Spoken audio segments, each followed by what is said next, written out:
Sartre's career. It is worth stressing, for the American reader, the profound difference between the American and the European context in this respect, for in Europe Marxism is an omnipresent, living mode of thought, one with which every intellectual is bound to come into contact in one way or another, and to which he is obliged to react. Thus Sartre studied Das Kapital in 1925, 2 years before the publication of Seine und die Zeit. His close friends Paul Nizan and Raymond Politzer were later to become leading theoreticians of the French Communist Party. Most significant, however, in his own words, was the reality of Marxism, the heavy presence on my horizon of the masses of workers, an enormous, somber body which lived Marxism, which practiced it, and which at distance exercised an irresistible attraction on petit bourgeois intellectuals too. We will return to this attraction at distance later on, for it is one of the fundamental lessons that the critique has to teach us. Thus one of the most striking characteristics of Marxism as a philosophy is underscored in Sartre's experience, which is not an atypical one, that Marxism as such, for whatever reason, does not seem to exclude the adherence to some other kind of philosophy, that one can be both a Marxist and an existentialist, phenomenologist, Hegelian, realist, empiricist, or whatever. No doubt this paradox is partly the result of the ambiguity of the verb to be, as though it meant something to say that someone is a Marxist or an existentialist or whatever. The more basic explanation is, however, that Marxism takes as its object something utterly distinct from the object of the more academic philosophical systems, that there can be no contradiction, even where the exact relationship of the two remains to be worked out, because two wholly different types of reality, which each mode of thought properly governs, miss each other in midair, as it were, fail to intersect at any point. We were convinced, says Sartre of his generation, at one and the same time that historical materialism furnished the only valid interpretation of history, and that existentialism remained the only concrete approach to reality. 3. Marxism is a way of understanding the objective dimension of history from the outside, existentialism a way of understanding subjective, individual experience. The search for a method therefore does not take the form of a reconciliation of contraries, but rather of a kind of unified field theory in which two wholly different ontological phenomena can share a common set of equations and be expressed in a single linguistic or terminological system. This is what Sartre himself means when he describes the relationship of an ideology, existentialism, to a philosophy, Marxism, implying thereby that a genuine contradiction could only take place between two entities of the same type, between two different philosophies. His model is, however, perhaps more useful than his terminology, which owing to the customary uses of these words seems to me to give rise to a number of false problems. It is clear, however, that if the above description is correct, it will not logically be possible to describe the critique as a radical break with the position of being and nothingness. The fact is that in genuinely Sartrean fashion the new book has changed the old. Being and nothingness can no longer be read in the same way after its appearance.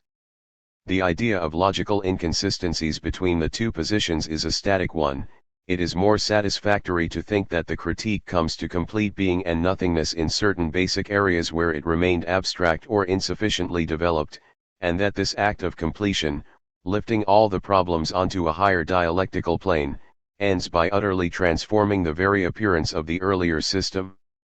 The critique is a difficult work and one which does not yet seem to have had all the attention and influence it deserves. For one thing, it aims at a multiple public, orthodox Marxists, orthodox existentialists, even American sociologists. For another, its style reflects the tortuous straining of the ideas it expresses toward totality. Each sentence, Sartre himself has said, is as long as it is, as full of parentheses, of expressions between quotation marks, of quas and inasmuch as, only because each sentence represents the unity of a dialectical movement. Point 4. But the importance of the work may best be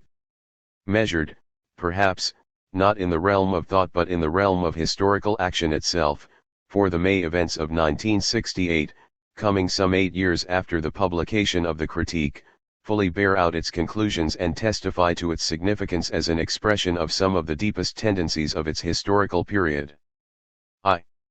The critique and the brief search for a method that precedes it attack the same problem from opposite directions, the former as a theory about the collectives in and through which our individual lives are pursued, the latter as a method of interpreting those individual existences from within, working back from the individual life to the objectivity of history.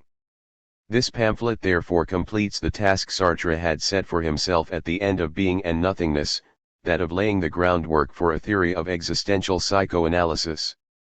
At the same time, it forces upon our attention something about Sartre's work which had not been so evident up until now, the crucial importance that the problem of biography has always had for him, the formative role which a self-conscious awareness of biographical models has played in all the forms his work has taken.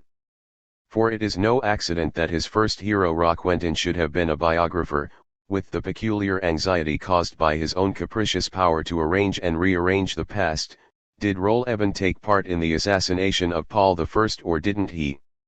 That's the question for today. I've got that far and I can't go on without making up my mind. 5. For the past is essentially that about which one must make up one's mind. It is sheer fact, inertia, it must be formed from the outside, by a decision. And in the earlier plays, particularly in No Exit and Dirty Hands, this basic indeterminacy of the past, this dizzying possibility of rearrangement of models, takes the form of a nagging uncertainty about motivation. Garson, Estelle, am I a coward? Estelle, but I don't know, honey, I'm not in your shoes. You have to make up your mind for yourself. Garson, I can't make up my mind. 6. But the solution which is given in these plays is just as surely a repudiation of history writing and of its claims to knowledge as is Roquentin's disgusted abandonment of his project. It's my fault, I said the one thing I never should have said, I said that the past didn't exist. And with that, without a sound, M. de Roll-Eben returned to nothingness. 7. In the plays, the only way Garson or Hugo can really decide why they did what they did is to go on acting in such a way that the rest of their lives, their future acts, confirm or refute the motivation decided on. Yet the implication of this revision of past by present 8 is that it is not the mere hypothesis of the historian which fixes the meaning of the past event in definitive form, but rather simply yet another concrete event in time. The biographer's model is an abstraction from three-dimensional existence. Sartre now modifies the segment of past events not by imposing a new form on it but by adding new events which alter its relative proportions. In other terms, his is an implied critique of the idea of motivation as self-contradictory. In an earlier work, I showed how Sartre's novels resulted from the intersection of two different kinds of forces, the one a phenomenological sense of the expressiveness of objects, of the way in which objects reflect states of consciousness, the other a melodramatic impulse which shaped those relatively atemporal moments into a storyline. 9. It is now clear, however, that in order to account fully for the concrete determination of these works, yet a third line of force must be postulated, and this is precisely the biographical impulse itself. For it becomes apparent that character formation in the roads to freedom, particularly when we juxtapose them with the biographically oriented preparatory sketches of The Wall, turns out to be an attempt to resolve, by the doing, through novelistic practice, those problems of motivation and biography that the earlier plays had set for abstract thought. There the powerlessness of the abstract mind to analyze genuine three-dimensional action was demonstrated. Here Sartre shows that even if the actual production of the act by a determinate personality remains inaccessible to analytical thought, and that act of production is what is called freedom in his terminology, nonetheless it is possible to recreate such action imaginatively. It is this which lends character formation in Sartre's novels its peculiar distinguishing qualities. For his characters are all virtually constructed around formulas, the clinical ones of The Wall, Boris with his obsession with aging and older people, Daniel with his pathological introspection, even Matthew himself with his philosophical disengagement and placelessness. Yet for all that they are not lifeless figures, since they do not submit to and undergo their formula or character like a destiny, but rather reinvent it at every instant, the theory of the original choice is the intellectual justification for this unity of character that we constantly renew and enrich in our freedom at every moment. Such characters are deceptively realistic, and what we watch in them is, I believe, just as much their process of elaboration as it is the final, objective form of the characters themselves. They are like the result of a bet, in which Sartre dares us to witness the recreation of the most morbid states from the inside, thus demonstrating, by his very act of creation, that they themselves are indeed the result of free choice and self-invention. The problems of biography analyzed elsewhere, and theoretically illustrated through such models as the existential psychoanalyses of Baudelaire, Genet, and Flaubert, are here resolved by a kind of biographical narrative praxis. In this sense the play form is always more critical. In the novel, everything environment, character, thoughts, acts, feelings must be created out of nothingness. But in the play form, a certain number of things are given from the outset, the existence of the characters themselves, which does not have to be initially proven because they stand before us in the physical presence of the actors, the existence of the situation also, which precedes the rising of the curtain or maintains itself off stage as a place of genuine action, as opposed to the dramatic dialogue about action which the stage itself offers. Thus in the play, the character is in some sense a spectator of his own past, of his own acts. Along with the audience, we bend over that past, those acts, together with him in an effort to understand or to articulate them. So it is that in later Sartre, particularly in Lucifer and the Lord and the Condemned of Altena, the play takes the form of a psychoanalysis acted out before our eyes. The essential problem of Goetz, of France, is to interpret their own past, to find out just exactly what their original choice was in the first place, and the analytical instrument for such interpretation is simply Husserl's intentionality. For if it is useless to try to determine the meaning of an act by introspection, in these later plays we proceed in reverse, on the assumption that whatever was done, whatever objective results the act in question had, must have been in some sense willed or desired by the actor himself. Thus, if Goetz's kindness, if his game of sainthood and his utopian doctrine ultimately result in cataclysm and universal civil war, then one must conclude that somehow, obscurely, Goetz wanted it that way. His gift of the lands is a way of destroying the landed nobility around him, who refused to accept him as one of them, his generosity to his own peasants a way of revenging himself for their instinctive suspicion of him. It is in the Condemned of Altena that this psychoanalytic structure is enlarged and developed to the point where it displays all the problems around which search for a method will be organized. For here the choice between possible alternative motivations stands revealed as a coexistence between two different explanatory systems, two wholly different behavioral models. The atrocities committed by France during the war can be understood either way, psychologically, as the son of a powerful father who has robbed him of any chance to become himself. They are his attempt to assert himself through absolutely irremediable action, through acts that cannot simply be hushed up by the father's wealth and influence. But on the socio-economic plane, France can be seen as the crown prince of an industrial empire, who arrives at the age of reason only to confront a managerial structure that no longer needs a chief. His violence therefore both expresses the imperialistic tendencies inherent in the economic empire itself and aims at the latter's destruction as well.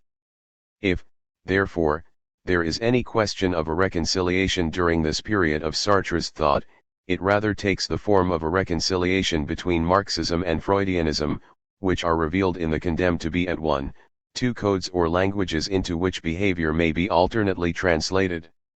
The play is also instructive as to the relationship to these other two of the existential moment itself, which turns out to be a function of the impossibility of the situation itself, and of the closed and final character of history and the impotence of individuals. For in this paralysis only the cogito remains, that sheer helpless affirmation of his own existence which indeed survives France's physical death and rings out as a voice from a tape recorder on an empty stage, repeating the one possibility, the one certainty, in the universal negation of human freedom, au tribunal de la nude, toi qui fus, qui seras, qui es, jaiet. Characteristically, the resolution between the Marxist and the Freudian models implied in the Condemned of Altena took the form of a simple equation, of the assertion of the verb to be 10 of the identification of the two dimensions by fiat. In Search for a Method, however, Sartre takes the problem up at a logically prior moment of its development, for the relationship between two different systems, or models, or series of phenomena, cannot serve as a point of departure until both systems genuinely exist in their own right. Thus the vulgar Marxist analysis of Valery as a petit bourgeois, which continues by furnishing an analysis of petit bourgeois psychology and concludes by showing how Valery may be seen as a manifestation of that kind of mentality, is unacceptable because it is really an idealism in disguise. The concrete work of Valery has been, in such an analysis, linked to and translated into an abstract idea, namely the concept of the petite bourgeoisie, a concept as Platonic and timeless as anything in German Geistesgeschichte, with which, indeed, this mode of thought is contemporary. To link Valery to the real petite bourgeoisie, to a determinate form of it at a given historical period, would in fact raise more problems than it would solve, since we could not first know that social class without having dealt meaningfully with a host of individual concrete existences such as that of Valery himself, which was the problem to be solved in the first place. The method of Sartre will therefore here take the form of a rectification of this idealistic pseudo-Marxism, and it seems to me that this rectification basically takes three forms. First, in objecting to the simple intellectual equation between an existence and an abstract idea, it tries to substitute for that intellectual link a genuinely lived one. That is, for Sartre, the problem of mediation is also the problem of character formation, of social influence, of genuine lived experience of class and society. Second, it attempts to plunge this problem back into history by showing that there is nothing timeless about it, and that in social and individual life we are constantly faced with overlap and time lag, with the coexistence of hosts of different time schemes at the same moment. And finally, it replaces the relationship between idea and human existence, which in pseudo-Marxism had been a purely logical one. The idea is the universal, the man the particular of it, with a dynamic one, namely that of existence as project, and of class relationship and affiliation as the free invention of a role projected toward the future, rather than determined by the past. To return to the first point, for Sartre Marxists have had no use for Freud because they have consistently neglected the importance of childhood in the formation of the adult personality, with all its ideological and class affiliations. This is, however, precisely the domain of Freudianism, whose object is childhood itself and family experience. In neglecting this area of study, Marxists have ignored the hint of Marx himself, who in a sentence written at the age of 17 declared, "Our social relations have to some extent already commenced before we are in a position to determine them." 11. Clearly, it must be through the mediation of the family itself that the child learns his social affiliations and class values, but even here the problem is more complex than it would at first seem. For we do not simply reduplicate the values of the father within ourselves, in the form of the censor, since in reality we do not know what those values are in themselves. The child constantly overestimates the father, who looms as a kind of gigantic and menacing shadow. Moreover, this kind of analysis generally neglects the mother, and fails to take note of the way in which the family is in reality a construction based on two separate social and characterological environments, maternal as well as paternal, which are rarely identical.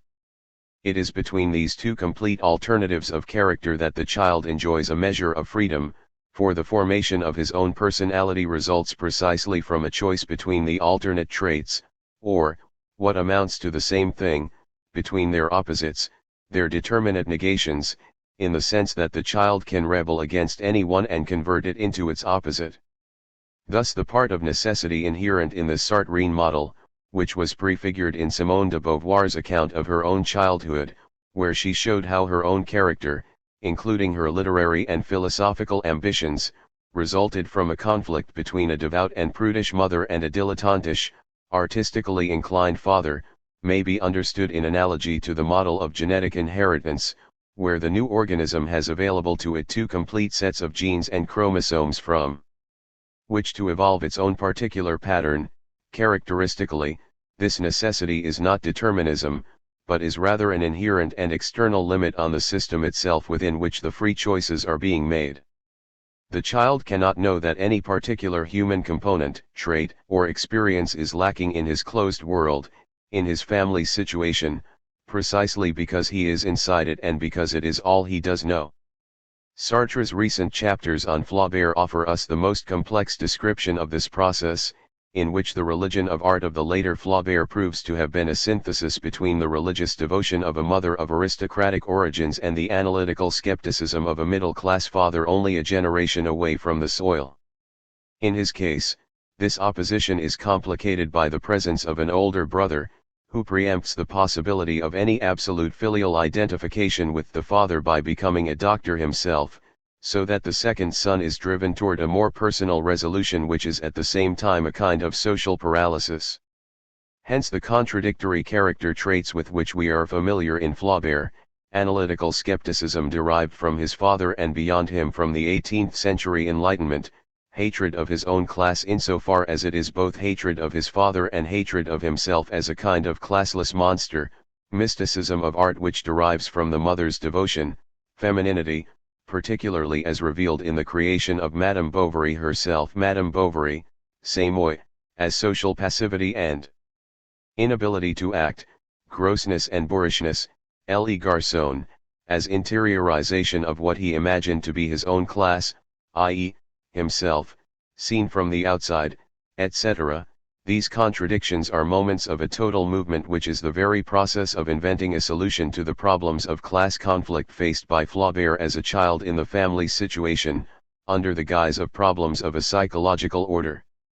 We will come upon this ultimate translation of psychology into class reality again in the critique, where, however, it will be shown from the other direction, how what are essentially class conflicts ultimately come to be translated into the psychological dimension of individual existence.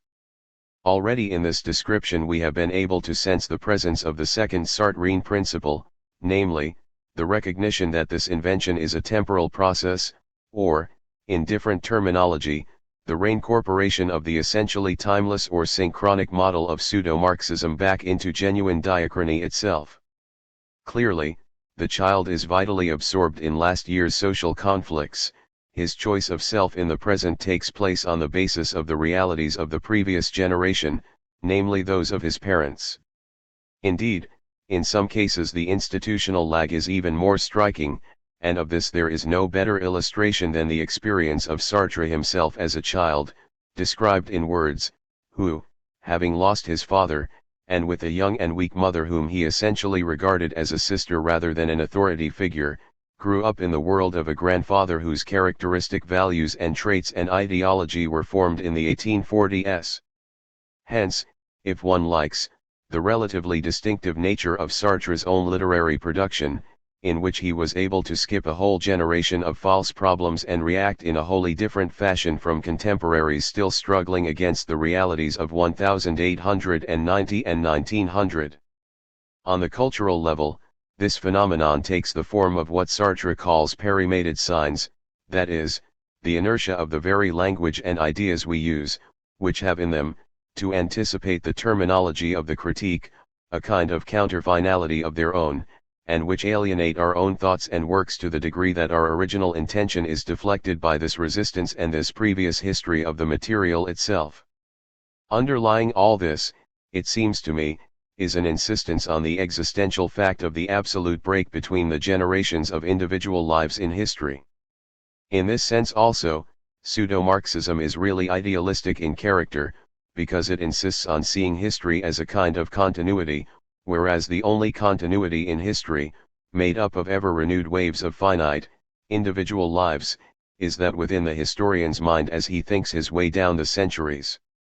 It follows from this that the only genuine continuity in history must come not so much from the generations that die as from the material objects and industrial plant that survive them, but this is once more to anticipate the subject matter of the critique itself. Finally, implicit in both of the principles treated above is the requirement that the new biographical model permit understanding of action not as the result of some larger entity, such as class being, which manifests itself through the act in question, but rather as free invention directed toward the future, as being essentially a project. The illustration Sartre gives of this principle of analysis is that of the meaning of the war policy of the Gironde during the French Revolution, in a critique of Daniel Guérin's treatment of the same subject in La lutte de classes sous la Première République. For Guérin, the Gironde represent mercantile interests in Bordeaux, and their declaration of war on Austria and Prussia is a first move in a new economic struggle with England for commercial superiority. For Sartre, such an analysis too quickly dissolves the autonomy of the purely political series, i.e., parliamentary phenomena, speeches, policy, tactics, personality of the orators, struggle for preeminence within the Gironde itself, and so forth. Those phenomena are of course not really separate from the economic, as they would have been thought to be in the older kind of purely political chronicle. Yet they do have a kind of semi-autonomy of their own, a kind of intrinsic coherence, which Guérin disregards in his attempt to reduce the political to immediate economic motivation and to dismiss it as a kind of epiphenomenon of history. Here Sartre is still basically following the thinking of Engels in a famous letter which we will discuss in our concluding chapter, 12. But there is yet another side to this objection, for Guérin's analysis illustrates the tendency of schematic Marxism to replace the subjective with the objective, to reinterpret intention in terms of objective results, hence the classic Stalinist notion of the objective traitor as someone who with the best will in the world commits what turns out to be treasonable or socially harmful activities. The Gironde could not have known at that point that England would enter the war, which later on, of course, did become economic in character, and to attribute this motive to them at the earlier date is to prevent us from discovering what exactly was their reasoning and the ultimate value of those particular concrete actions. Oddly enough, we have already seen in our analysis of Lucifer and the Lord that Sartre is not at all reluctant to use this argument from objective results in the interpretation of individual, relatively psychological behavior such as that of Goetz, you are what you do, you must have really wanted what ultimately happened. Thus the Sartre who in the realm of individual experience used the doctrine of intentionality against psychology and subjectivism and the doctrine of the subjective intent, here appears to return to the more old-fashioned school of historical writing which took the thoughts and words of the actors of history at face value. We will see shortly that this is not quite the case, but this apparent exoneration of the Gironde, based on a view of the limits of their own existential situation, will not really be put in its proper perspective until we reach the end of the critique itself. At this point, it is useful to distinguish as sharply as we can between the interpretive method Sartre offers us and that practiced by orthodox Marxism.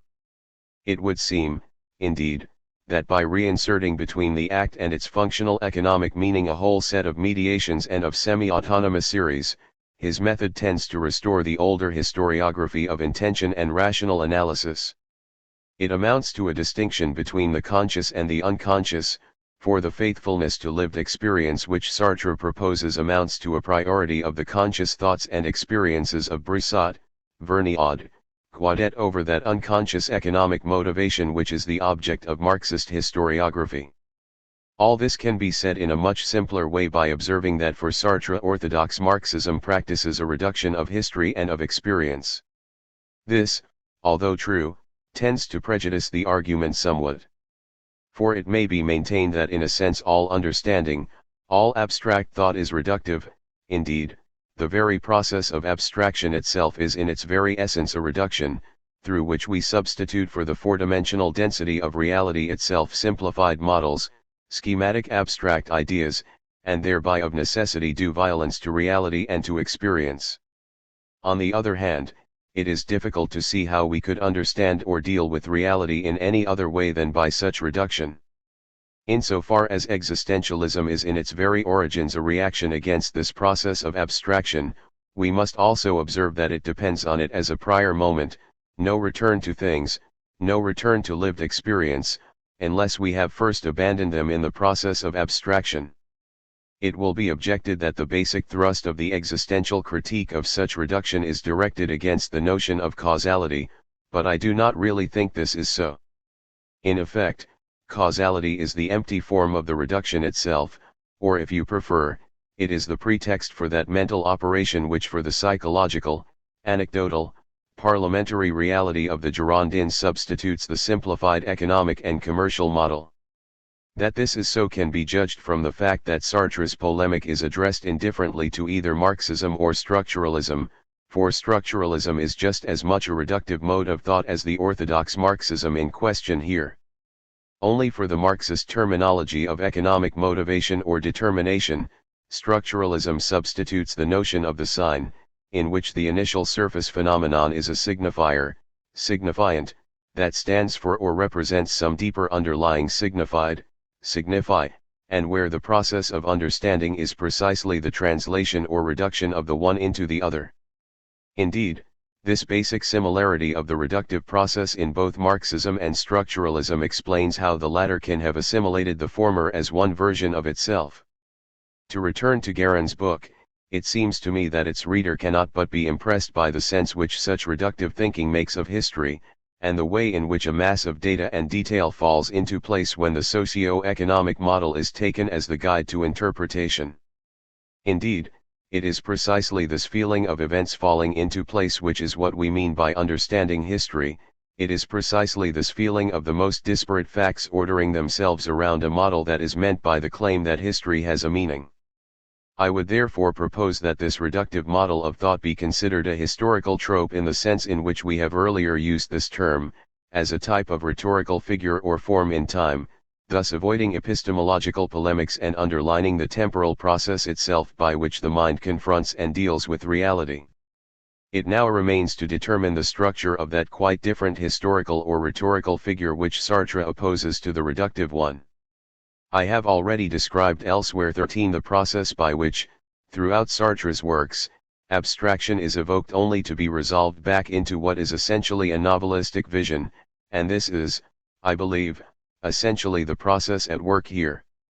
The aim is not only to understand the Gironda, in the reductive sense described above, but once understanding has been attained, to use it as a way back into what is essentially a concrete re-experiencing of the Girondins' actual situation itself, a reenactment of their thoughts and acts, in something of the form they might take for a historical novelist. This is, indeed, the sense of what Sartre, following Marc Bloch, calls the progressive-regressive method, after having analytically worked back from the present to what must have been the meaning and value of past acts at their moment of performance, synthetically to recreate them in thought in such a way that justice is done their original richness and complexity. This was also the method of Marx, who in speaking of the understanding of religious beliefs, and thus of ideological phenomena in general, declares that it is, in fact, much easier to find by analysis the secular kernel of the religious mysteries than, conversely, to derive their exalted forms from the prevailing real conditions. The latter is the unique materialistic and therefore scientific method. 14 Thus Sartre's theory recapitulates the very course of his creation itself, and the visionary act is asked to fulfill, complete, and somehow to verify the abstract process of analysis which had preceded it. We may underline the differences between the two historical or rhetorical forms of abstraction and vision by describing the relationship which each one implies between the various series of phenomena, or the various levels of data, the psychological, the oratorical, the political, the economic, the geographical, and so forth, of which a given historical event is composed. 15 It is convenient to describe the reductionist model in terms of signs, in which the various series stand to each other as signifier to signified, and where the basic specification of semiology is maintained, namely, that the relationship between signifier and signified be an arbitrary one, which amounts, as we have already seen, to something like a hypothesis of an unconscious. The basic problem or task faced by such a model is therefore the choice of some ultimate explanatory series which can stand as the signified to the other more superficial signifiers. In Marxism, of course, this ultimate series is the socio-economic one, or the form of the mode of production. For the structuralists it is language itself. By contrast, the relationship between the various series in Sartre's mode of interpretation must be described as symbolic, which is to say that their relationship is precisely not arbitrary, but that in some fashion each series reflects and contains within itself all the others. Thus, Baudelaire's peculiar gait in walking ultimately, and if properly analyzed, contains the secret of his psychology, his socio-economic ideology, and his poetic sensibility itself. Thus Genet's style recapitulates his whole life experience, and a purely tactile reaction such as that toward stickiness, viscosite, is inherently symbolic of an original choice of being itself. Earlier, of course, Sartre maintained the position that the basic series, the ultimate signified, was the relationship to being. It is now clear, however, that even granting the priority of the economic in his present thought, this particular model does not demand the priority of any particular series over any other, for they are all implicit in each other, taken separately. 16. The real theoretical problems inherent in this model lie elsewhere. The attractiveness of the notion of a sign, or of the hypothesis of an unconscious, stemmed precisely from the way in which it allowed something else, something disproportionate and incommensurable, to be substituted for the immediate data of consciousness itself. Now, however, Sartre's model implies that in some fashion the actors of history are conscious of what they are doing and why they are doing it, and this simply does not seem to do justice to our feeling of the impersonality of history, of the alienations of all kinds involved in its process, of the relative insignificance of the individual actor. Sartre had already faced such a dilemma earlier, when, attacking the Freudian model of the unconscious, another such reductive model, which can easily be reinterpreted in semiological terms, he found himself obliged to substitute in its place something else which would do justice to our lived experience of dimensions of the mind beyond rationalistic consciousness, which would preserve, in other words, the truth of Freud's discoveries, while eliminating the unacceptable hypothesis of an unconscious. His solution to this dilemma took the form of the theory of bad faith, mauvaise foi, in which he showed how one can be aware of the intention of one's acts on an unthematic, unself-conscious level, while at the same time failing to know that intention thematically or consciously, in the ordinary sense of the word. Mauvaise foi is an enterprise of self-mystification designed to persuade ourselves that the unpleasant facts in question do not exist, all the while that we are still dimly aware of being in the process of so persuading ourselves. It is a structure of self-deception which becomes ever more intricate as we attempt to maintain it in being, and may aptly be symbolized by the desperate and contradictory attempt to keep ourselves from thinking about something, which we have to think about in order to know what we want to avoid. Thus the notion of mauvaise foi provides a means whereby a given act may be seen as both containing and not containing an awareness of its own basic intention or conscious purpose. It is to this notion, without naming it, that Sartre has recourse in search for a method, when he wishes to substitute a symbolic for a reductive model of interpretation. In the intervening period, however, it has been enriched by the whole meditation on the imaginary and on irrealization 17 and has ultimately come to take a form which is not inconsistent with certain observations of Marx himself. Of course, someone will tell us that the proclaimed goal of the followers of Brissot is a mask, that these bourgeois revolutionaries considered themselves and presented themselves as illustrious Romans, that it is the objective result that really defines what they did. But we must be careful. The original thought of Marx, as we find it in the 18th Brumaire of Louis Bonaparte, attempts a difficult synthesis of intention and of result. The contemporary use of that thought is superficial and dishonest. If we push the Marxist metaphor to its limit, in fact, we arrive at a new idea of human action. Imagine an actor who is playing Hamlet and who is caught up in his role. He crosses his mother's room to kill Polonius hidden behind the arras. But that is not what he is actually doing.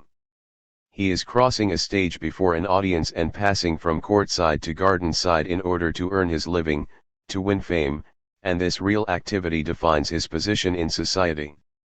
But one cannot deny that these real results are present in some way in his imaginary act.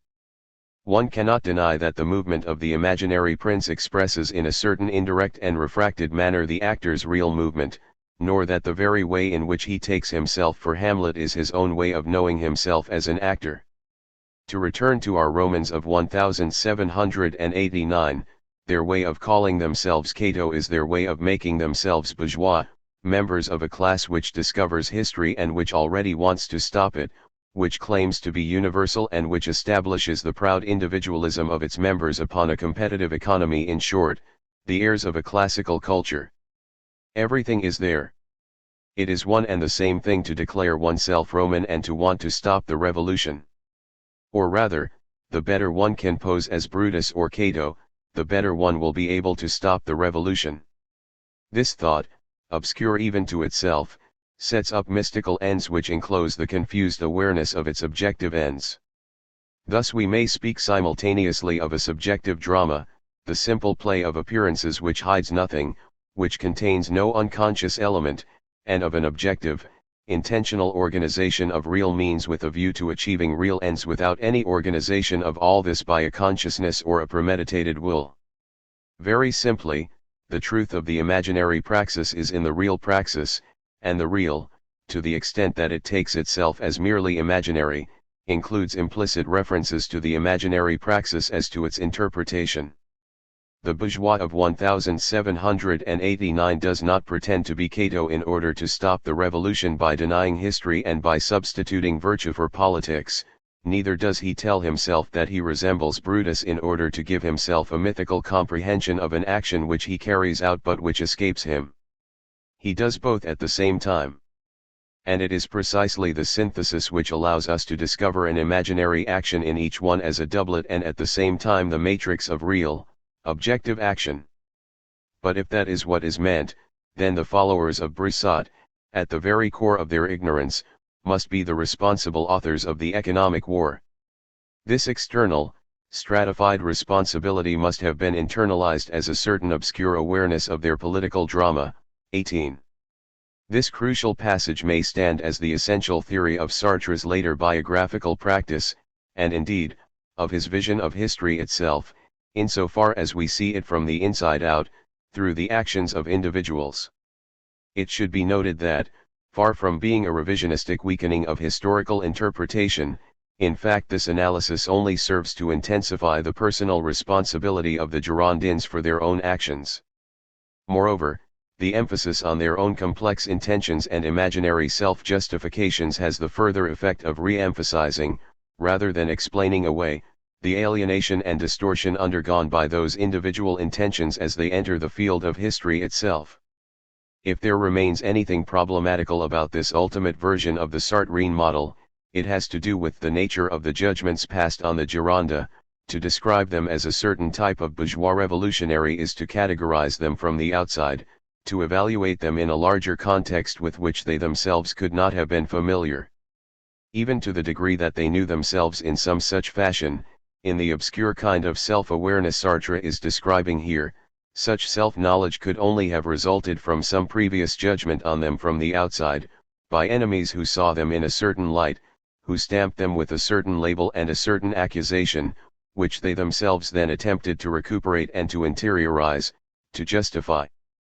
At this point, therefore, we begin to pass outside the traditional area of existential analysis, the world of lived experience or the monad, in the direction of judgments made from the outside, and seemingly unjustifiable in existential terms.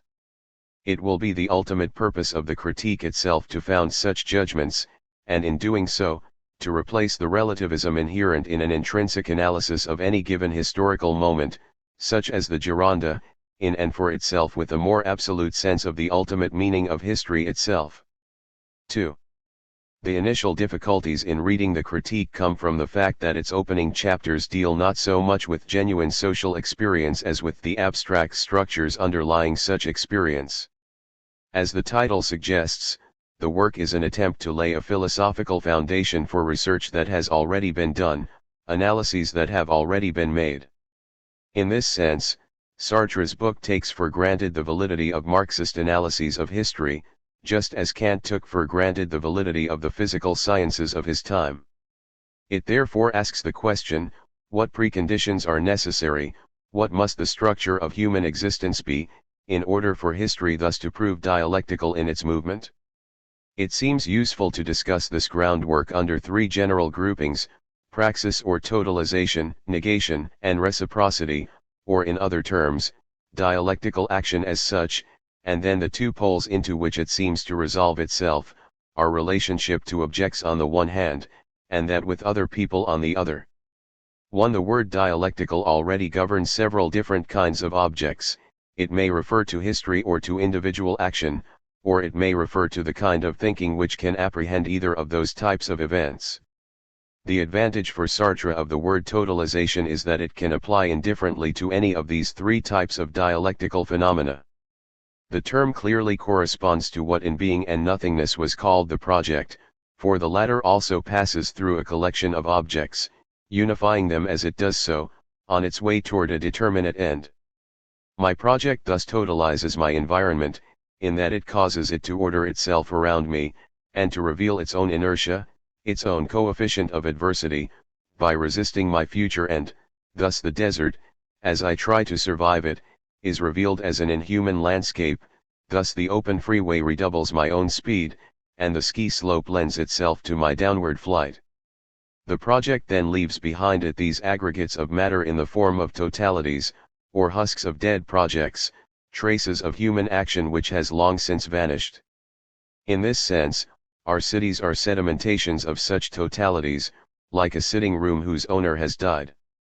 It is because individual human action, or the project, or my totalization, is dialectical in its very structure, and involves my own negation of the things around me, with the synthesis of them which that negation performs, as well as the transformation of my own act itself by its success, and the production of a new order of projects out of the very structure of the old ones. It is because of this structure that history, as a locus of millions of human acts, and understanding, as that which is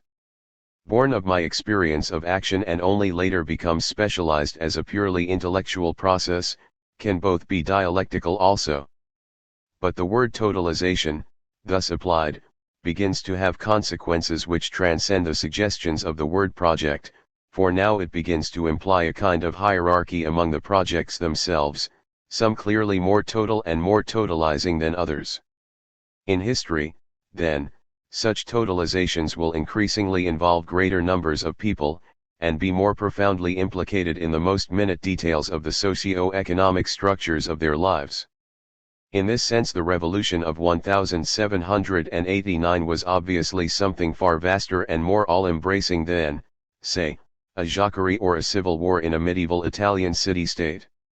From the intellectual point of view also, it is apparent that the system of Hegel includes more within itself and understands more than an analytical or empirical type of thinking which can only deal with one isolated and specialized phenomenon at a time. Finally, the concept of totalization enables Sartre to do away with the relativism inherent in the notion of the project, and indeed strongly implied in the very system of being and nothingness, where since all life is a failure to be, all projects in the long run are of equal value. It is only on this condition that history as a whole can have a meaning, or a single direction, in the sense that projects are acquiring increasingly vaster fields of influence in all senses. We may anticipate the thesis of the projected second volume of the Critique hinted at here and there in the present volume, by saying that the meaning of history is just such a totalization. It is a becoming rather than a being, and in genuine dialectical fashion, we may assume that in prehistoric times, when men lived in unrelated groups and tribes, history, in effect, had no single meaning. Only now, when the world is becoming one, and when events in any given area are involved in and affect the very being of people in wholly distinct countries and societies, can we begin to have even a vague realization of what human life would be like if it were a single project, had a single meaning, constituted a single totalization in course. The content of a project or a totalization, however, depends essentially on the world in which that project comes into being, and on which it attempts to operate.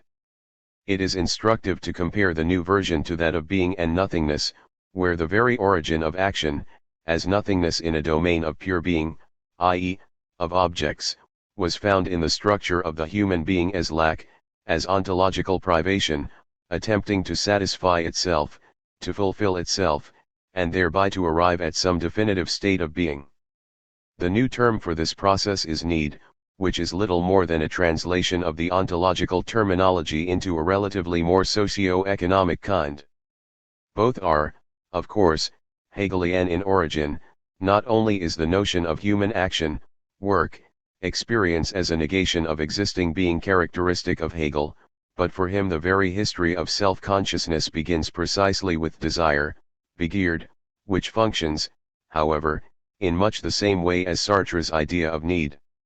This initial terminological shift brings others with it, just as lack, as an abstract way of characterizing human existence, takes place in a world abstractly characterized as contingent, whose essential structure, with respect to man, is facticity, that is to say, incommensurability with human thought and human existence, or, in the terminology of a more literary existentialism, absurdity or meaninglessness. So in these new concrete terms, in which man's emptiness takes the form of need, the resistance of the world to man is now defined in terms of scarcity. For scarcity is precisely the unanalyzable starting point, the contingent datum, of the world in which we exist. Unintelligible in itself, simply a fact to which we cannot assign any metaphysical significance whatsoever, it nonetheless is the framework in which we must act, and conditions and alienates our acts and projects even in their very conception. The concept of scarcity permits Sartre to articulate human need as a lack which is at one and the same time a relationship to the objects of the outside world and a determinate type of distance from other people as well.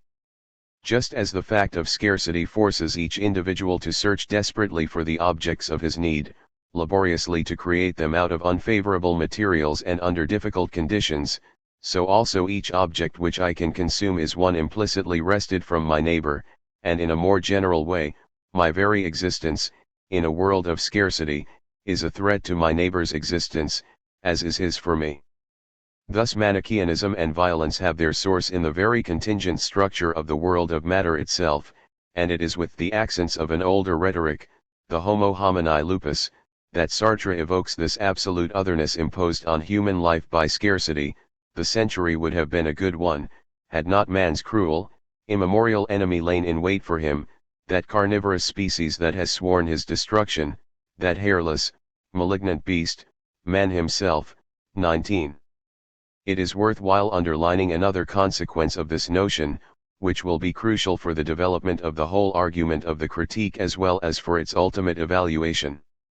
For the concept of scarcity is the first manifestation, and also, in a sense, the source, of a basic duality in Sartre's thinking and in his terminology, the twin possibility of expressing any given phenomenon either in terms of human action or in terms of objects. Scarcity provokes a human reaction which can be expressed in terms either of work on the outside world or of struggle with other human beings, for it is essentially both at once.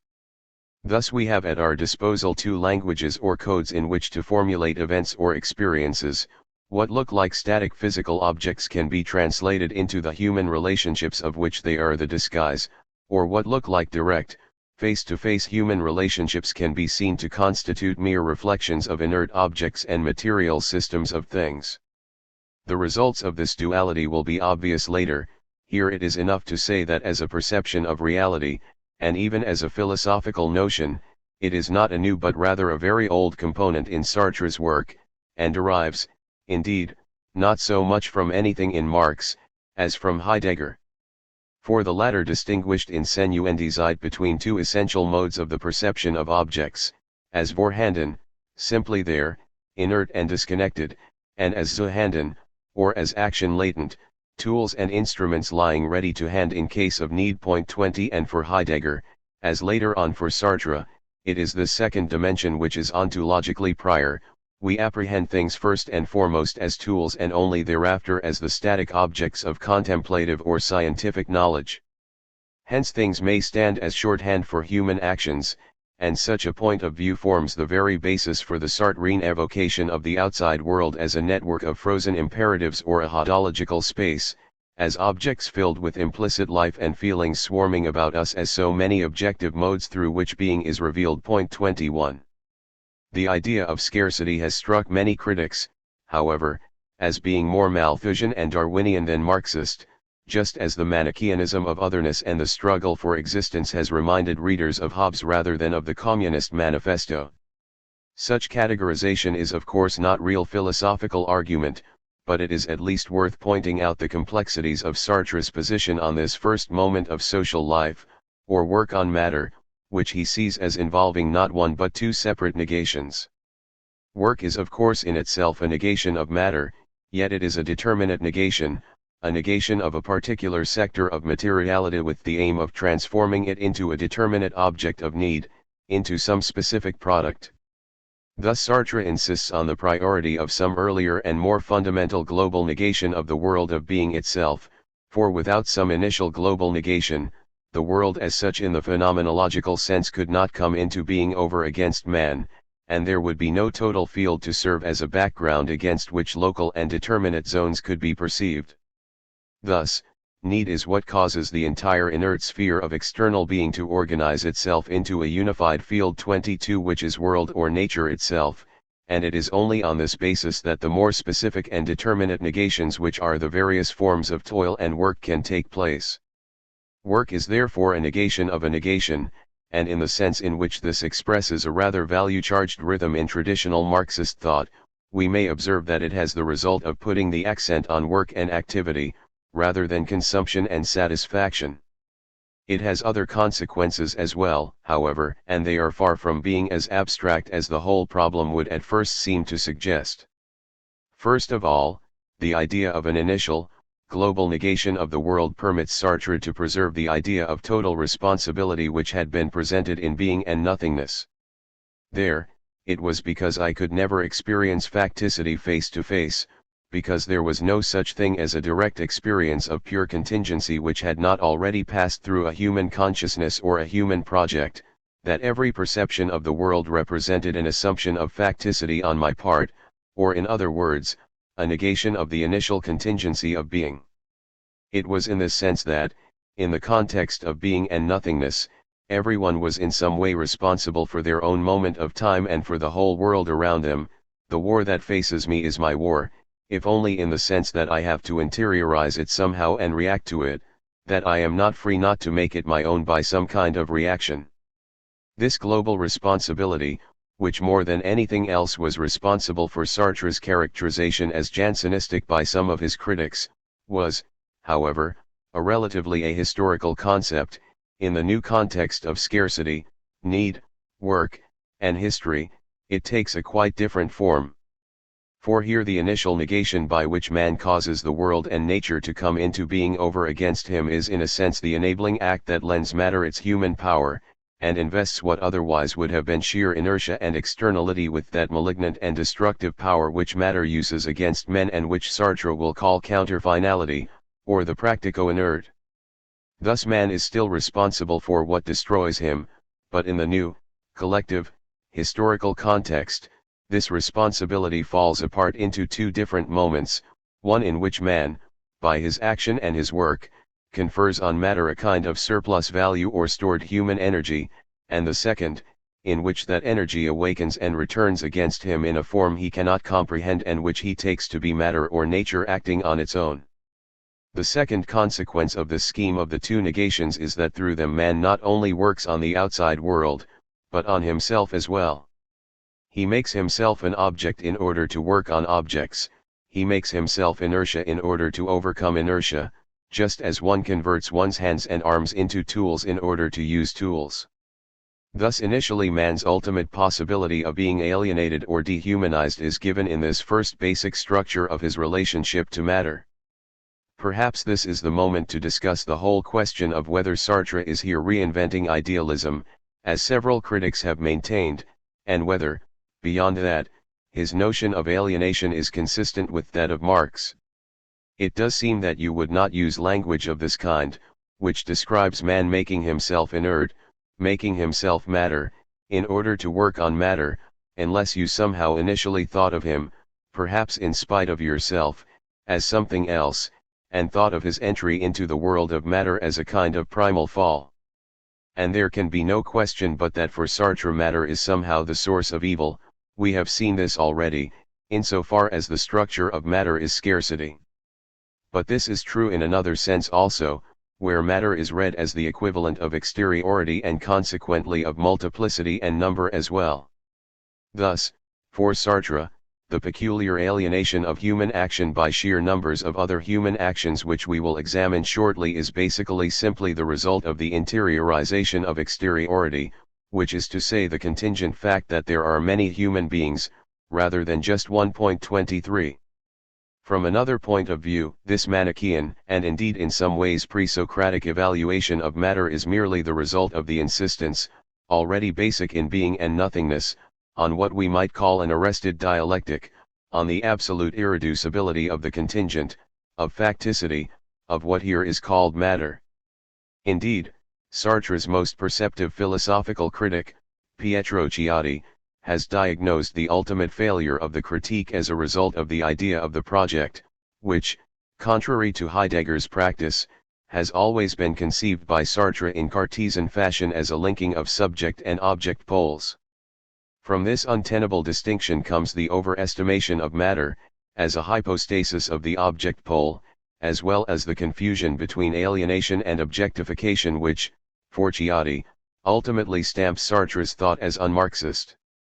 It is worthwhile quoting Ciotti's argument in a little detail, for it has the merit of clarifying this problem very sharply. Thus three related but irreconcilable positions may be defined: 1. The Hegelian one, for which alienation can be suppressed, but for which, inasmuch as relationship and alienation coincide, it is necessary to suppress relationship as such in order to suppress alienation. 2. The Marxist one, which shares with the Hegelian the requirement that alienation must be suppressed. And this is the profound reason for the revolutionary continuity between Hegelianism and Marxism, but which denies the coincidence between relationship and alienation, so that its requirement of the suppression of alienation is accompanied by a recognition of the ineliminability of relationship as such. 3. The proto-existential position, which shares with Marxism the thesis of the ineliminability of relationship, but which, since it preserves the Hegelian identification of alienation and relationship, ends up implying the ineliminability of alienation itself. 24. In other words, Hegel uses the terms objectification and alienation interchangeably, and for him this process is the very motor of history itself, but insofar as his system ultimately glorifies the purely intellectual activity of the philosopher, it implies a negative judgment of any involvement of man with the material objects around him, and ultimately foresees the suppression of all such involvement in pure thought and purely intellectual activity itself. 25 For Sartre, of course, such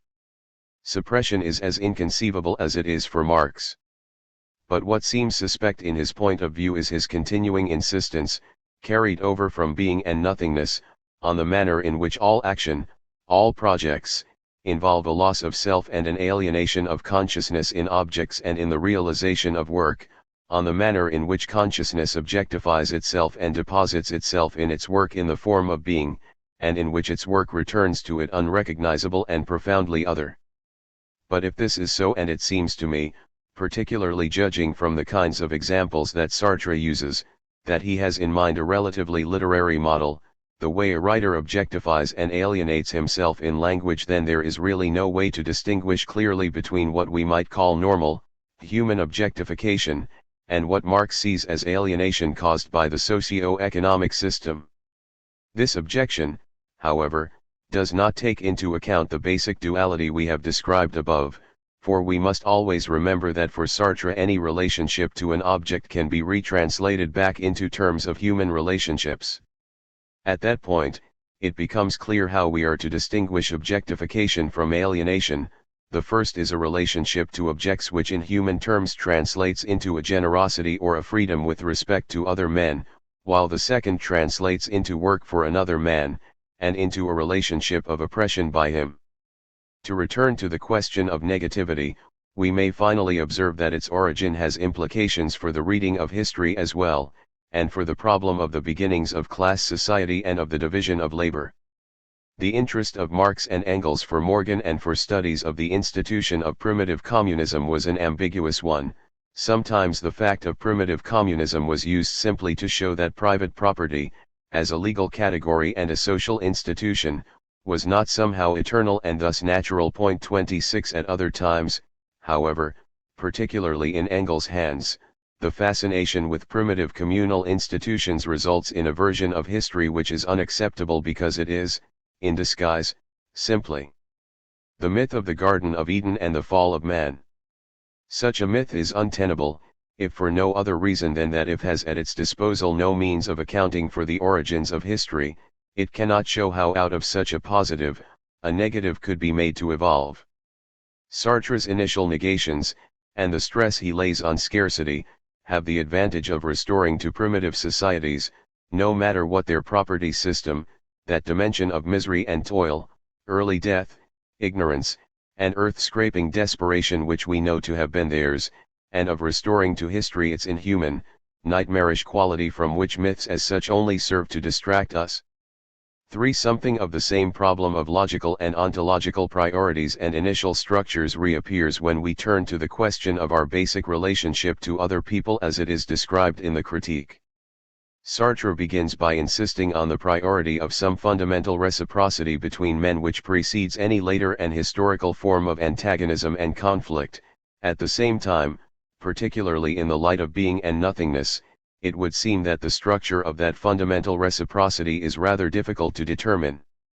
The intention behind the concept is somewhat clearer, for by the idea of initial reciprocity, Sartre wishes to undermine the purely economistic doctrine of the manner in which particular, historically determinate modes of human relationships are the result of the modes of economic production at that particular period. Human relationships would thus seem to be mere instinctual or biological reactions and adjustments to different types of material surroundings, and Sartre rightly points out that this is to take reification at face value, and to think, not that human relations are thing-like, but that they actually are inert objects subject to quasi-physical and external influences in the first place. At that point, genuine history turns into something like a mechanical evolution of economic institutions from which man, either as an individual or as a collective being, is excluded. But for Sartre there cannot be alienation unless there was first something to alienate, some prior form of human relationship to serve as the object of distortion. I suspect, however, that what is really meant by reciprocity here is no more than that dramatic and absolutely inescapable fact of recognition of another consciousness or freedom which was described in Being and Nothingness. I cannot, in other words, pass a man by as though he were a stone. His existence immediately puts him in relationship to me, and the project to treat him like an object can only come after that initial recognition. Indeed, judging from the very schematic indications of the critique, it would seem that human relations here undergo much the same development as they did in Being and Nothingness, where they entered on a vicious circle of various types of subject-object domination. For here both subjects are centers of totalization, and it would seem inevitable that one would end up being totalized by the other, or forming part of the other's perceptual field, being unified just as surely as the other objects in the path of the project. The critique, however, draws conclusions from this situation which were implicit, but never really spelled out, in the earlier work. For the implication of the above situation was that two monads, two freedoms, always conflict, in the sense that each has to face the other, that they cannot share a common world since each one sees it from the other end, since each is an object in the other's perceptual field. The new conclusion Sartre draws from this situation is one of the most original notions in the critique, namely that the couple, or the dyadic relationship, is not the most fundamental form of interpersonal life, in spite of its clear priority for common sense.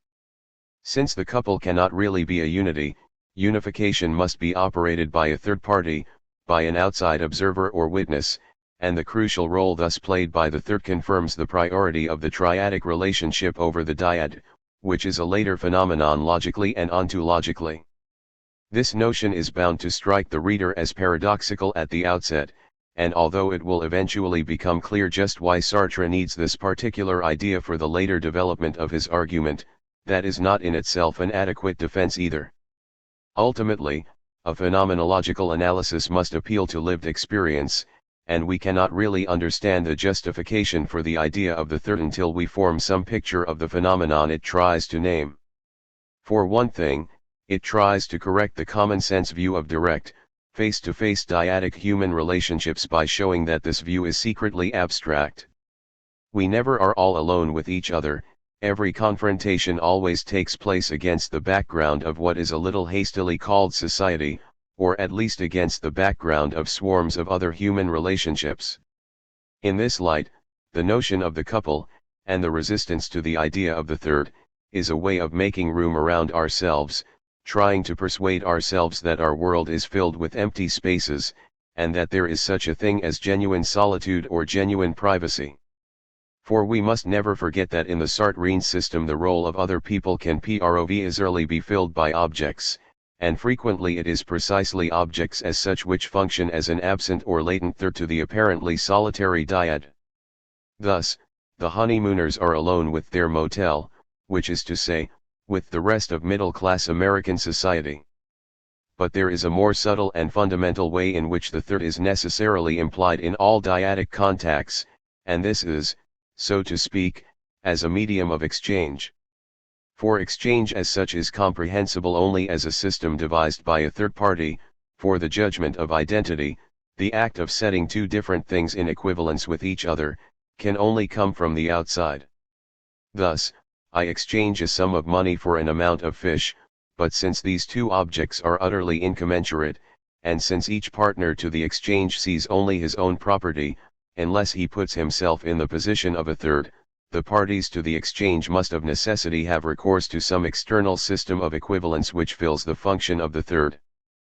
But inasmuch as all direct contact presupposes a common world of some kind, all such contact must necessarily be mediated by a principle of identity which puts the two freedoms, the two totalizations, in equivalence with each other. Normally, of course, language is itself this third party. It is in this sense that Sartre's triadic model is an implicit challenge to structuralism, whose binary oppositions fail to take into account precisely the movement of the exchange itself as a third element, as a mediation. It seems to me that this notion of the primacy of the triad is rich with all kinds of suggestions and possibilities, some of which I will sketch in later. For one thing, it provides an ontological foundation for the idea that human life is, in its very structure, collective rather than individualistic. For another, it would seem to offer the promise of a whole new system of psychology worked out on the basis of the triad. 27 Finally, it is dynamic, where the concept of the dyad is static and circular, as was apparent in the vicious circle of concrete relations with other people described in Being and Nothingness. By showing that interpersonal experience can never precede group experience, it immediately forces the argument of the critique to transcend the individualistic level at which the analyses of being and nothingness had been undertaken, and to move at once to the ways in which the solitary individual tries to overcome his ontological and socio-economic weakness by the invention of collective acts and collective units. 3. To the basic duality of those reciprocal interrelationships we have just described, mediated as they are either by third parties or by things, corresponds a basic duality in the forms of collective existence. Human beings can be united either by matter or by other human beings. Yet it would seem that for Sartre the first, relatively unself-conscious and passive kind of grouping is the predominant one, and also generally prior, both in the logical and in the historical sense. For the most part, in other words, in our fragmented and atomistic society, we are united to each other by what Sartre calls the practico-inert, matter which has been invested with human energy and which henceforth takes the place of and functions like human action. The machine is of course the most basic symbol of this type of structure, but it is really only a physical symbol of it, and in concrete daily life the practico-inert most frequently takes the form of social institutions. Yet the idea of an institution is a kind of intellectual shorthand, in the long run contradictory insofar as it implies that such objects have some genuine super-individual being, insofar as it tends to mistake the reification of human relationships for actual inert objects of a quasi-physical variety. The practico-inert is a physical object: subway, policeman's uniform, checkbook, sidewalk, calendar, which functions like an institution, which replaces direct human relationships with something more ordered and more indirect.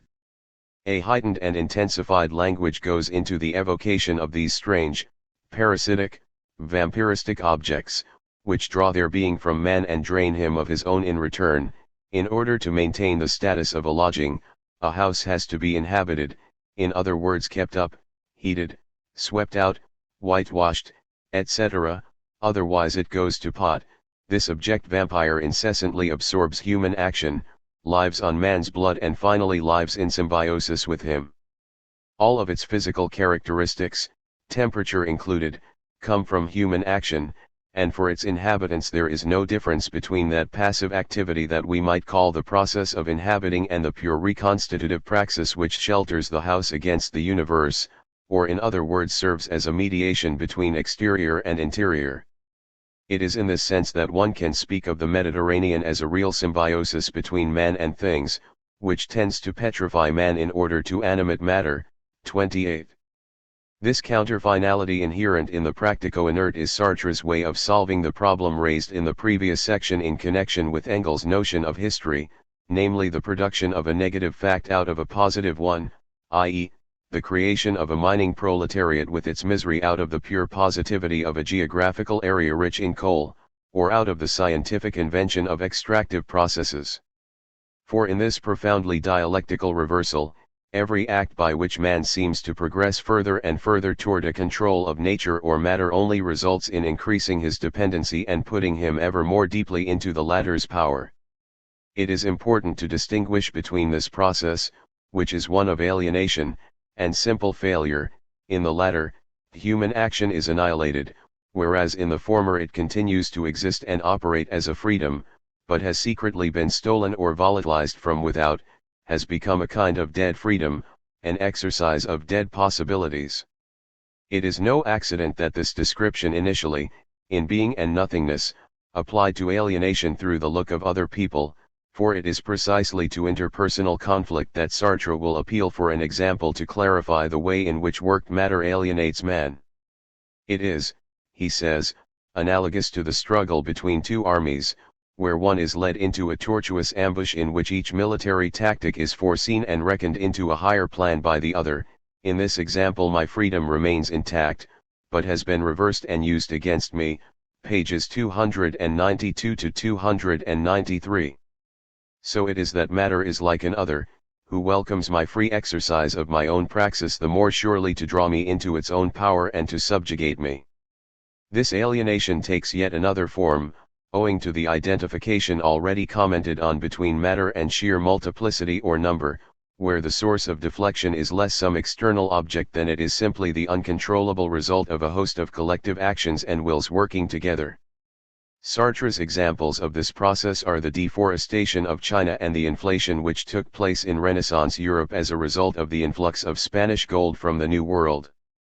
In both cases, a host of individually positive actions. Each peasant removes trees from his own land in order to make it cultivable, each conquistador enriches himself personally, encouraged in that by the state itself, add up to a negative sum. With the trees gone, the Chinese landscape enters its classic rhythm of devastating floods, and Spanish currency depreciates at a pace terrifying to contemporaries. The basic experience of this kind of alienation for Sartre himself seems to have been the outbreak of World War II, in which a million freedoms seemed to cancel each other out in total helplessness. 29 This type of alienation by the fact of collectivity itself was already described by Engels in one of his letters of the early 1890s, in which he said, "History is made in such a way that the final result always arises from conflicts between many individual wills, of which each in turn has been made what it is by a host of particular conditions of life. Thus there are innumerable intersecting forces, an infinite series of parallelograms of forces which give rise to one resultant, the historical event. This may again be viewed as the product of a power which works as a whole unconsciously and without volition. For what each individual wills is obstructed by everyone else, and what emerges is something that no one willed. 30 The dialectical twist given to this model is, however, the idea that even if everyone wills the same thing, quantity turns over into quality and indeed into negation. The mode of human interaction which corresponds to the domination of the practico-inert is that of seriality, another one of the new ideas developed in the Critique. 31 In serially, that is, when individuals are arranged together in a series instead of being united in a group, my basic relationship to other people is something that might be described as statistical anonymity, with all that those words imply of isolation and at the same time profound uniformity with everyone else. Thus, when performing most of the acts characteristic of industrial civilization, waiting for a bus, reading a newspaper, pausing at a traffic light, I seem alone, but am in reality simply doing exactly what everyone else does in the same situation, and this is not an external, but an internal identity. For I make myself an other or the other, and deliberately pattern my behavior on what I imagine the others to be. The ontological irony of this mode of being is, of course, that all the while I am modeling myself and my behavior on the being of other people outside me, all the rest of them are doing exactly the same thing. In fact, there is no other, only an infinite regression, an infinite flight in all directions. Each is the same as the others to the degree that he is other from himself, Sartre says, p. 311, and in this sense seriality is a vast optical illusion, a kind of collective hallucination projected out of individual solitude onto an imaginary being thought of as public opinion or simply they. But public opinion does not exist, and it is rather the belief in it and the effects of such belief which unite individuals in the series. Seriality is thus a basic social mechanism. As such, it is the ontological foundation of statistics as a science, when statistics is a science. It is the structure of such phenomena as panics or inflation, and can never be anything other than collective impotence and helplessness, owing to the way in which each isolated individual feels being to be elsewhere, to be outside of him, and serial action to be something to which he passively submits. Indeed, it is important to stress the way in which, in a serial situation, the actions of individuals only serve to intensify their serial helplessness, and, inasmuch as such action is other in its very origin, return against them as an alien force. Think of the man who at the onset of an inflationary spiral begins to hoard his gold. What he is afraid of, in other words, is that thousands of other people in identical situations will in exactly the same way refuse to surrender gold for paper, causing the paper to become worthless. He is thus an other to himself to the very degree that he causes that which he fears in the future, that he himself does what he apprehends from other people. Given the impotence of individuals in the serial situation, the motivation behind the formation of genuine groups is easily understood as a way of regaining autonomy, of reacting against dispersal through a new type of unity and solidarity. The group thus always comes into being on the ruins of seriality, and history can be seen alternatively as either a perpetual oscillation between moments of genuine group existence and long periods of serial dispersal, or, at any given moment, as a complicated coexistence of groups at various stages of their development and masses of serial individuals surrounding them.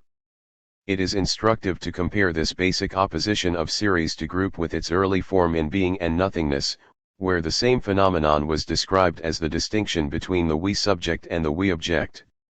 There, of course, the crucial role in the formation of a collective type of being was played by the look of the third party, the outside observer, which was, of course, the source of the notion of the third described in the earlier section. It is only when I feel myself become an object along with someone else under the look of such a third that I experience my being as a we object, for then, in our mutual interdependency, in our shame and rage, our beings are somehow mingled in the eyes of the onlooker, for whom we are both somehow the same, two representatives of a class or a species, two anonymous types of something, two workers or intellectuals or Americans or whatever. Then my being is outside me, inextricably involved with that of my partner and his with mine, in that we share a common situation, face a common enemy, and submit to a mutual alienation or reification. The we subject, however, is not a genuine ontological experience as described in the earlier work. It is subjective only, and corresponds to nothing beyond the bounds of my own consciousness of it. It is no doubt a real feeling, in the theater, among other witnesses at an accident, anywhere I am a spectator along with other people, I feel myself part of something, just as I do at political rallies, perhaps, or in a parade. But this feeling has no consequences for the other people around me, and the proof of this is that I can feel the same exaltation in total solitude, or when nobody else does. The reader will call to mind the mystical experience of the self-taught man in the prison camp as it is described in Nausea, a kind of religious feeling of participation in humanity itself which may serve as the outside limit for this kind of illusion of fraternity or communion. The earlier description thus corresponds fairly closely to experience of seriality, but its terms do not yet seem altogether adequate. In particular, the relationship of the two structures, the one ontological, the other subjective, to consciousness or awareness was never really clear. And given the thrust of Sartre's philosophy, which aimed at suppressing the false dualism between objectivity and subjectivity, it would seem that the recourse to the subjective as a term of judgment is more a sign of theoretical uncertainty than of anything else, an uncertainty which the critique will dispel. The source of such judgment is of course the idea of inauthenticity as first developed in Heidegger, the notion of the anybody, the German man or French mass man, the anonymous and faceless crowds in the streets and factories of the industrial world. But with Heidegger, and with the other anxious critics of modern civilization in the 20s, this concept was essentially an anti-democratic one. Sartre reverses it, turning it against the middle classes themselves. What is particularly striking about the comparison between Sartre's two versions of this idea is that even the Sartre of the earlier work immediately links the experience of the we subject to that of manufactured objects. There is, we might say, no personal way of opening a can, of punching a time card, of turning on a faucet. Each of these objects has built into it an impersonal directive, a set of instructions as to the way in which anybody must use them, so that in doing so, we lose our own personal individuality and become mere delegates of that undifferentiated transcendence which is the we subject. Thus, as in the later work, objects reflect back to me my own anonymity, my participation in a we subject, and indeed, all the themes of the later work are implicit in the earlier illustration. For the worker is also alone with things, with his tools and machines and raw materials, yet insofar as they stand as commands to him to produce a given object for someone else, he feels them as an alien presence, as the look of the third, before which he himself becomes a kind of object along with his fellow workers. Yet the consumer who ultimately uses these manufactured objects feels himself at one in a profoundly depersonalized, anonymous sense with all those others who also buy and use the merchandise in question. Thus even in being and nothingness the commodity is the disguised bearer of interpersonal relationship, interpersonal struggle.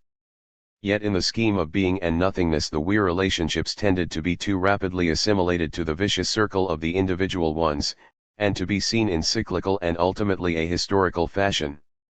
This was the result of the initial terminology of subject and object, the alternation between which limited the possibilities with fairly mathematical strictness. There remains a trace of this cyclical, random oscillation in the critique, but the notion of increasing totalization puts it in a new light and gives it for the first time a genuinely historical direction. In the new version of the formation of a group given in the critique, the third plays a role analogous to that which it had in the creation of the we object, and clearly, it was to prepare for this function that Sartre introduced the idea earlier, in connection with reciprocity itself. Only in the critique, what seemed before relatively simple and straightforward has undergone an amplification of imposing proportions, a complication which may seem to make this concept as cumbersome as that of the rotation of Ptolemaic epicecles. For the basic problem we face when we come to the question of group dynamics is that of the possible autonomy of the group as a unit, if the experience of the we object, of group participation and ontological solidarity with others, remains bound to the look of the third party or the outsider, then it is hard to see how the group could ever become an independent force in its own right, for it would always depend for its being on something outside itself. And there is no doubt that in the beginning, the group always comes into being against some third party, against an external menace of some kind.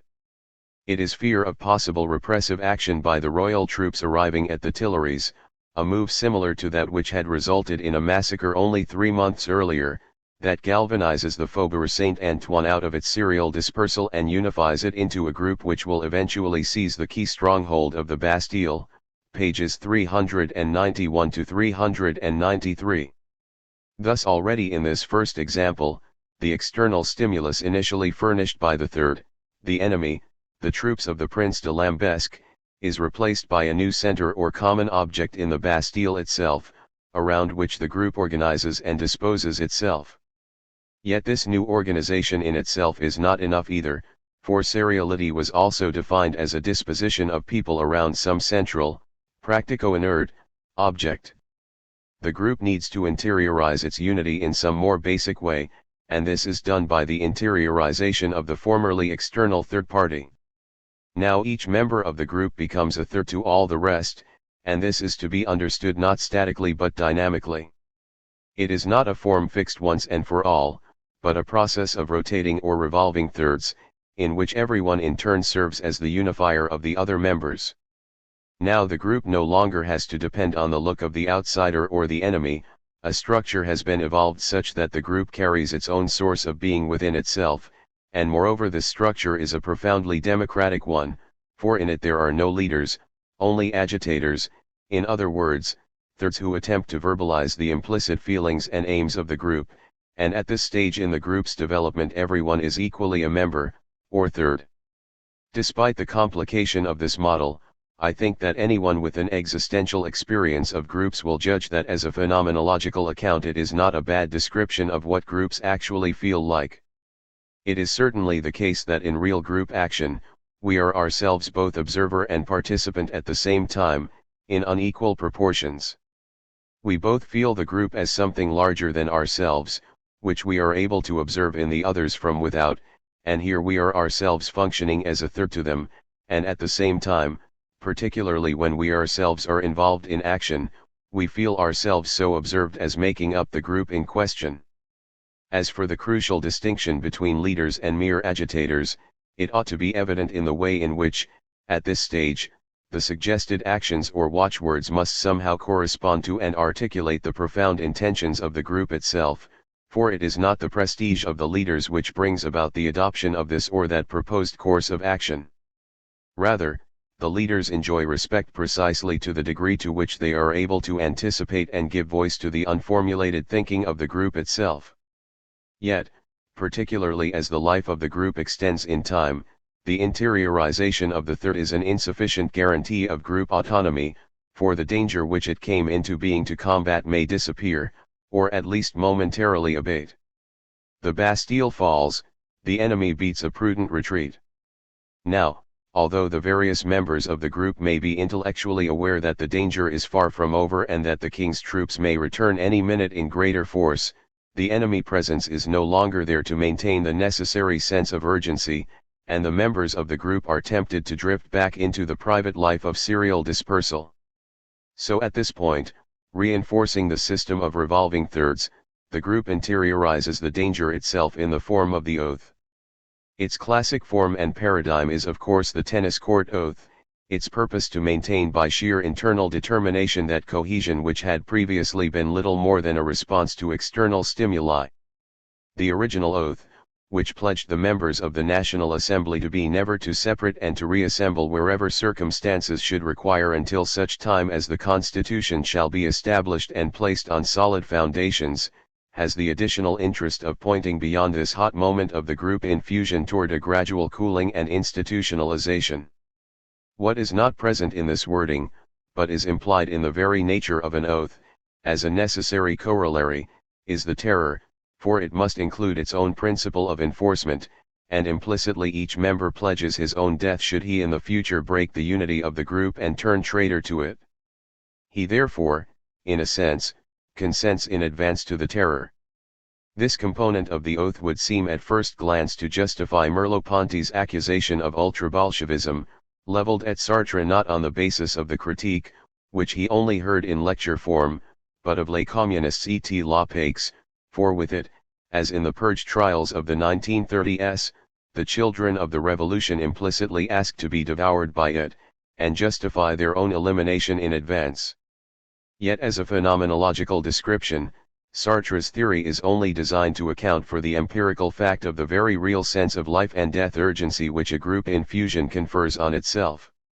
He explicitly underlines, moreover, the ultimate failure of the terror as such. Of the two possible negations of the group individual praxis and seriality, the first, as we have seen, constitutes the moment of the realization of the common enterprise, it is ontological negation and practical realization, the other is definitive and it was against it that the group was originally formed. However, it is the first of these negations which is suspect for the machinery of the terror, p. 578. Thus, in its very structure, the terror fails of its aim. Born of an attempt to prevent the return of seriality and dispersal, it engages instead in the liquidation of individual freedoms. In place of a recreation of the original group infusion, in place of a return to that earliest moment of group euphoria and group cohesion, the terror results only in that progressive desolation of the convention so vividly described by Michelet, with its empty benches, its sense of the absence of the famous voices, the picture charged with psychological suggestion as well of Robespierre and his followers now left alone with themselves. But the terror is only part of the oath itself, which plays something of the role of a social contract in Sartre's thinking. 32 Even the differences with Rousseau are somehow profoundly akin to the spirit of the latter. Rousseau, of course, thought in terms of a larger community, a state, or city-state, whereas the Sartrean concept of the group aims at a much smaller guerrilla-type unit, and even tends, as we shall see shortly, to preclude the idea of a social class as an actor in history, let alone such an abstract unit as a state or a society or a nation. Yet implicit in Rousseau's concept was a reduction of the viable society to relatively manageable proportions, as in the city-state, and Sartre's further reduction to little groups, to relatively existential, lived proportions is really an operation undertaken in the same spirit, but at a later moment in the development of the middle-class society, when henceforth there is no longer any national or social unit, only a jumble of various groups and ruins of groups, serial collectivities, and groups of all kinds coming into being simultaneously. It is at this point that Sartre, attempting to integrate into his scheme the whole dimension of historical time, in existential terms, the succession of the generations in time, enters on what are for him relatively new kinds of speculation. Thus, birth itself becomes the implicit swearing of a series of oaths, of a series of group affiliations. The baptism of newborn children, rather than of consenting adults, may serve as the symbol of this process which allows the newborn to join the larger group unities at once, to preserve the continuity of social institutions, to avoid the suspension of a state of nature. Baptism is a way of creating freedom for the common individual. Sartre's term for the member by oath of an already constituted group at the same time that he receives his function in the group and his reciprocal relationship to the other members, p. 491n. This defense of an implicit social continuity, of an implicit ongoing life of institutions, may strike us as a flagrant contradiction of the very spirit of Sartre's existentialism itself. Indeed, I believe that the idea of a social contract has been used to serve conservative as well as radical ends, and Sartre's own language at this point shows some hesitation. I used to think this reasoning reflected some kind of timid conformism or fear. It is, nonetheless, an essential link in his argument, as we shall see shortly, for the continuity of the oath, implicit or explicit, is the means by which a kind of inheritance of guilt is constituted from generation to generation, by which individual responsibility in the present is intensified with the burden of all the class responsibility of the past. With the notion of the oath, the description of the structure of the initial group infusion is complete. The distinction between group and seriality should now be evident, where in seriality no one was a center and the center was always and for everyone elsewhere. Here in the group, everyone is the center is everywhere, present wherever any members of the group are present. It is in this sense that the formation of the group is for its members a recuperation of their lost being, of their serial and individual dispersal in the world. On a mythical level, the formation of the group and the taking of the oath are, in Sartre's words, the beginning of humanity, p. 453. Now, For the first time, men are somehow self-caused, have become the foundation of their own being, have through mutual solidarity overcome both the abstract isolation of individual existence and the alienation of serial man in objects and otherness. It is perhaps worthwhile, at this moment in which the mystique of the group is strongest, to pause for an evaluation of the spirit in which group action is here treated by Sartre, and beyond that, of the notion of revolution itself which is implicit in his descriptions and in his frequent recourse to the French Revolution as a paradigm of group behavior. In this, of course, he himself is representative of a larger current in contemporary French intellectual life which may be described as that of revolutionary nostalgia, governed by a value-charged myth of revolution itself. I use the word myth not in the negative sense of that which calls for demystification, but rather in the positive meaning it has come to have for American literary criticism as a kind of ordering of experience, for it seems to me that this notion of revolution can be best understood not so much in direct political and theoretical terms, but precisely in terms of time and of narration, in what are ultimately literary categories. What if, in other words, revolution were to be understood not so much in terms of content as in terms of form? What if the power of the revolutionary idea came fully as much from the new temporal reorganization of experience that it permits, as from any practical consequences which might flow from it as effects from a cause? This is nowhere so clear as in the realm of historiography itself. The basic difference between academic and Marxist histories lies, it seems to me, in the types of rhythm each establishes between permanence and revolution, between social custom and social change, between the continuous and the sudden break in the thread. For the academic historian, as for the conservative in general, the truth of social life is somehow a deep underlying permanence, a slow and organic continuity whose first image and rhythm is derived from the landowners' fields themselves. Synchronic pictures of history are possible only at that price, for how else would a historian be justified in writing a description of England in the 1740s, let us say? Yet the experience of living in a numbered and historical decade is something that no one feels at the time. It is an optical illusion of the historian, a mirage of being projected after the fact. Thus Sartre's characters and Sartre himself are shocked, at the end of the 1930s, to realize that all this time they had been a generation, living through a period which would go down in the history books as the period between the two wars, they themselves had merely thought they were living. Faced with an absolute break in continuity, the conservative historian tries to reabsorb it into that continuity itself. Thus Taine shows us that in its essential structures, centralization, rationalism, the revolution was not something new, but only fulfilled the work of the 18th century, of the Ancien Regime itself. Thus the revolution becomes but one manifestation of the 18th century among others. For Marxist historiography, on the other hand, it is permanence and continuity which are the illusion, and change and struggle the reality. These two modes of understanding the past, indeed, reflect a kind of gestalt alternation, in which everything changes depending on whether you see history as a continuum only occasionally broken by upheavals, or as a constant working out of hidden contradictions, a perpetual but concealed violence which comes to the surface from time to time as a reminder of the nature of the underlying reality. The very concept of continuity is of course an idealistic one, criticized from their own respective points of view by both existentialism and Marxism. Thus the scandal of the revolutionary event for academic historiography lies in the radically new type of event which it offers to historical narration. In ordinary continuous life, the life of custom and tradition, nothing really changes or happens, there is basically nothing to tell in the narrative sense, there are only institutions on the one hand, and the random stories of individual life on the other, which therefore lose even what existential density they possess and become mere examples of the former, the life of a peasant in the Middle Ages, the daily routine of a 17th-century burgher's wife, and so forth. The peculiarity of the revolutionary moment is that in it, for the first time, history takes the form of narratable events, reveals itself as a continuity with a beginning, middle, and end, marks a shift to a new and qualitatively different temporal organization.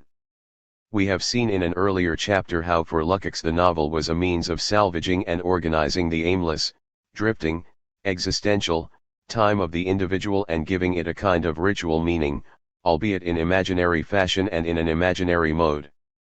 The revolutionary moment now does so in reality, through the new relationship which comes into being between the individual and the collective, and the transformation of individual time which comes as a consequence. In other words, whereas under ordinary peacetime conditions there is still a difference between real life and mere existence, or between genuine existence and mere dead stretches of time or duration, this distinction is suppressed by the revolutionary continuum itself, in which everything, all gestures and thoughts, routines, decisions, private life as well as public life is henceforth drawn into relationship with the revolutionary process, reorganized around it and re-evaluated automatically by its juxtaposition with the central revolutionary fact itself. This total process, which Malraux, in l'Espoir, called apocalypse, is for the first time one in which the total collectivity is involved, whether it wants to be or not. Wartime would seem to be an analogous state of total mobilization, but it is, of course, initiated from the outside. The revolutionary moment, on the other hand, which insofar as it is violence is basically a civil war, contains its own cause and maintains itself in its own being. Such a description, on the other hand, would seem to stress unduly the process of change at the expense of the actual nature of the socio-economic change itself, for it would seem that where the revolutionary moment becomes an end in itself, as apocalypse or group euphoria, as a transfiguration of existence rather than as an instrument to transform a system of production or legal relationships, then there would be no way of distinguishing the value of one group experience from another, and the old quarrel between communism and anarchism would seem once more to raise its head. For it is actual again, and not only in France, in the theoretical differences between student movements and the older institutional left, and one can rephrase the criticism in temporal terms as Pietro Ciotti does when he objects to the instantaneity inherent in Sartre's concept of the group, its basic timelessness, or the way it can experience time and change, durée, merely as a gradual deterioration from that initial moment of intensity in the formation of the group.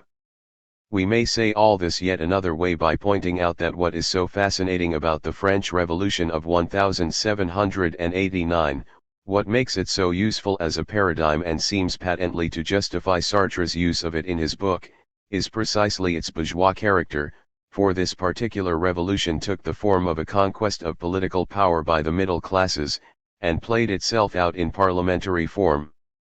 Hence the importance in it of characters in the novelistic sense, of individualities, for it was both by their oratorical language and by the emblematic value of their personalities, Danton's appetites, Robespierre's stiffness, that they were able to be functional in that ruse of history whereby France was transformed from a hierarchical feudal absolutist state to a centralized middle-class one. Thus the Great Revolution, like the novel form, like the sonata or the great systems of idealistic philosophy, is implicitly governed by the category of middle-class individuality, or, if you prefer, of humanism, and thus allows itself to be told in the form of a story. Witness Michelet, whose great history yields in nothing to the novelists with whom he is contemporary, Balzac, Dickens, Flaubert. There are, indeed, other literary categories which are instructively applied to the notion of revolution as well, that of the point of view, for instance. Such a category, with its implication that we must be in situation even with respect to the past, is already inherent in that logical distinction between subject and predicate in the historical process, of which Marx made so much and which he originally derived from Feuerbach, i.e., the proletariat is the actual subject or bearer of the historical process. There is a basic sense in which this means that even in the study of the past, insofar as it is told as a story, we are obliged by the very form itself to take sides. Thus Aragon's Géricault, listening in the dark to a complicated argument between revolutionary conspirators, finds himself obliged to adopt a point of view in order to comprehend. Here, in order to follow the plot, and the ambiguous term histoire designates either story or history itself, Theodore had to make up his mind one way or the other, his sympathy had to go out to the set of actors as against those others. And the odd thing was that this King's Musketeer, this Don Quixote of the world of yesterday, a world which today was in headlong flight as he listened to these clashing arguments, seemed to be taking Napoleon's side, as though his anxiety were that these nobodies, these wretches, this priest, these middle-class citizens, these day laborers, might not understand the new role the emperor was going to assume. He was afraid the play might not have the ending he wished, like those members of the audience in the gallery who are carried away to the point of shouting to the hero on the stage that the traitor is standing behind him. 33 In this, Jura called as witness only reproduces the movement of the reader of the historical novel itself, who looks in as spectator and is forced, by the mechanism of point of view, into complicity with the acts he witnesses. This relationship between history and situation or point of view is indeed the focus of that thoroughgoing attack on the validity of historical thinking undertaken, on the occasion of Sartre's critique, by Levi Strauss, who emphasizes precisely the dependency of historical analysis on taking sides.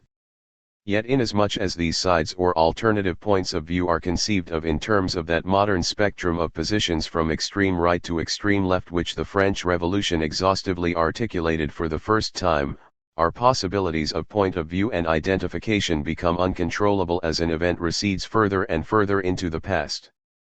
Understanding the Fronde, for instance, becomes a frenzied effort to determine whose is the legitimate right to revolt, who represents privilege and who the attack on privilege. It suffices therefore that history be increasingly removed from us in time, or that we be removed from it in thought, for it to cease to be interiorizable, and to lose its intelligibility, which was only an illusion that was attached to a provisory interiority. 34 As scandalous as such an argument may seem from the point of view of academic or objective historiography, it seems to me that in the present framework we may well admit its validity, without for all that conceding the invalidity of historical thinking as a whole. For it amounts to saying that we ourselves are in situation only with respect to middle-class history, and that history as such has acquired a unified or totalized meaning only since the advent of capitalism itself, that the earlier past and its artistic monuments are available to us only analogically, and at the price of some essential translation or adaptation of them to our own socio-economic situation. It is in any case certain that the problem of a point of view in the past is among the crucial ones that Sartre will have to solve in the critique if history is not to dissolve into a series of unrelated group movements and discontinuous events. The error of Levi Strauss is, however, not so much the notion that the distant pre-capitalist past is inaccessible to historical thought as such, but rather the idea that we can in any genuine way be removed from our historical present in post-industrial monopoly capitalism, that we are in any sense free not to understand events in that historical mode which is contemporaneous with it.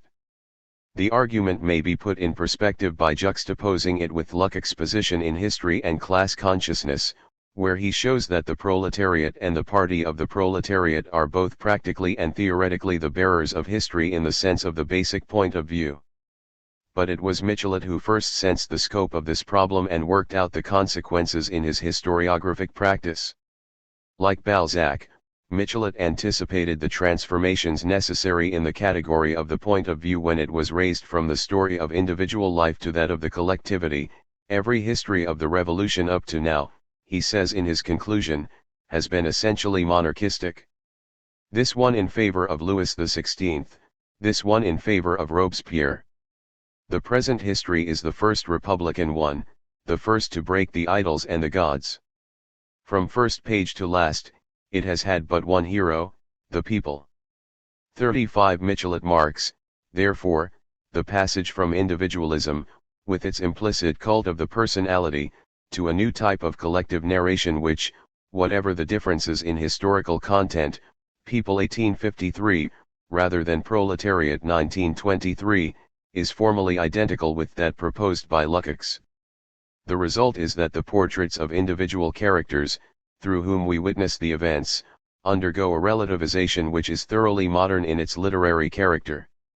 We still take sides, but as in the Sartrine system of revolving thirds, we are no longer bound in sympathy to a single actor. We take up our heroes and let them drop ruthlessly, and from this point of view, our reading is itself an abnegation of that individual personality to which we are instinctively so attached, already virtually a training in the new forms of collective existence. But let Michelet describe his own practice, for he is well aware of what he is doing. We have rarely made any total and indistinct judgment, rarely given a portrait as such. All, or almost all, are unjust, resulting from an averaging out of a character at a given moment, where good and evil cancel each other out and make each other false. How many men in one man? How unjust it would be to stereotype a definitive image of this variable creature. Rembrandt made, I believe, 30 self-portraits, all similar, all different. I have followed this method, both art and justice equally urged me to it. If you take the trouble to follow each of the great actors through these 2 volumes, you will see that each consists of a whole gallery of sketches, each retouched at its particular date according to the moral and physical modifications which the individual had undergone. The Queen and Mirabeau come before us again and again, 5 or 6 times, at each appearance time has marked them in passing. Marat seems the same, but under shifting traits, all true, although different. The timid and comfortless Robespierre, hardly glimpsed in 1789, is drawn in profile before us in November 1790, in an evening session, at the rostrum of the Jacobins. We give a full-face portrait of him, in May 1791, in the National Assembly, magistral, dogmatic, already full of menace. We have thus carefully and punctiliously dated men and questions, and the moments of each man. Again and again, we have had brought home to us an idea which struck us greatly and which dominates the present work: history is time. 36.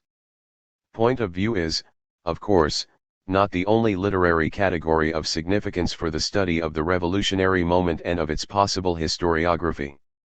The very temporal structure itself is displayed in the crucial importance of the choice, inevitably an artificial one, of the frame, of the beginning and the ending, of the points between which the narrative is to run. The history of the French Revolution is customarily thought to begin with the Estates General, or the elections to it, and to end with the death of Robespierre, and in this, Michelet himself follows the customary pattern. Yet the effect of such a choice of termini is significant, for the coincidence of the fall of Robespierre with the end of the revolution as such implies that the terror was at one with the revolution itself. It is an implication written into the form, and even a writer hostile to Robespierre and the Jacobins, as Michelet is, will find himself, by his own time scheme, forced into profound sympathy with Robespierre at the moment of his downfall.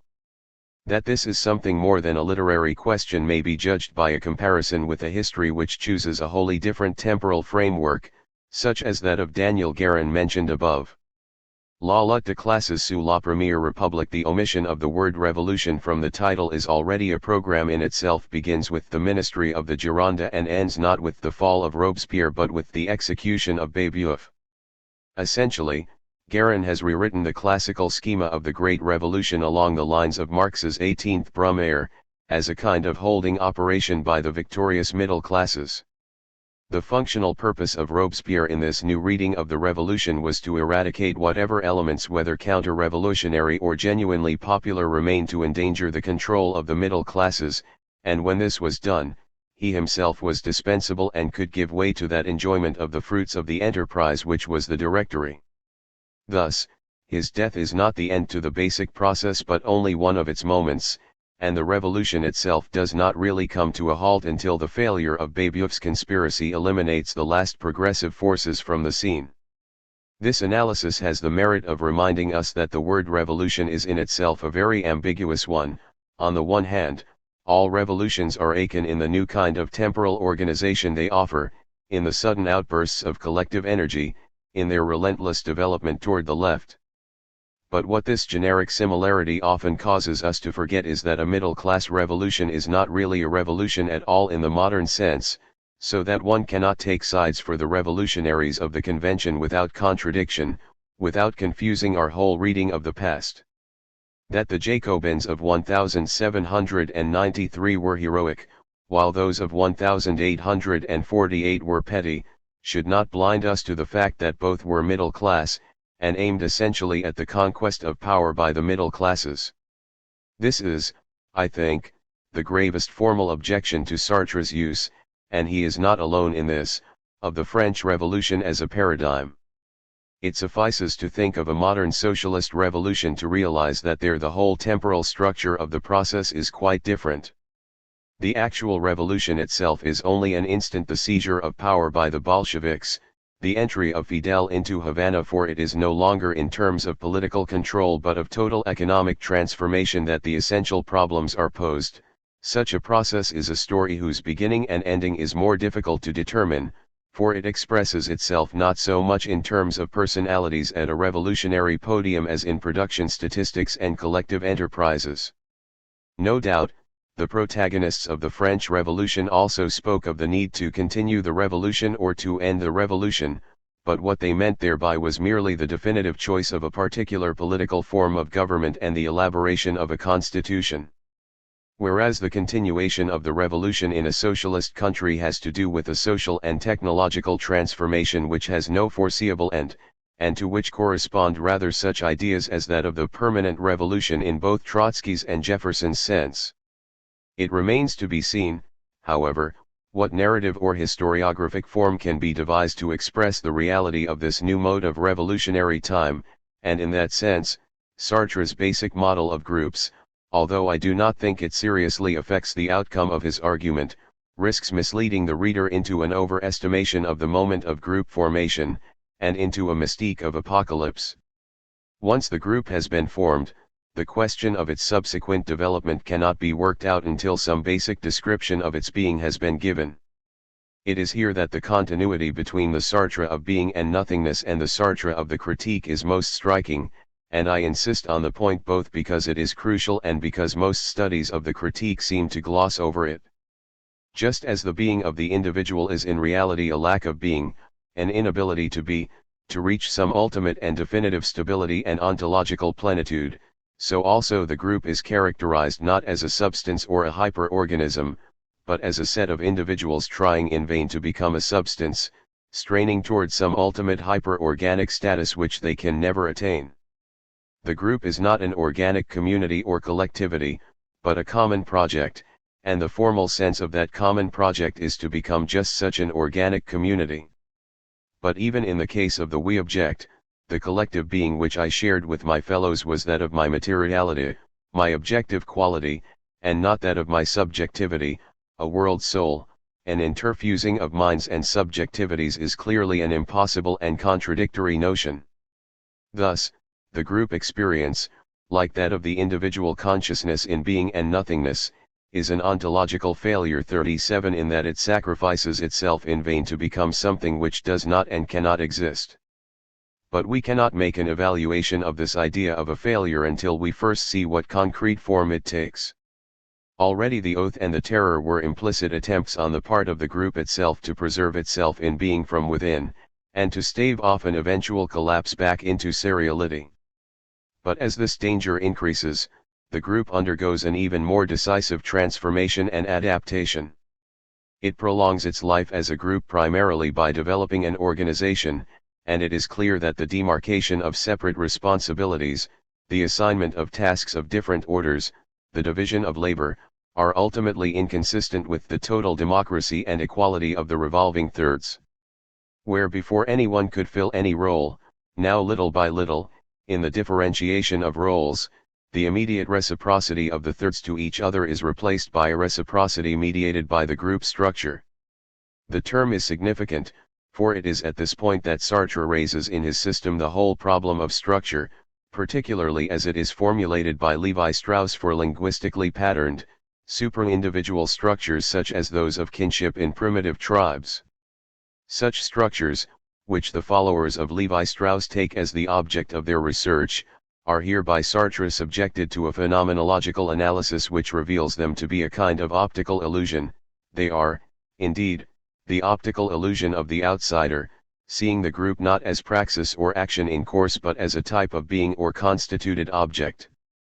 They are the hypostasis, along synchronic lines, of what is in reality a diachronic process. On the other hand, these complex systems, which can be mapped out before us in charts, these kinship laws susceptible of being reduced to mathematical language, are clearly not imaginary and correspond to some particular mode of being of the social phenomenon in question.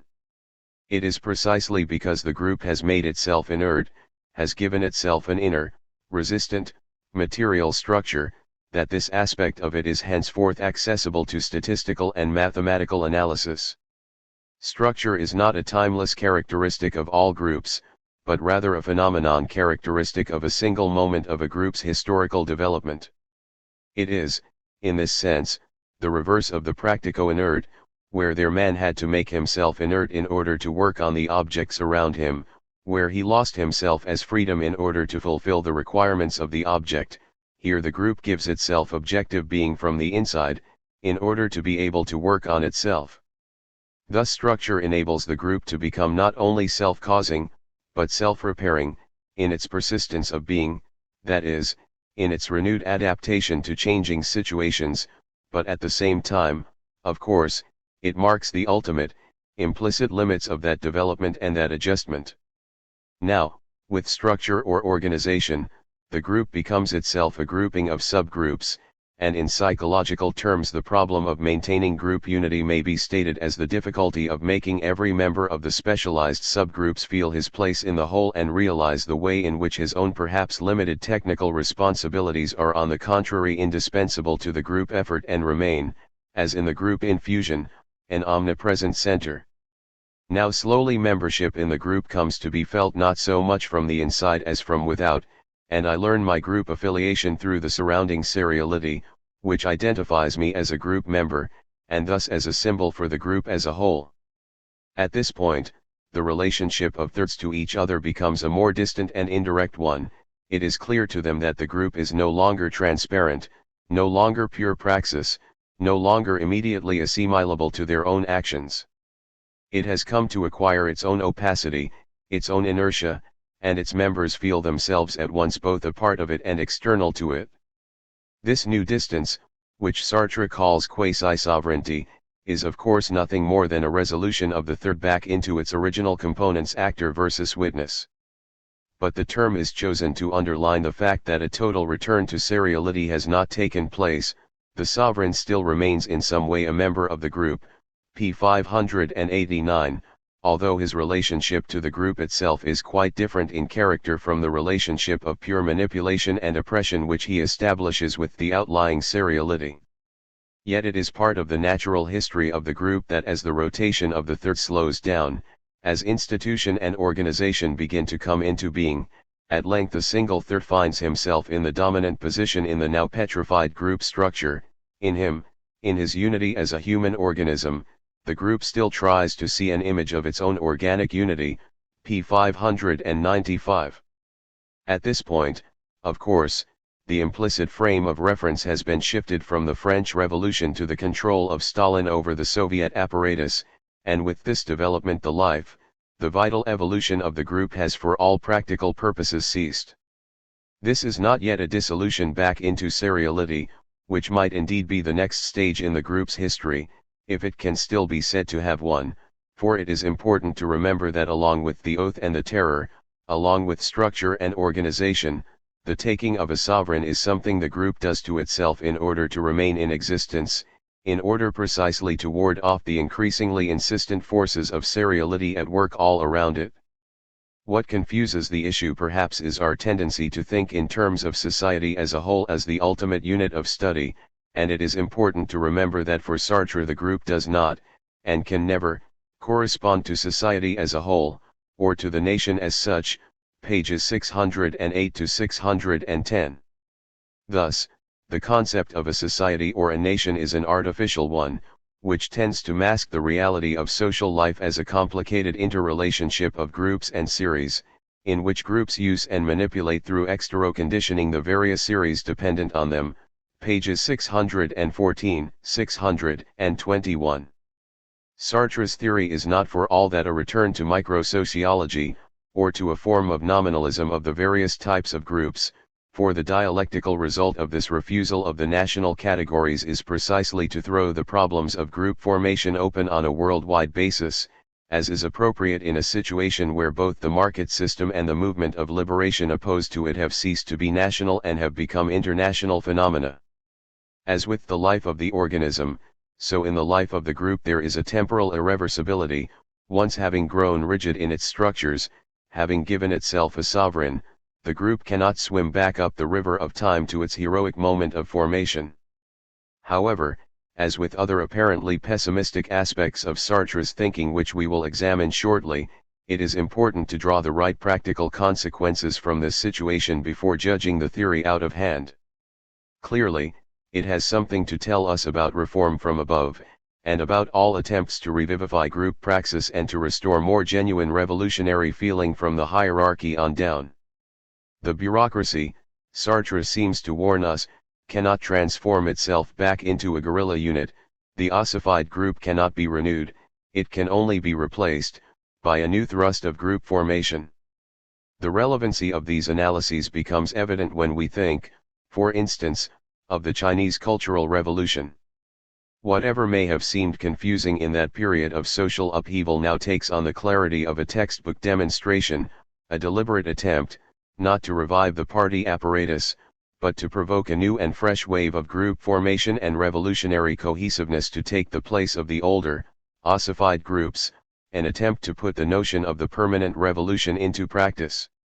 Another corroboration of Sartre's theory, a little closer to home, is to be found in the French May events of 1968, in which the official Communist Party apparatus was bypassed, both inside and outside the party, by a new type of revolutionary group formation.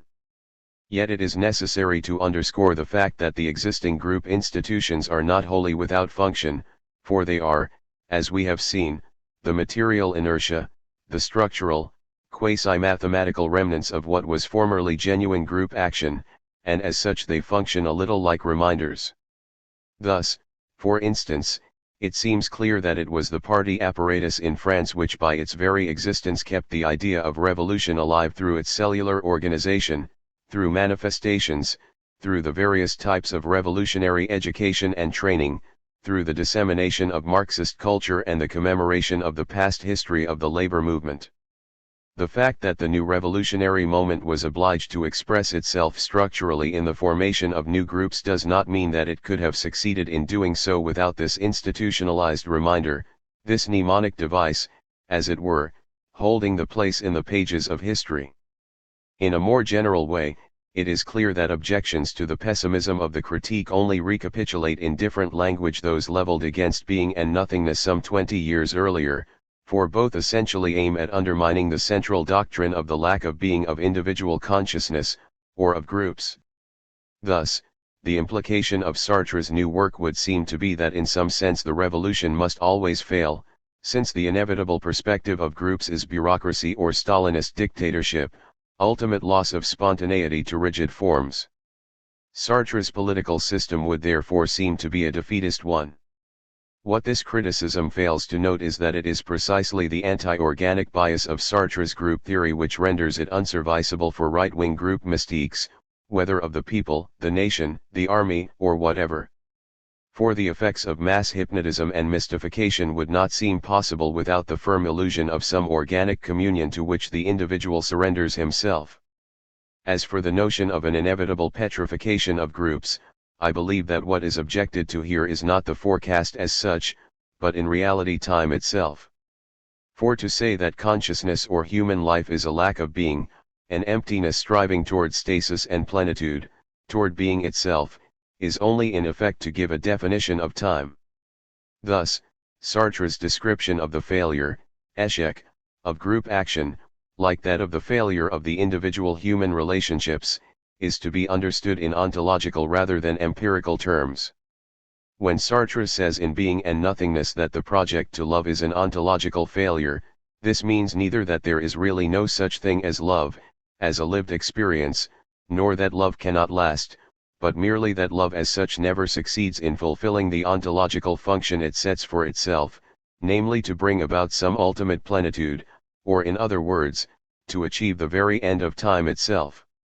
On the level of groups, therefore, the doctrine of ontological failure lays emphasis on the passage of time, on constant change, both in group and in situation, and on the succession of the generations.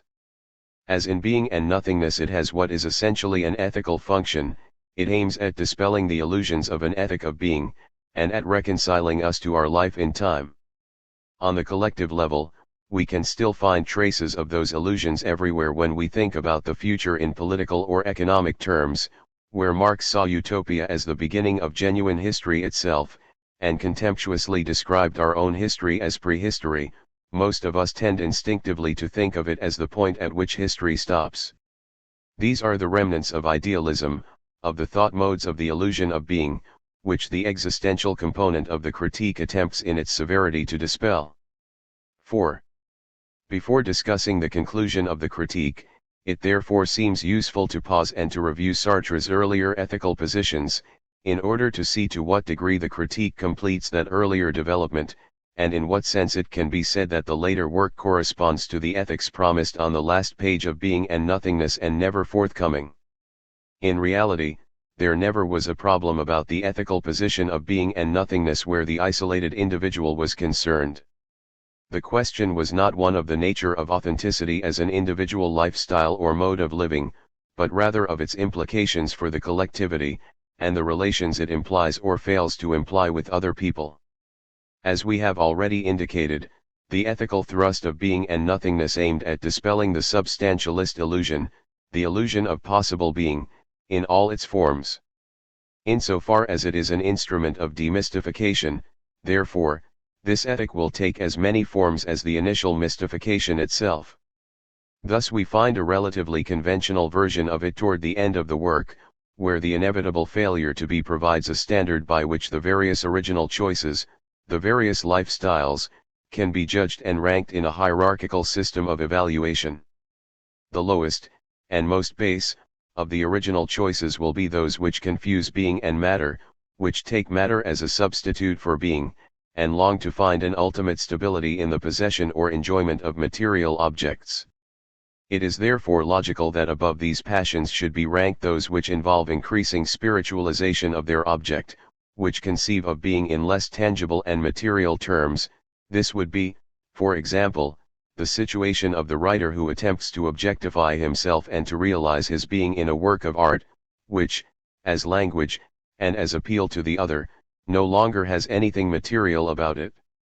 Yet here still the illusion of being is present, for what drives the project forward is the obscure, instinctual, unarticulated feeling that it is still in some sense possible to realize oneself, that is to say, to objectify oneself in the form of an object for consciousness, so that one can be at once both object and subject, which is to say, the in itself for itself, or God. There would therefore seem to be room for yet another kind of life passion, one which did not aim at self-objectification or at some ultimate form of stasis, but which took its own freedom for an end and which therefore, in any of the various possible forms it might take, can be described by the general term of play in Schiller's sense, and the term is clearly chosen for its offensiveness to the esprit de sérieux, as Sartre terms the mode of consciousness caught up in the illusion of being. With the state of play as an absolute, then, we reach a point where we glimpse the possibility of some free, non-reified authenticity, no longer bound to the myths and illusions of being. 38. Yet the ethic of play is at the same time positive and abstract. What is concrete is that which prevents its realization. Genuine, concrete authenticity must therefore be defined in terms of that against which it has to struggle, rather than as a type of ideal. Indeed, for both Heidegger and Sartre, authenticity is seen as a later form than that inauthenticity which has priority over it and which constitutes the primary mode of being of human life. Genuine authenticity is therefore not a state. To think so would be to fall back into precisely that illusion of being which is at issue, but rather something precariously wrested from inauthenticity, reclaimed and reconquered from it, and in perpetual danger of collapsing back into the older form, for Heidegger anonymity, for Sartre mauvaise foi. For this reason we would do well, I think, to consider the idea of authenticity a critical one, for it cannot be defined in itself but only against some pre-existing situation and state of inauthenticity which it is designed to correct or remove. We are thus led to explore the idea of authenticity through its opposite. Thus, insofar as mauvaise foi is designed to give me a feeling of self-justification, and to help me avoid that realization of my total freedom and solitude which is anxiety, angoisse, the experience of authenticity will always take place in anxiety, and will always involve a sense of the unjustifiability of my own existence, a purification of consciousness which strips it of all its defenses and rationalizations and leaves it without a past from which to draw self-respect, without a future in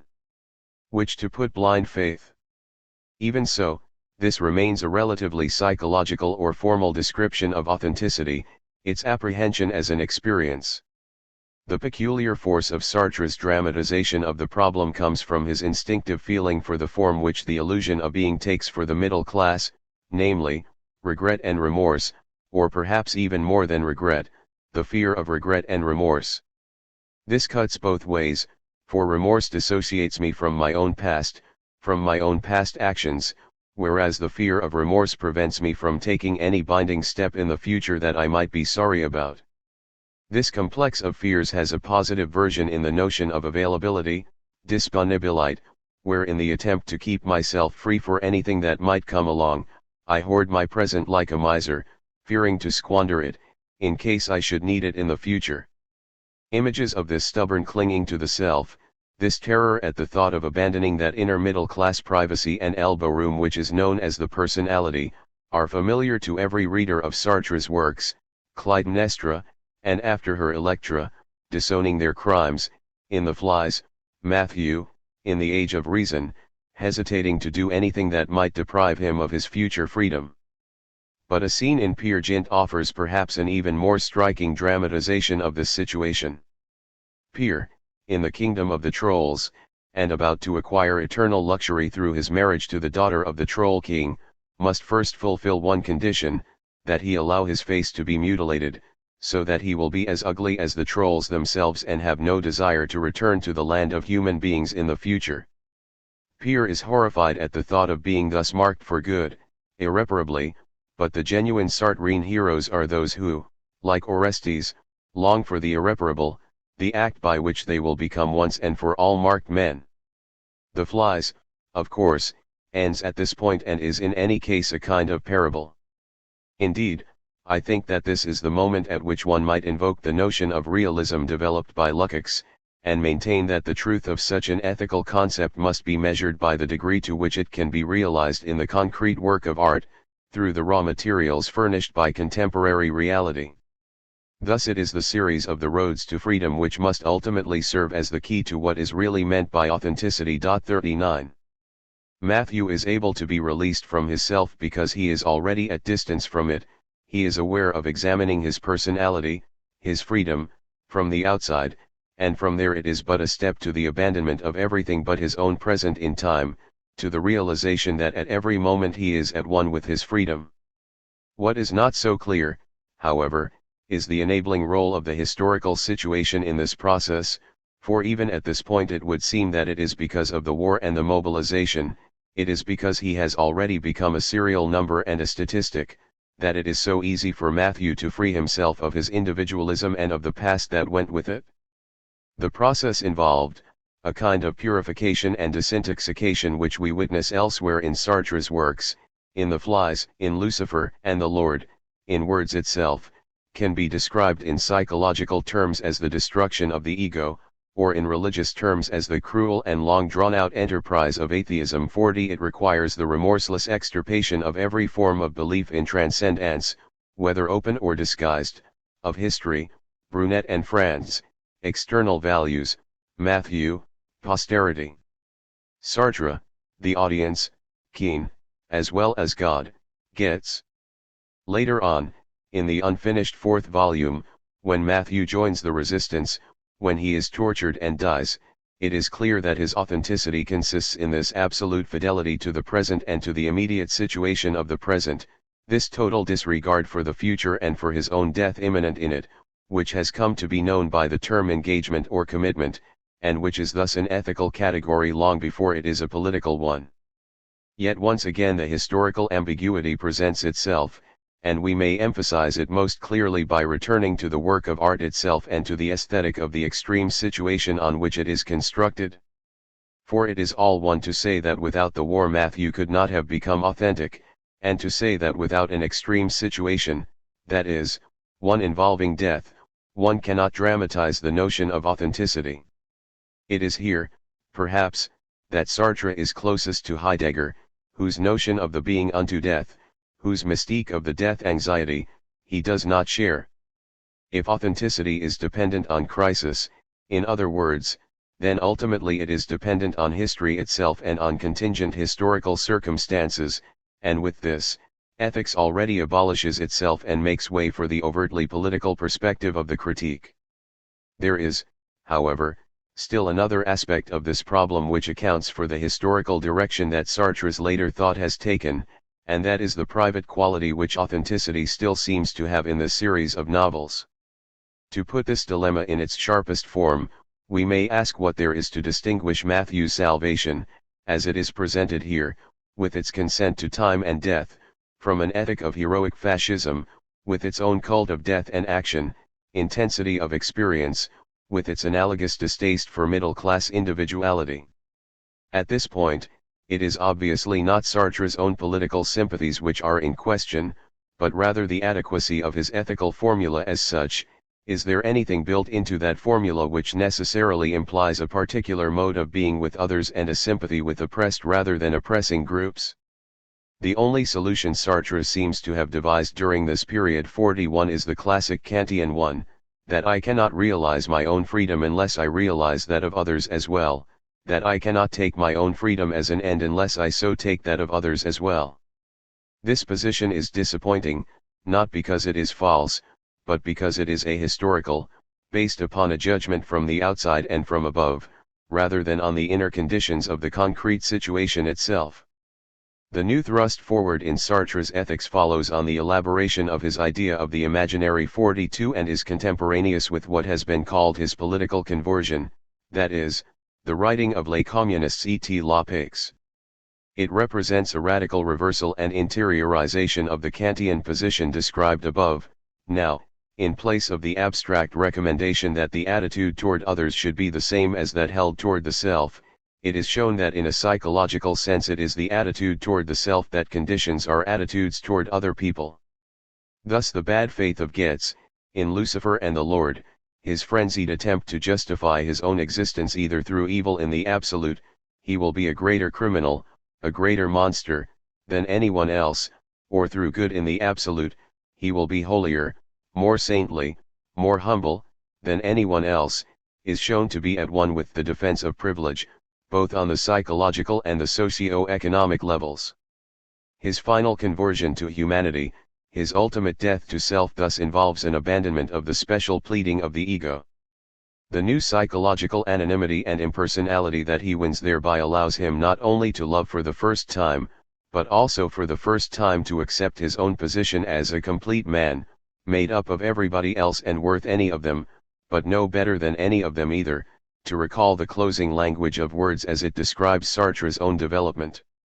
This new concept of an inner, psychological identification between self-justification and special privileges, between mauvaise foi and privilege in general, is the intellectual instrument whereby Sartre converts his earlier ethical system into a politics or a theory of history.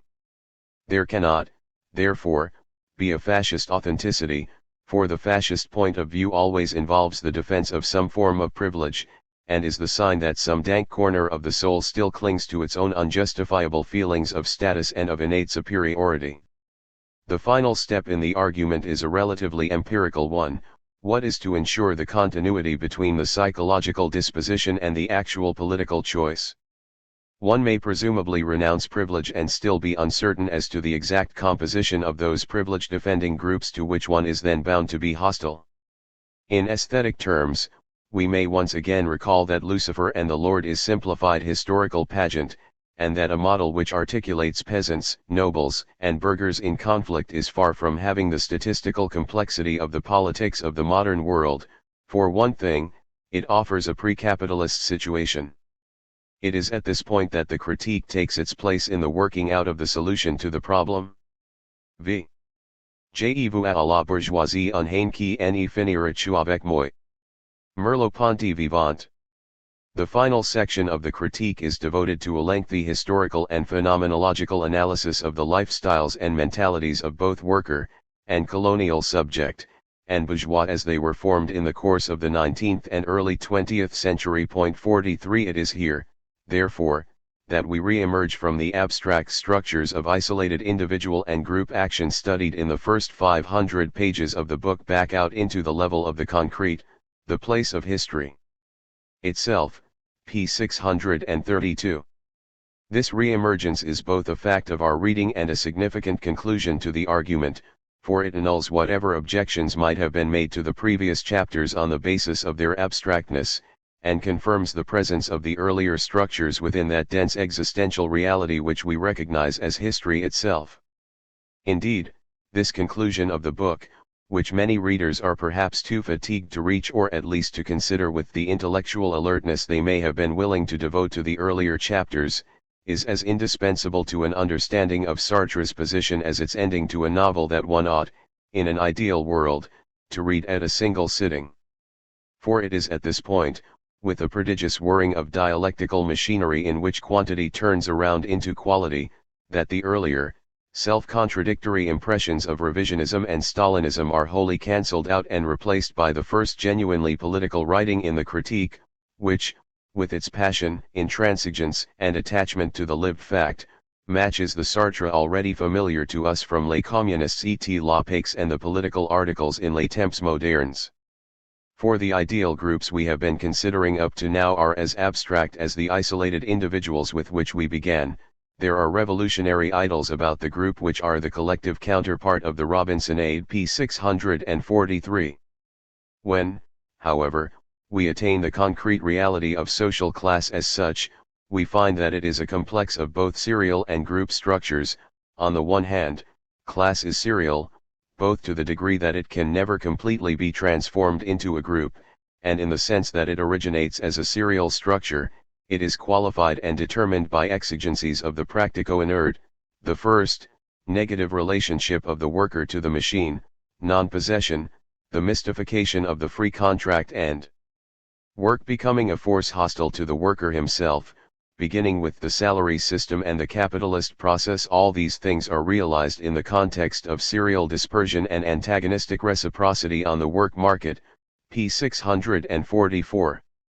Class affiliation, in other words, is defined as a particular relationship to a particular, determinate mode of economic production, and in this sense, what Sartre describes as seriality is what Marx calls conditioning. We will examine the possible differences between these two models shortly. From a different point of view, however, the whole class is present in the organized group which springs into being within it, and its collective seriality is, as a limitation, the inorganic being of its practical community. p. 644. So that the group can, at least symbolically, realize the union of the entire class in its action. Thus the status of a class is already given in the structure of the practico-inert, factory system, machinery, salaries, mode of distribution, rate of industrial development, at any given moment. But this inert, impotent seriality is, as we have seen already, first galvanized into group formation by the presence of external danger, by the threat of a common enemy, who is, of course, in this context none other than the middle class itself, the property owner. That danger is real, for the middle classes fear the mass of workers and react preventively to what is felt to be a working class threat, not only economically, in the lowering of salaries to assure profits, in the closing down of factories during periods of overproduction, and in the fostering of useful forms of unemployment, but overtly and politically as well. The first example of this political preventive warfare is still the classic one, the deliberate repression and massacre of the workers in June 1848 after the success of the middle-class revolution had been assured and the working-class agitation for guaranteed employment had become an impediment to the development of business. This initial crime, this founding violence as we might call it, has grave consequences for the formation of the middle-class character as well, and it is at this point that the dimension of genuine history, the succession of the generations, the dialectical change and development from one moment to another, begins to come into view. For like the worker, the factory owner emerges into a world whose external conditions are already given, into a situation fixed in advance, even though the response to that situation is invented freely, and the acts and lifestyles of the previous generation are precisely a part of the basic situation faced by their successors. Thus, an essential part of the inheritance of the middle class, from generation to generation, is the fact of their own past violence, which is to say, the violence done by their fathers and grandfathers, and it is this that in a previous section we have called blood guilt. This is not a theological idea but a dialectical one. The generation of 1848 decimates the workers remember and pass the memory on to their sons. The new generation of factory owners must now face a sullen, resentful, and mistrustful working class which has made up its mind about them in advance. Thus the act, once committed, passes into the structure of the world itself, leaves its traces as repressive legislation on the one hand and as profound suspicion on the other, and returns to confront the second and third generations as an objective situation to which they are not free not to react.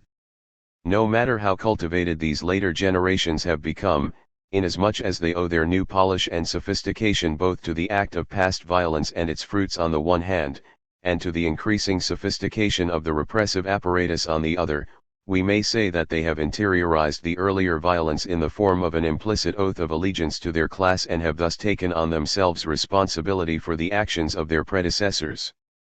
This responsibility is not to be understood as a marginal fact about the new middle classes, but as a total thing, as the basic choice, the key fear, around which everything else in their personal lifestyles is organized. It is at this point that we find some of Sartre's most characteristic analyses, such as the following passage on middle-class distinction: a distinguished man, great distinction of table manners, etc. The distinguished man is the result of selection. On the part of his superiors he is the superior individual recruited by class co-option, or maintained in his class by permanent recognition. But he isn't born, even if he is in fact a bourgeois and the son of a bourgeois. For nature and blood confer their privileges on the aristocracy. But in the democratic world of capitalism, it is nature that represents universality, with the result that at first glance the worker is a man just like the bourgeois. Distinction is an anti-nature. The bourgeois is distinguished in that he has suppressed needs in himself. And in fact he does suppress them, both by satisfying them on the one hand, and by hiding them on the other. Occasionally displaying a certain asceticism, he maintains dictatorship over the body in the name of an absence of need, or in other words a dictatorship of culture over nature. His clothing is constrained: corsets, stiff collars and false fronts, top hats, etc. He draws attention to his own sobriety. Girls eat ahead of time when they are invited to dinner, in order to fast publicly. His spouse does not conceal her frigidity.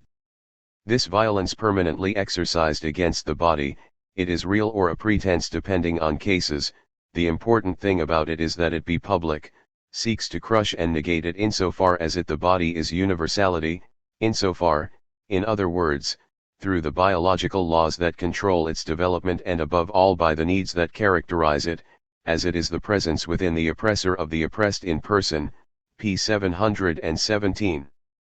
Insofar as the critique began with the definition of man as need, this passage forms a kind of thematic climax. It is also the ultimate and definitive form taken by the method of existential psychoanalysis as it developed from being and nothingness to the study of Flaubert. That method aimed at showing how everything in a life, no matter how seemingly specialized and unrelated, gestures, tastes, opinions, skills, was the symbolic manifestation of a single basic choice of being, and was part of a single totality. Now Sartre shows us that the primary situation to which this choice is a reaction is class struggle itself. Thus, everything in the character of the bourgeois, his original choice even as it seems to express itself in his private life, is but a disguised acting out of his participation in the historical struggle in which he is involved with the working class. There is in this sense nothing unpolitical any longer. no relief from history, and this not only synchronically but diachronically as well. There is no relief from the past as class struggle either, and it is precisely against the background of that struggle itself that the very need for relief, for mystification, for the illusion of the private and the personal, the non-political and non-historical, can be understood as a project. It is, indeed, the equivalent of those blinks and moments of oblivion that were so sorely missed in No Exit. It now becomes clear, I think, in what way the critique aims at resolving the two basic historical problems it posed for itself, the responsibility of the individual for collective events over which he clearly has no control, and the manner in which the material and contingent accidents of history are to acquire a kind of meaning, without which, history itself becomes accidental and contingent. The first problem is related to the classic opposition of freedom and necessity, and since ideas are best located and defined with respect to their opposites, it is worth recalling that the opposite of freedom, in being and nothingness, was neither necessity nor constraint, but rather determinism. Freedom is therefore positively defined neither as supreme power nor as the absence of obstacles, but rather as responsibility. The paradoxical element of Sartre's notion of freedom is of course precisely the manner in which we are responsible for everything that happens to us, even through necessity or constraint, in that we are not free not to react to the fate in question. The diachronic or historical dimension in which this notion is placed in the critique transforms it into the more familiar one of total political responsibility or complicity. The fact that I do not make the basic decisions in no way releases me from responsibility for them. Abstention is consent in the sense of being part of the solution or being part of the problem. And it is because of the continuity of the class struggle across the various generations that everyone can be seen to be reacting to a single situation, to a single such problem.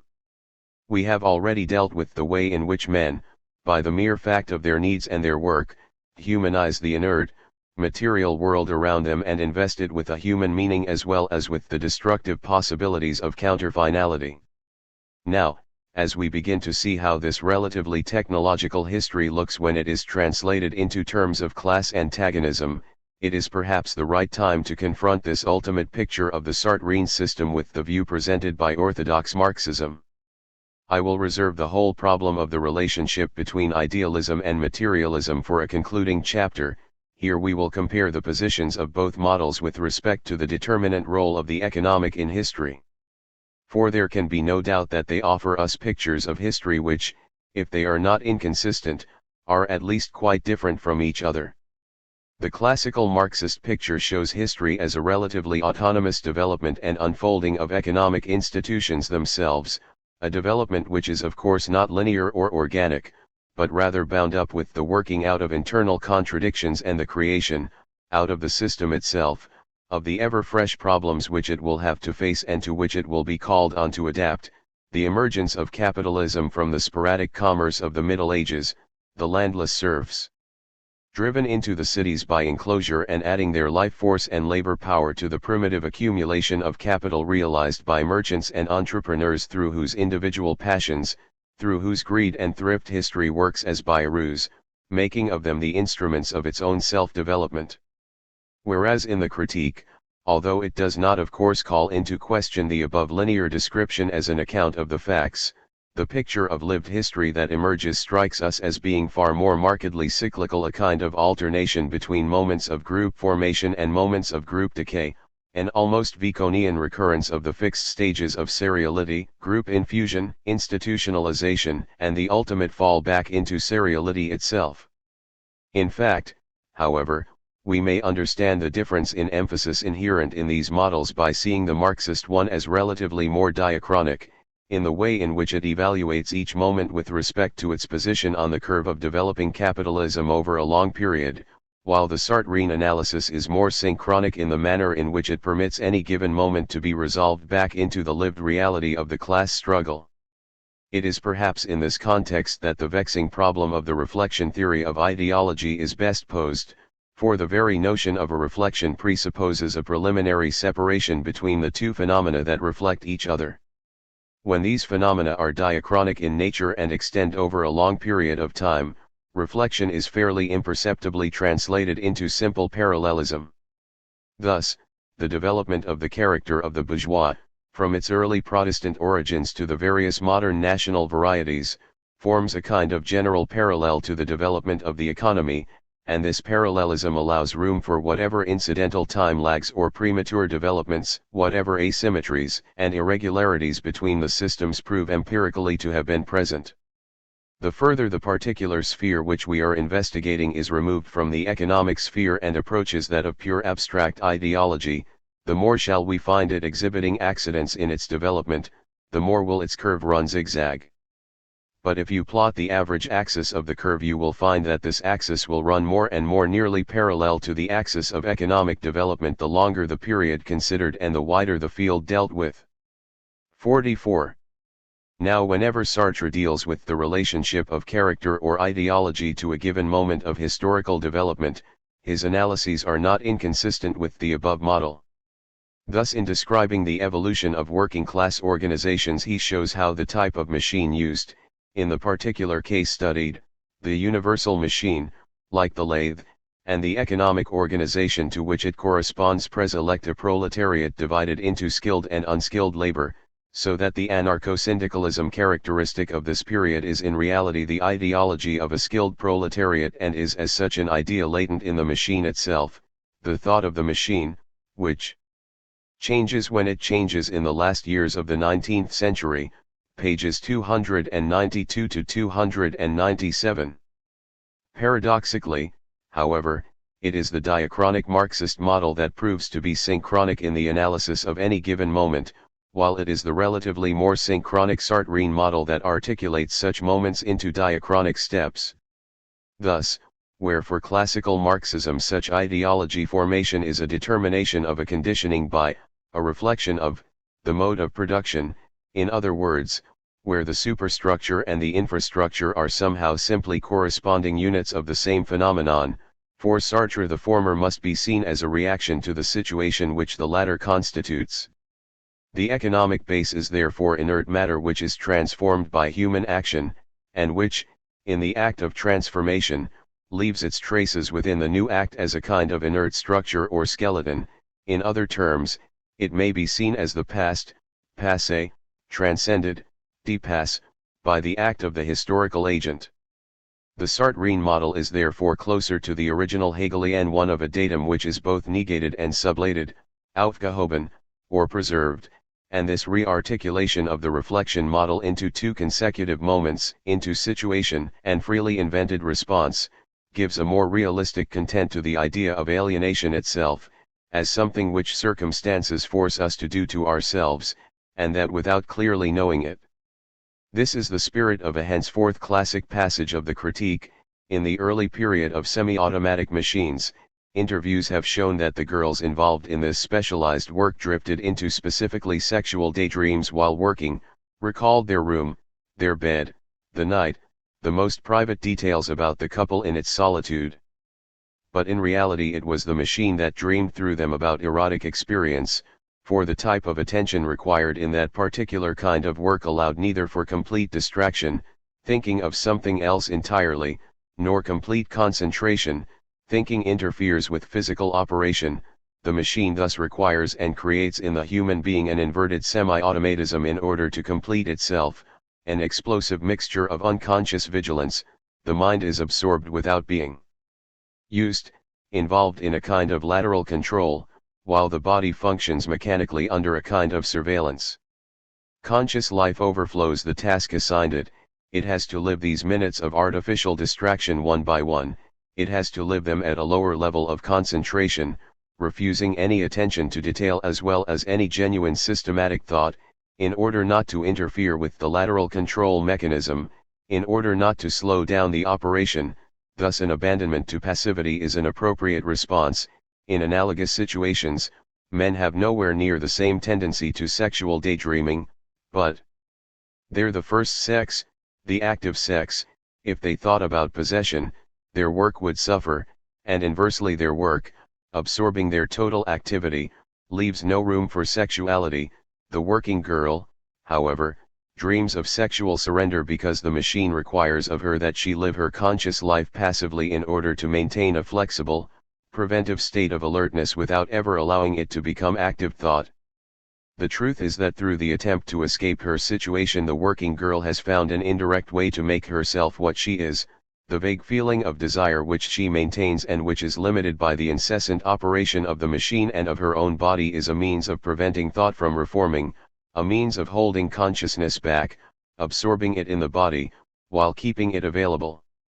Is she aware of this? Yes and no. Undoubtedly she seeks to fill the empty boredom caused by the specialized machine, but at the same time she tries to maintain her mind within the limits permitted by the operation, by the objective task, accomplice in spite of herself of the managers who have set the norms and the production quotas in advance. Thus the profoundest interiority becomes a means for realizing oneself as total exteriority, pages 290 to 291. The Sartrean model also offers a different mode of relationship to the past than does the classical Marxist picture, which sees history as a relatively objective series of events. For Sartre, as we have already shown, each generation reinteriorizes the past, assumes responsibility for it, and in doing so, in a sense, recreates it as well. Thus the Sartrean model, synchronic as it is able to contain the whole past within itself, that past of violence interiorized by both bourgeoisie and proletariat, and still at work virulent in the present, where the Marxist model is that of a relatively external succession. Every model has its limits and produces a type of distortion characteristic of it, and it would seem clear that the classical or orthodox Marxism we have been describing here, and developed not so much by Marx himself as by Engels and later writers, with its emphasis on the primacy of the economic, has the disadvantage of drawing attention to the separation and relatively autonomous development of each class, rather than to their constant interaction in the form of the class struggle. It is not only, and not even, a question of determinism, for if one considers each of these theories as a model, the notion that the economic factor is determinant seems less important than the picture of the autonomous, somehow self-developing evolution of each class which the parallelism with the economic evolution suggests. The insistence on the primacy of economic over purely human agencies is a distortion not because it deprives the individual human actor, or even the individual class, of its freedom and efficacy, but rather because it abstracts from and destroys the basic concrete form which human action takes in history, namely the struggle between classes, and it is this which most discussions of the role of human action in history leave out, that on which men act, or in other words other men and other classes. Sartre underlines this sharply in his discussion of Engels' economism. If the two classes are each in themselves the inert or even the practico-inert product of economic development, if they have both equally been forged by the transformations in the mode of production, the exploiting class supporting its own statute in passivity, like a constitutional law, and the powerlessness of the wealthy reflecting that of the wretched, then struggle disappears, both serialities are purely inert, the contradictions in the system reveal themselves through them, that is to say, through each in a state of otherness to itself. That kind of opposition between capitalists and wage workers does not deserve the name of struggle any more than does that of the shutter to the wall it strikes against, p. 669. And it is certain that, in opposition to Engels, Sartre aims at replacing the primacy of the economic with that of praxis and the class struggle. He wishes, he tells us at several points, to substitute history for economistic and sociological interpretations, or in more general terms, for all determinisms, p. 687, sociology and economism must both be dissolved back into history itself, pages 673 to 674. One is tempted to recall those ancient controversies in which an earlier Sartre was accused of trying to invent a third way between the East, in present terms, economism, and the West, now American sociology and French structuralism. In reality, however, this operation is more appropriately compared with that undertaken by Marx himself when he dissolved philosophy into economics. For it strikes me that the end of philosophy proclaimed by Marx has often been misunderstood, either as the notion that philosophy is in its very nature idealistic and must be replaced by materialism, or as the idea that philosophy, as one specialized discipline and mode of research, was to be replaced by another such specialized discipline, in the form of economics or social science in a more general sense. On the contrary, it seems to me that in aiming to dissolve philosophy, Marx intended to strike at the very category of the specialized discipline as such and to restore the unity of knowledge. In renouncing philosophy, he aimed at replacing the abstract in its various forms by the concrete, by history itself, and at this stage in 19th century thought the discovery of economics was the same as the discovery of concrete history.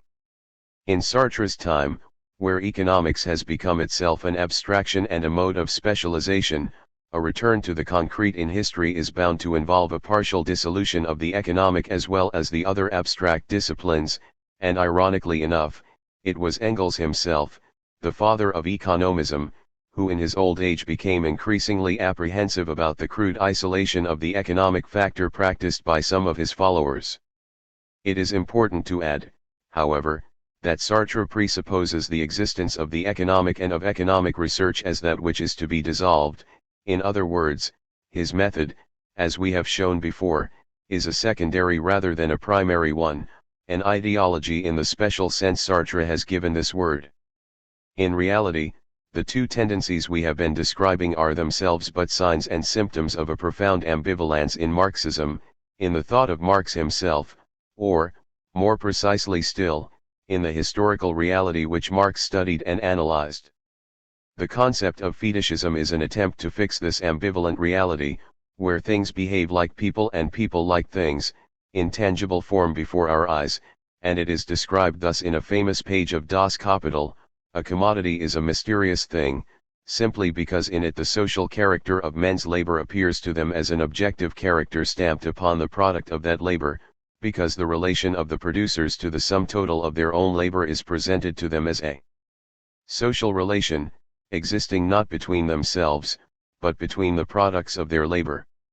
This is why the products of labor become commodities, social things whose qualities are at the same time perceptible and imperceptible by the senses.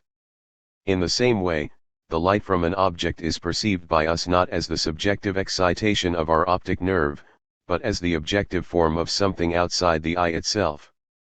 But, in the act of seeing, there is at all events an actual passage of light from one thing to another, from the external object to the eye. There is a physical relation among physical things. But it is different with commodities. There, the existence of the things qua commodities, and the value relation between the products of labor which stamps them as commodities, have absolutely no connection with their physical properties and with the material relations arising therefrom. There it is a definite social relation between men that assumes, in their eyes, the fantastic form of a relation between things. In order, therefore, to find an analogy, we must have recourse to the mist-enveloped regions of the religious world. In that world the productions of the human brain appear as independent beings endowed with life, and entering into relation both with one another and the human race. So it is in the world of commodities with the products of men's hands. This I call the fetishism which attaches itself to the products of labor, so soon as they are produced as commodities, and which is therefore inseparable from the production of commodities. 45. The result of this basic insight into the structure of the modern world is that the latter stands resolved into an appearance and an underlying reality. The appearance is that of commodities and of the objective network of relationships which they entertain with each other and which ultimately include within themselves the whole legal and property system itself, as well as the economic modes of distribution and production. Yet paradoxically, this illusion of objectivity forms the very existential fabric of our lives, which are characterized by belief in this reified appearance. Fetishism is a form of belief, and which are wholly absorbed with the acquisition and consumption of commodities in general.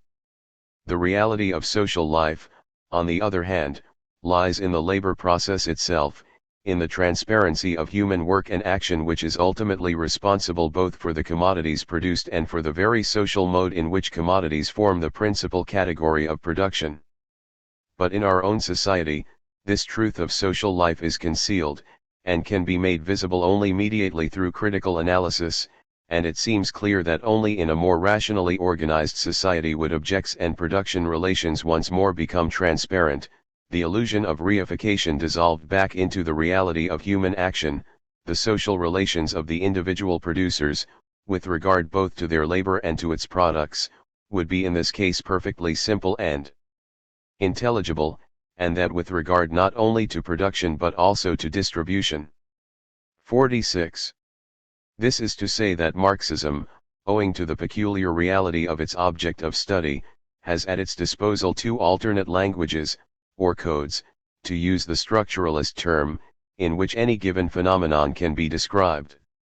Thus history can be written either subjectively, as the history of class struggle, or objectively, as the development of the economic modes of production and their evolution from their own internal contradictions. These two formulae are the same, and any statement in one can without loss of meaning be translated into the other.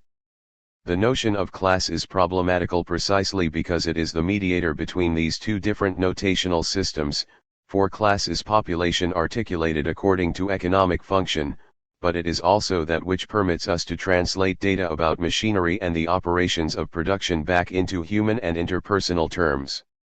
It now becomes clear in what way the critique, as different as it is from the traditional Marxist descriptions, is nonetheless profoundly consistent with the model of society proposed by Marx in Das Kapital. It is simply the reverse of that model, and where for various reasons Marxism has on the whole preferred the second of its two possible codes, the economic one, Sartre has here chosen to restate the entire complex of reified relationships in terms of that first and basic reality of human action and human relations.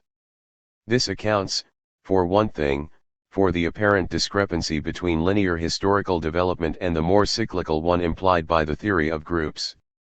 It is easier to write a history of matter than of consciousness, and the changes in the type of commodities produced and in the systems that produce them has somehow a tangible linear content that is lacking in the story of the productive power of labor and the ferocity of human antagonisms at every moment of the way.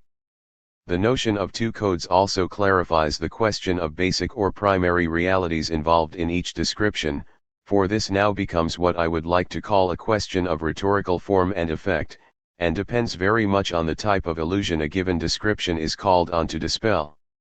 Thus the economic description clearly functions as a more basic reality, as a demystification, when we are dealing with a point of view still entangled in the illusions of the primacy of the individual consciousness and personality, of the autonomy of spiritual life with respect to the material. The description of the critique is in this sense also the demystification of a demystification, for it comes at a moment when the basic economic view has been acquired, and when consciousness, in understanding reification, is also entangled in its categories, and seems unable to go further and to dissolve in thought what it cannot yet dissolve in reality, to penetrate the deepest reality of history as the story of human powers, no matter how alienated and disguised. In one sense, therefore, these two alternative Marxist languages, functioning as they do critically, that is, depending on the predetermined nature of the situation or context in which one or the other is to be used, must be evaluated with respect to the historical moment in which each has developed. Karl Korsch has shown the meaning of their alternation in Marx's own personal development. 47 The emphasis on the subjective factor, on history as class struggle, which is of course most evident in the Manifesto, 1848, reflects a period of genuine revolutionary activity, in which therefore revolutionary forces were able to feel history as the result of their own praxis. The work on Das Kapital, 1867, however, which strongly emphasizes the importance of economic factors and the internal evolution of the economy, corresponds to a period of reaction, the Second Empire, in which it is necessary precisely to show that revolutions do not occur until the time is ripe, but that they are also the inevitable result of the working out of internal economic contradictions. Sartre's critique, at the beginning of the 1960s, written during the Algerian Revolution and appearing simultaneously with the Cuban Revolution, the radicalization of the civil rights movement in the United States, the intensification of the war in Vietnam, and the worldwide development of the student movement, therefore corresponds to a new period of revolutionary ferment, and in the spirit of Marx himself offers a reworking of the economistic model in that terminology of praxis and of overt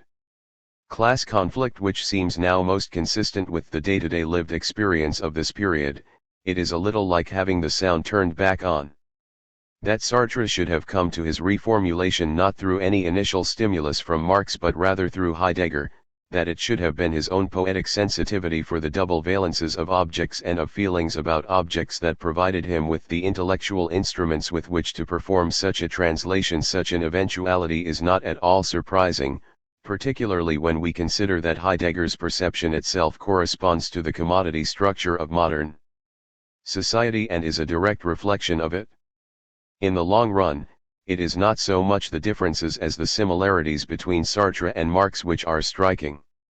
We have shown that Sartre's starting point in the Critique, the idea of man as need, amounts to a kind of translation into concrete terms of the formula in being and nothingness, where consciousness was a lack of being, a nothingness.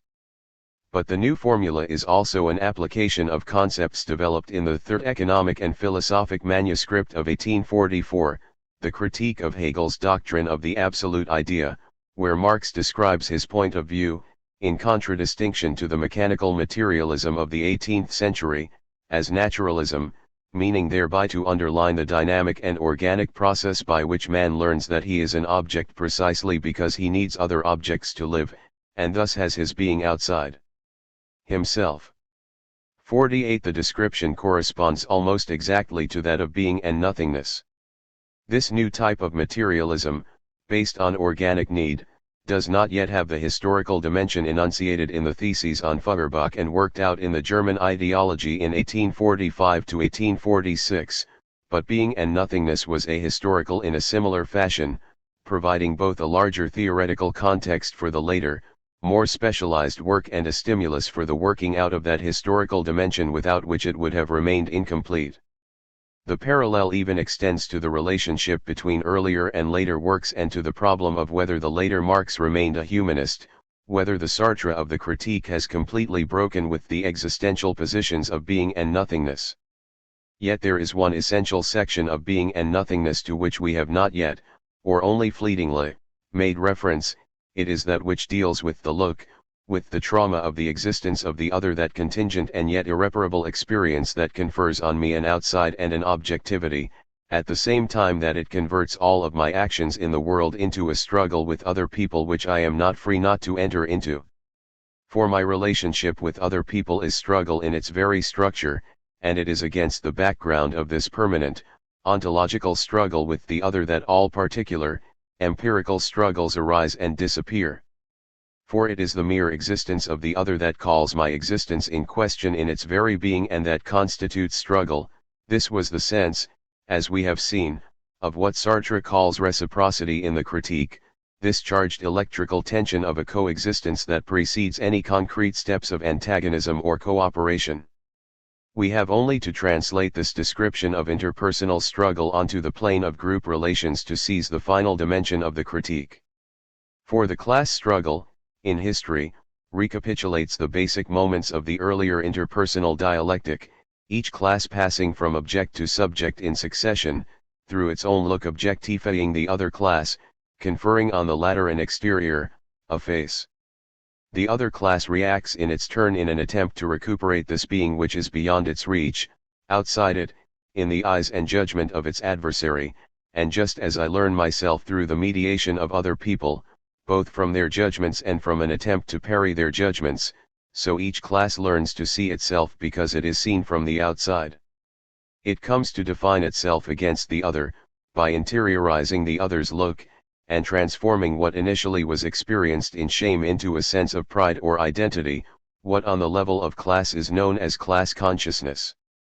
Only there is a basic dissymmetry between the personal and the class experience. In my individual daily relations with other people, it would seem that there is no built-in priority of subject to object, and that I am both in succession. This impression changes, of course, when we include childhood in the history of the individual, for then it is clear that initially the child is an object for the parents felt as subject. In history, however, each rising class is initially an object for the dominant one, and learns itself in shame before it arrives at the stage of becoming a subject in turn.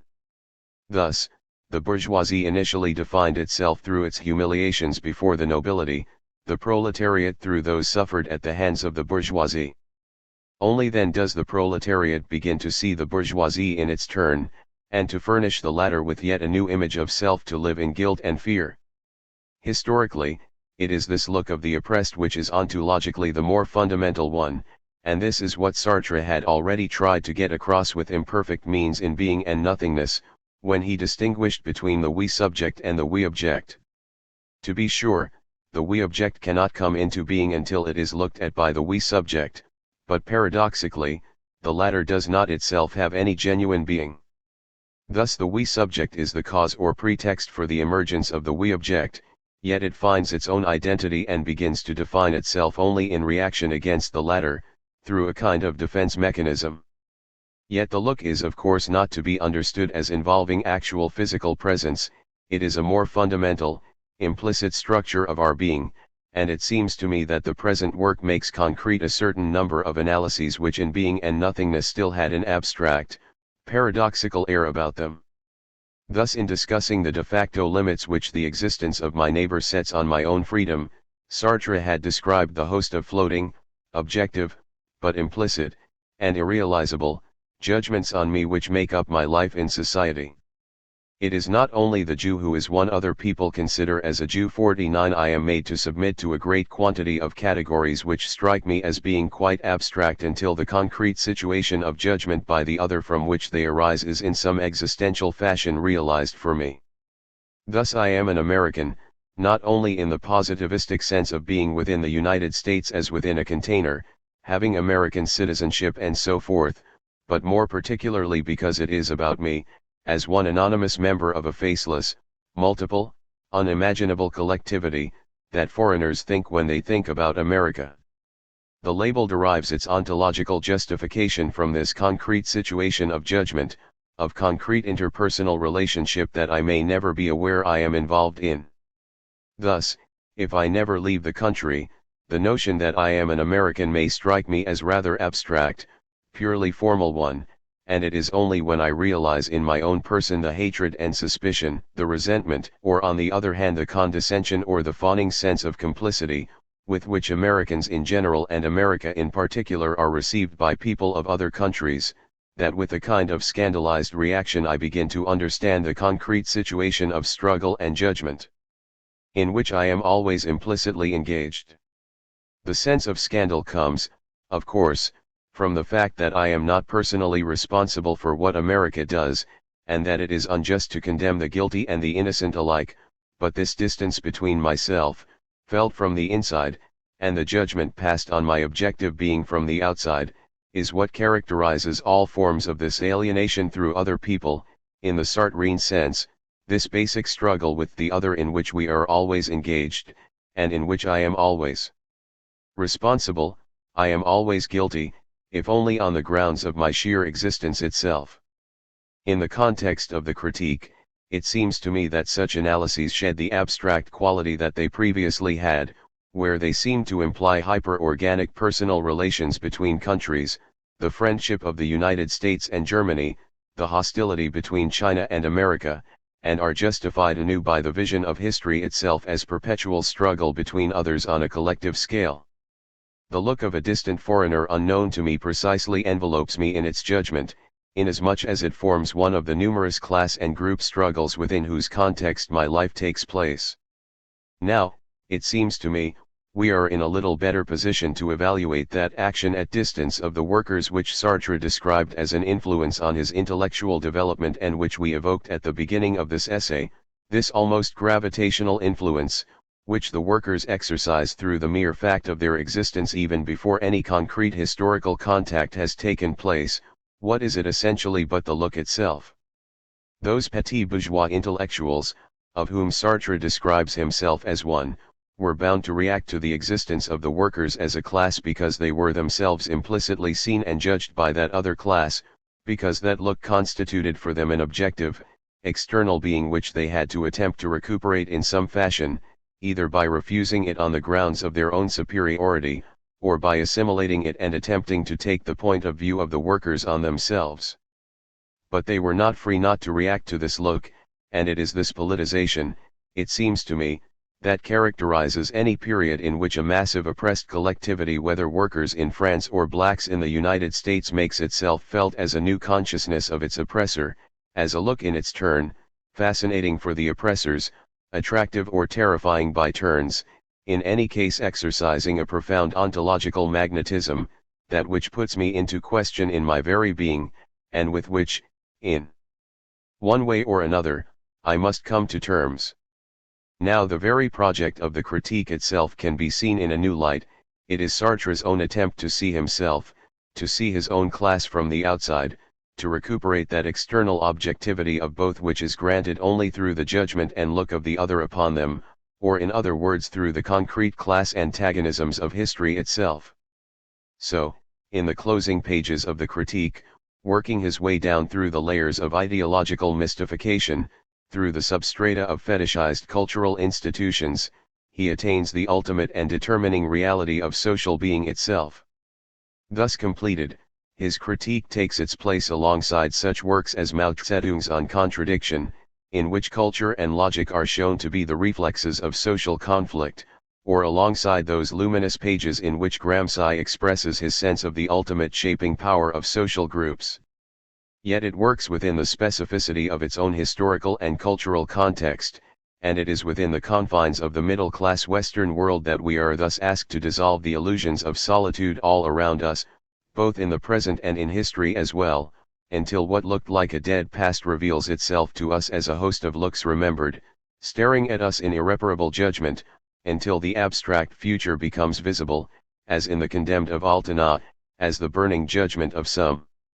unimaginable and alien posterity, until the privacy and elbow room of Western middle-class society in the present, the partitions of objects and the leisure time which we experience as a kind of cushioning void, as a kind of private property, until such fetishism of individual isolation itself dissolves and yields before a swarming, suffocating, intolerable feeling of human relationships and violent antagonistic struggle in all directions and at every instant.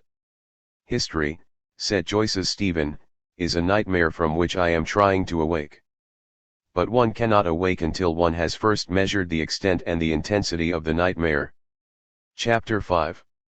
Towards Dialectical Criticism. A phenomenological description of dialectical criticism. The contradiction is not so great as it might at first glance appear. The peculiar difficulty of dialectical writing lies indeed in its holistic, totalizing character, as though you could not say any one thing until you had first said everything, as though with each new idea you were bound to recapitulate the entire system. So it is that the attempt to do justice to the most random observation of Hegel ends up drawing the whole tangled, dripping mass of the Hegelian sequence of forms out into the light with it. So it is also that at some point or other books or essays on Marx dutifully end up as rehearsals of historical materialism as a whole. There is no content, for dialectical thought, but total content, and it is for this reason that phenomenology, like the other great contemporary philosophical systems, not a discovery of new content, but an innovation in form, seems to have an answer to what would otherwise, for us, be an organizational dilemma. For phenomenology is precisely the attempt to tell not what a thought is, so much as what it feels like. It aims not at making statements about content, that being momentarily placed between parentheses, but at describing the mental operations which correspond to that content in all their temporal specificity. Its mode of proof, for the reader, consists not in logical argumentation, but rather in the shock, or the failure, of recognition. In the preceding chapters we have given an account of contemporary work in the dialectic from a number of different points of view, the implication being that these systems or partial systems Adorno on dialectical evolution in time, Benjamin, Marcuse, and Bloch on the essentially hermeneutic, or demystifying and at the same time restorative, nature of dialectical thinking, Lukács on the symptomatic relationship between the artistic construct and the underlying realities of social life itself. Sartre on the disguised and undisguisable nature of those realities as class antagonism all ultimately complete each other, their apparent inconsistencies dissolved in some vaster dialectical synthesis. It is not the task of the present book to bring such a synthesis to ordered, philosophical, systematic exposition, yet, always provided we keep in mind the descriptive, phenomenological, deliberately subjective orientation of the following pages, there would seem to be room, alongside such local studies, for an evocation of dialectical literary criticism, and beyond it of dialectical thinking in general, as a form in time, as process, as a lived experience of a peculiar and determinate structure.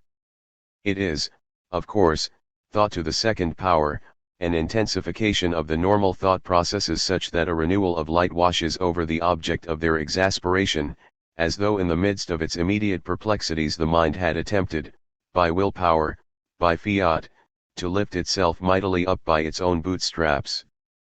Faced with the operative procedures of the non-reflective thinking mind, whether grappling with philosophical or artistic, political or scientific problems and objects, dialectical thought tries not so much to complete and perfect the application of such procedures as to widen its own attention to include them in its awareness as well. It aims, in other words, not so much at solving the particular dilemmas in question, as at converting those problems into their own solutions on a higher level,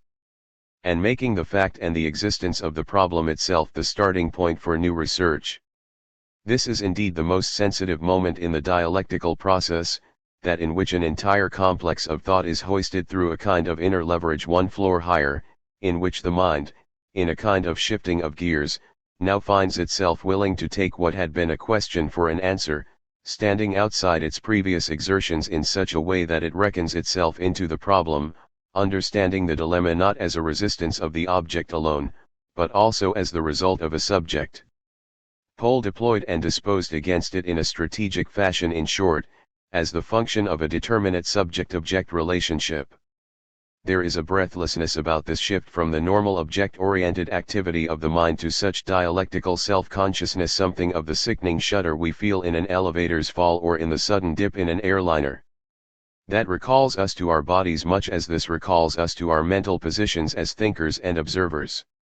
The shock indeed is basic, and constitutive of the dialectic as such. Without this transformational moment, without this initial conscious transcendence of an older, more naive position, there can be no question of any genuinely dialectical coming to consciousness. But precisely because dialectical thinking depends so closely on the habitual everyday mode of thought which it is called on to transcend, it can take a number of different and apparently contradictory forms. So it is that when common sense predominates and characterizes our normal everyday mental atmosphere, dialectical thinking presents itself as the perversely hair-splitting, as the over-elaborate and the over-subtle, reminding us that the simple is in reality only a simplification, and that the self-evident draws its force from hosts of buried presuppositions.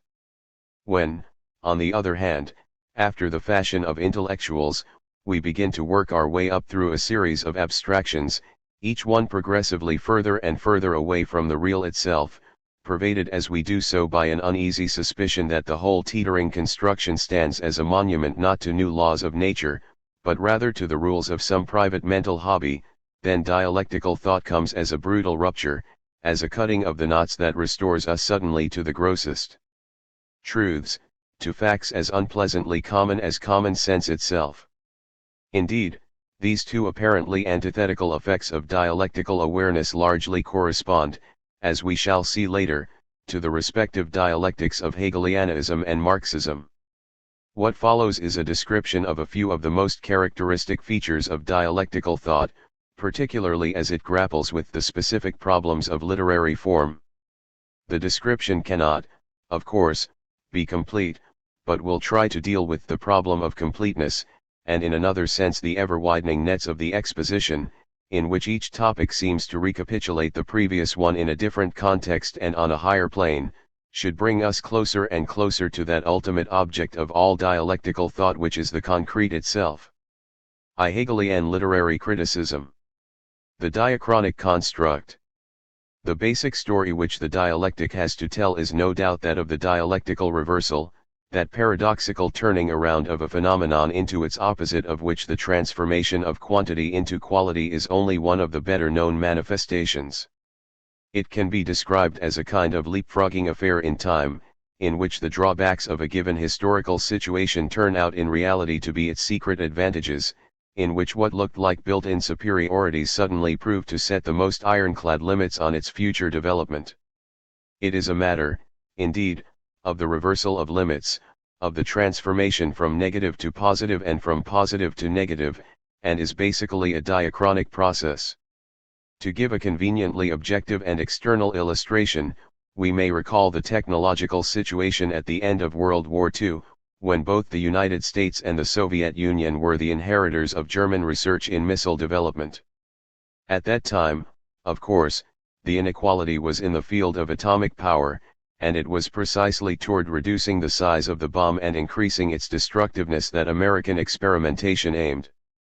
The first Soviet bombs, several years later, were still relatively cumbersome affairs.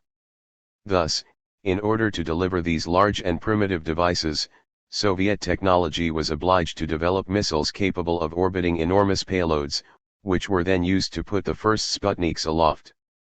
American superiority in weaponry, however, is translated into an American lag in missile development to the degree to which the missiles had been evolved for the purpose of conveying their own relatively small atomic warheads. In further development, of course, this situation is once again reversed. The Americans, precisely because their missiles are not so powerful, find themselves forced to develop smaller and more sophisticated packages of transistorized instruments for projection aloft, while the less refined machinery of the Soviets, who are under no such pressure, transmits back relatively smaller quantities of information. And so forth. We have of course omitted a number of factors from this picture, in particular that of air power, which would have led us back to the history of strategic bombing and thence to the opposition between a land and a sea power, and thus ultimately to the geographical, historical, and economic discrepancies between the two superpowers as a whole, which is to say that a complete picture of this particular set of dialectical reversals would ultimately have involved a remersion in the very element of concrete history itself. Such a model is abstract in its own way perhaps, as simplified and removed from the complexities of everyday social reality, as the musical illustrations of an earlier chapter permits us to make a certain number of essential points about dialectical analysis in general. First, such analysis clearly presupposes the initial isolation of a limited group of factors from the historical totality or the historical continuum. Such factors here were missile development and atomic research as such. In the literary realm, however, it will become apparent that the initial choice of such key factors, or dominant categories of the work, as we shall call them there, is a strategic moment in any dialectical criticism. Such categories are then seen as entertaining relationships with each other such that an alteration in the one involves a corresponding shift in the proportions of the other as well. This is, of course, the most basic sense in which we speak of a dialectical interrelationship of phenomena, or, to reverse the terms, of a dialectical understanding of such relationships. What is perhaps less often realized is the way in which such an awareness of dialectical relationships involves or implies a diachronic framework as a necessary condition of their articulation. The example proposed above was marked by the structural peculiarity of parallel sequences, which overtly called attention to each other in a point-by-point comparison of every stage. Thus the American imbalance underlined the nature of the Soviet counterpoise, and vice versa. In most dialectical analyses this profoundly comparative character of the dialectical work is operative, as it were, underground, implicit only, in the form of the differential perception, which, as we shall see, allows us to see what something is through the simultaneous awareness of what it is not. Thus the dialectical articulation of a phenomenon into a certain ratio of forces or categories at one and the same time implies a sense of the other logically possible dispositions of such categories against each other, and these other forms, which allow the full specificity of the object of study to be measured, are disposed according to a sequence, which may either be a real temporal or historical continuum, or, as in Hegel, a series of possibilities working themselves out in a succession, which is no less diachronic in structure for being of an ideal type only. Indeed, it may be claimed that no matter how genuinely temporal or historical in character, such a diachronic sequence is bound to remain an abstraction, inasmuch as it is nothing but an ideal cross-section of the existential density of concrete history itself, the isolation of a single plane or level of reality, where the latter is understood both as the ideal sum of all such levels and as that ultimate, unthinkable totality which can never be thus additively reconstructed through the operation of pure thought alone. Hence the final moment in the process of dialectical analysis, in which the model strains to return to that concrete element from which it initially came, to abolish itself as an illusion of autonomy, and to redissolve into history, offering as it does so some momentary glimpse of reality as a concrete whole. Thus the dialectical model allows a given phenomenon to be perceived as a moment or single interlocking section in a single articulated process. Yet such a moment is to be distinguished from the historical instant itself, as the sum total of all of its moments, as the sequence of sequences, or in Fernand Braudel's sense the massive coexistence of a host of time schemes of varying structures and varying durations. When we turn, however, to the literary realm, we find that it is never the concept of the historical here and now which offers the most stubborn resistance to dialectical thinking. There is indeed a kind of antinomy for the mind in the notion that a book comes into being at a fixed date, even though the same mind can deal meaningfully with the time scheme in which the work is under preparation, or with that in which it henceforth exists as a presence influential or neglected, as an existent among other existents.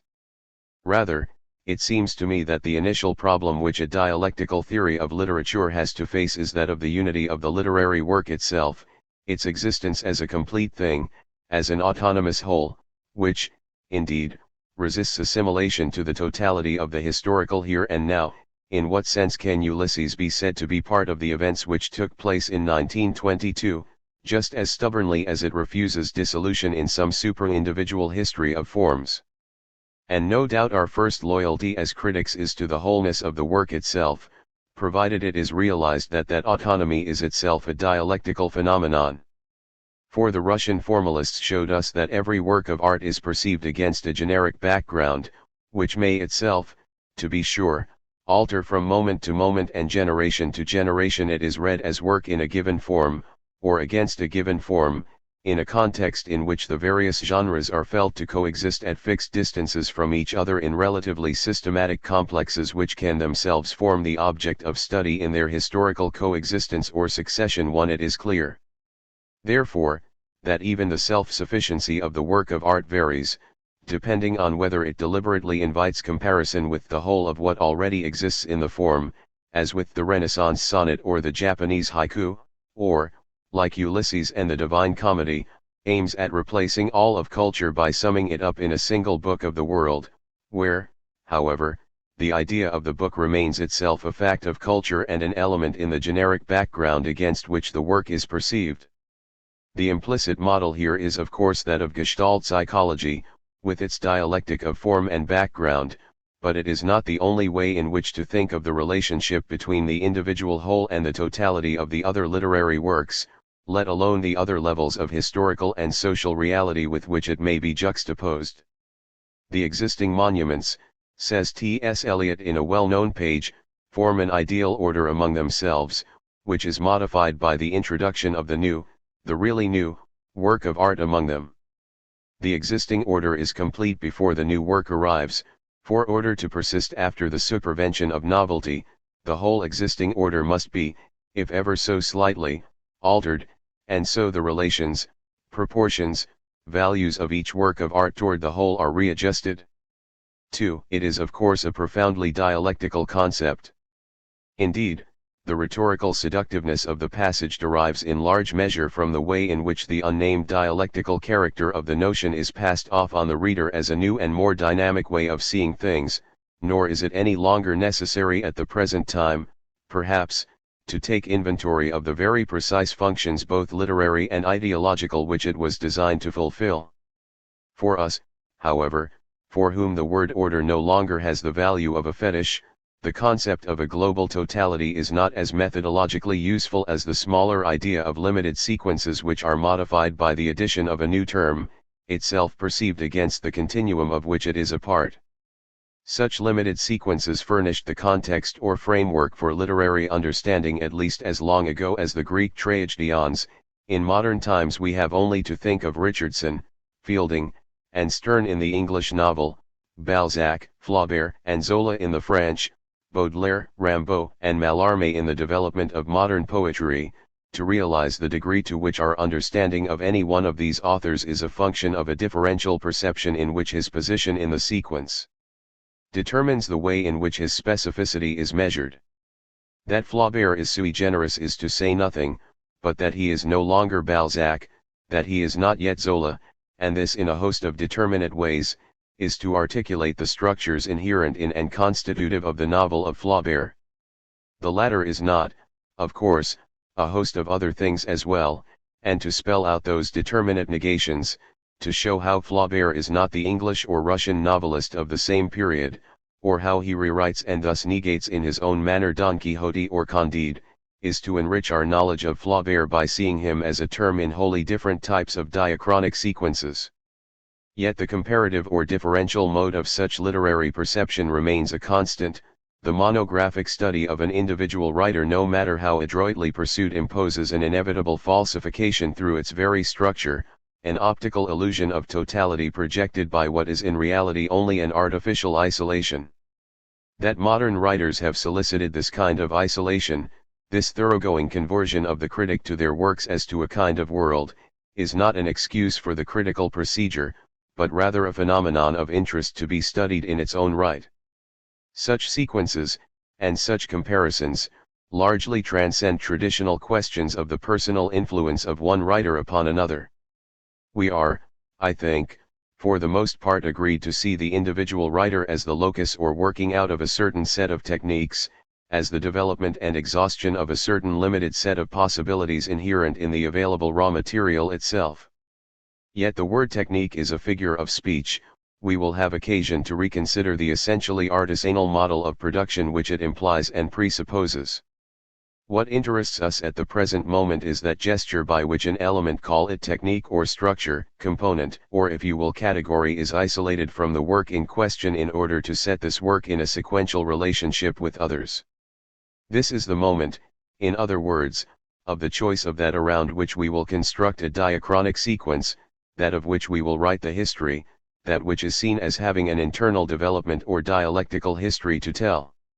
So it is, for instance, that we may lay stress on the importance of physical sensation in 19th-century poetry, beginning with some such observation on the social origins of romantic sensibility in this respect. In literature and art there was a crisis similar to that which occurred in morals after the Reign of Terror, a veritable crisis of the senses.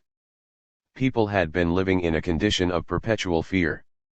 When their fear was over, they abandoned themselves to the pleasures of life.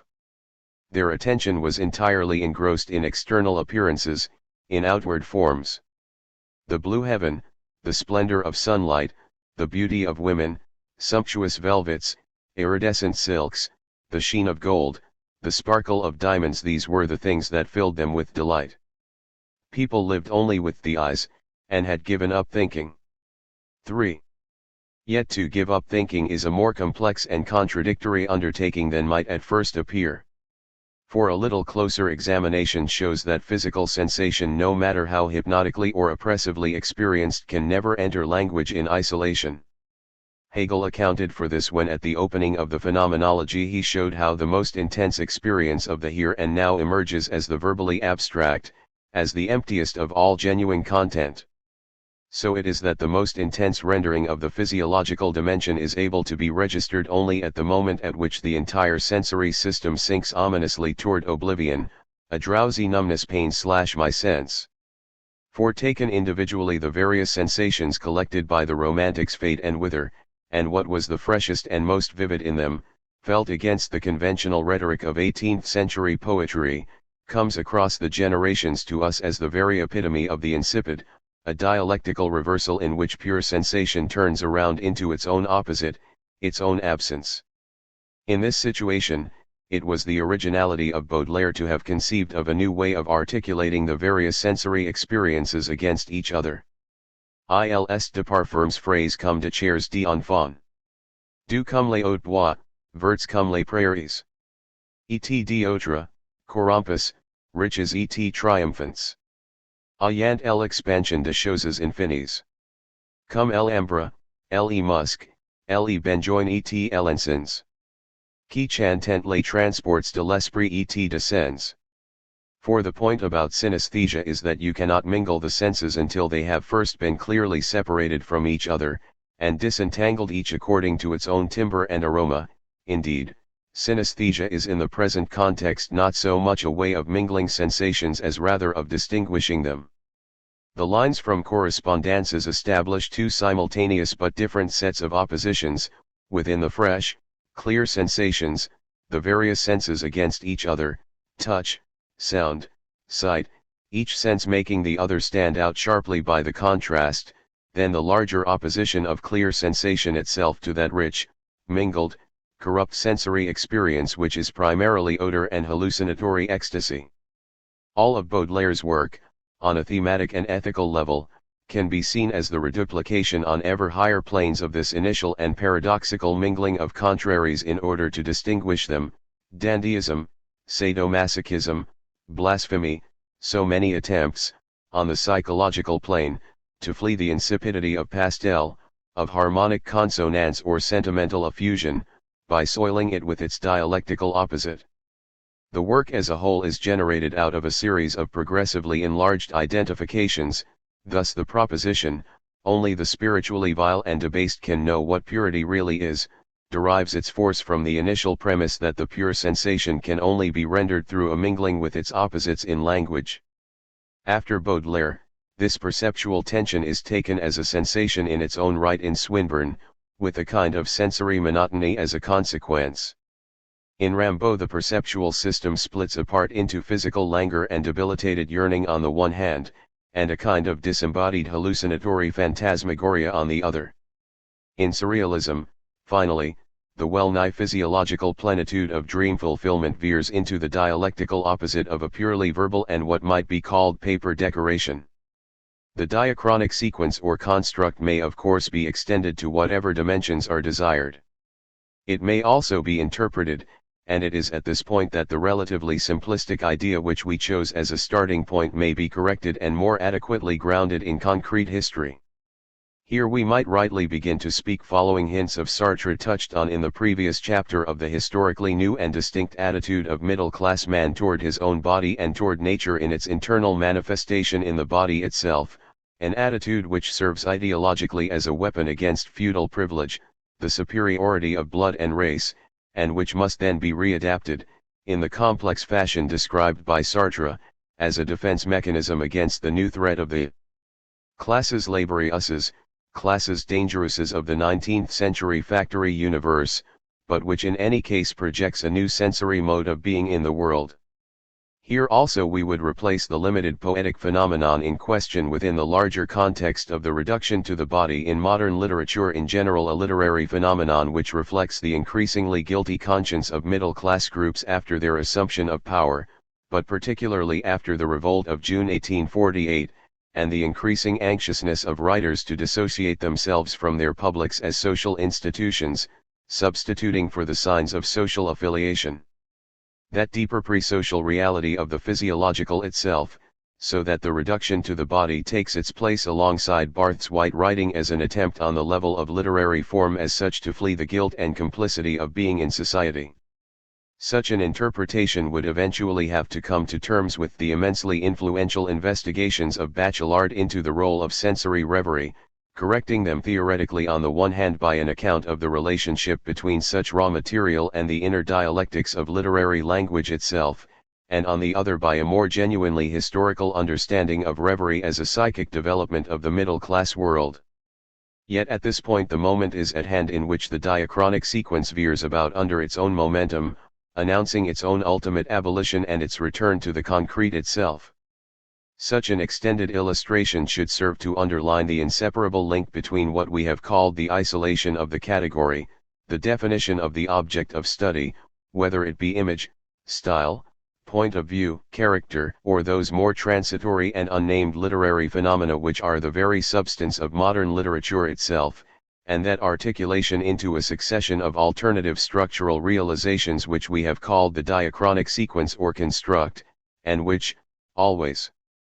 implied in the very intuition of the category itself, constitutes the concrete working out of the latter by the critic. Thus these two moments stand together as the inaugural gesture of a genuinely dialectical literary criticism, of what we will call its Hegelian mode, to be distinguished later on from the specifically Marxist. We would not, however, want to be understood as claiming that this kind of historical and dialectical articulation has never before been practiced, or only insufficiently so. On the contrary, the modern age has been marked by a proliferation of such diachronic models offering themselves under the various guises of theories of history. We have only to think of the systems of Toynbee or Spengler, of the cultural history of Egon Friedel or Lewis Mumford, of the spectacular art syntheses of Siegfried Gideon or Malraux, of more recent novelties in the history of ideas as practiced by McLuhan or by Michel Foucault, even of such apparently specialized sociological theses as Weber's vision of the bureaucratization of society or the well-known inner direction/other direction of David Reisman, of such apocalyptic visions of moral and artistic collapse as those of Ivor Winters or Wyndham Lewis, to measure the degree to which our intellectual life in general has been characterized by a ceaseless attempt to design and perfect the most streamlined model possible of the theory of history, and then to market it. Chacun yva, sneered Breton, de sa petite observation. He was thinking of the novel, and the way in which the most minimal psychological insight has sometimes seemed to justify the elaboration of yet another novelistic world. The multiplication of theories of history strikes me, however, as the symptom of an even deeper cultural illness, an attempt to outsmart the present, first of all, to think your way behind history to the point where even the present itself can be seen as a completed historical instant, as the birth of some new sensibility, the mark of some ultimate and decisive cultural mutation, at first visible only to initiates, or as the first signs of an eschatological cataclysm, if not merely the first straws in the wind of a new fashion or the first indices of a new depression, to name and label the moment you are standing in even before it reaches its ultimate consecration sub specie aeternitatis in the history books themselves. Such a mode of thought springs from a profound horror of time and fear of change. It is a very different kind of mental operation from the Marxist sensitivity to the present as history, which welcomes and rejoices in an ever more intense existential awareness of the historicity of life. Indeed, it is tempting to quote against such theories of history, and against those of T.S. Eliot himself, the latter's well-known remarks on William Blake: "We have the same respect for Blake's philosophy, that we have for an ingenious piece of homemade furniture. We admire the man who has put it together out of the odds and ends about the house." England has produced a fair number of these resourceful Robinson Crusoes, but we are not really so remote from the continent, or from our own past, as to be deprived of the advantages of culture if we wish them. What Blake's genius required, and what it sadly lacked, was a framework of accepted and traditional ideas which would have prevented him from indulging in a philosophy of his own, and concentrated his attention upon the problems of the poet. But it will have been clear to the reader already that from our point of view Eliot's own theological vision of history is no less homemade than Blake's, nor would I wish to defend Marxism in the terms suggested above, as the most suitable and all-embracing orthodoxy in which to go about our proper business as poets or literary critics, although I think that such a defense might well be made and is indeed implicit in the hermeneutic chapters of the present work. The point is rather that Marxism is not just one more theory of history, but on the contrary the end or abolition of theories of history as such. The fact is that from a descriptive point of view, even the most conservative theories of history, such as those of Taine or Babbitt, or McLuhan, or Wyndham Lewis, merely offer alternate ways to punctuate the rise of the middle-class world itself and the various cultural and psychic metamorphoses or couleurs epistemologiques which accompanied it. To dwell on the invention of printing or on the rise of the nature cult or the time cult or of the esprit classique is only to fetishize a single moment in a total process. So it is that when we move from the theory of history in question to concrete history itself, we find general agreement as to the object of study itself, as to the shape of change as a whole, for as we shall see later it is a mistake to think that Marxism is simply a type of interpretation which takes the economic sequence as that ultimately privileged code into which the other sequences are to be translated. Rather, for Marxism the emergence of the economic, the coming into view of the infrastructure itself, is simply the sign of the approach of the concrete. The middle-class world is therefore the common object of all historical meditation, irrespective of the width or narrowness of the focus, of the generality or precision of ultimate concrete detail, that is, the lower economic reaches of reality, which is thus registered. Yet to realize that we all share a common object is only the more brutally to be brought face to face with the most painful awareness of the very sources of class judgment and ideological choice, and to find oneself inextricably engaged and as it were ontologically involved in that very socio-economic situation which it was one of the deeper functions of ideology to conceal in the first place.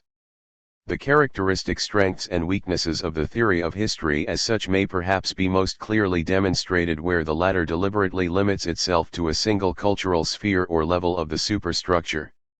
Thus it has been art history, and in particular Wolfland's art history without names, which has long seemed to offer a paradigm for other cultural cross-sections such as the history of literary form. 5 The attractiveness of such models lies of course in the way in which they are able to work with the history and evolution of such relatively objective phenomena as artistic techniques and the raw materials of the visual arts.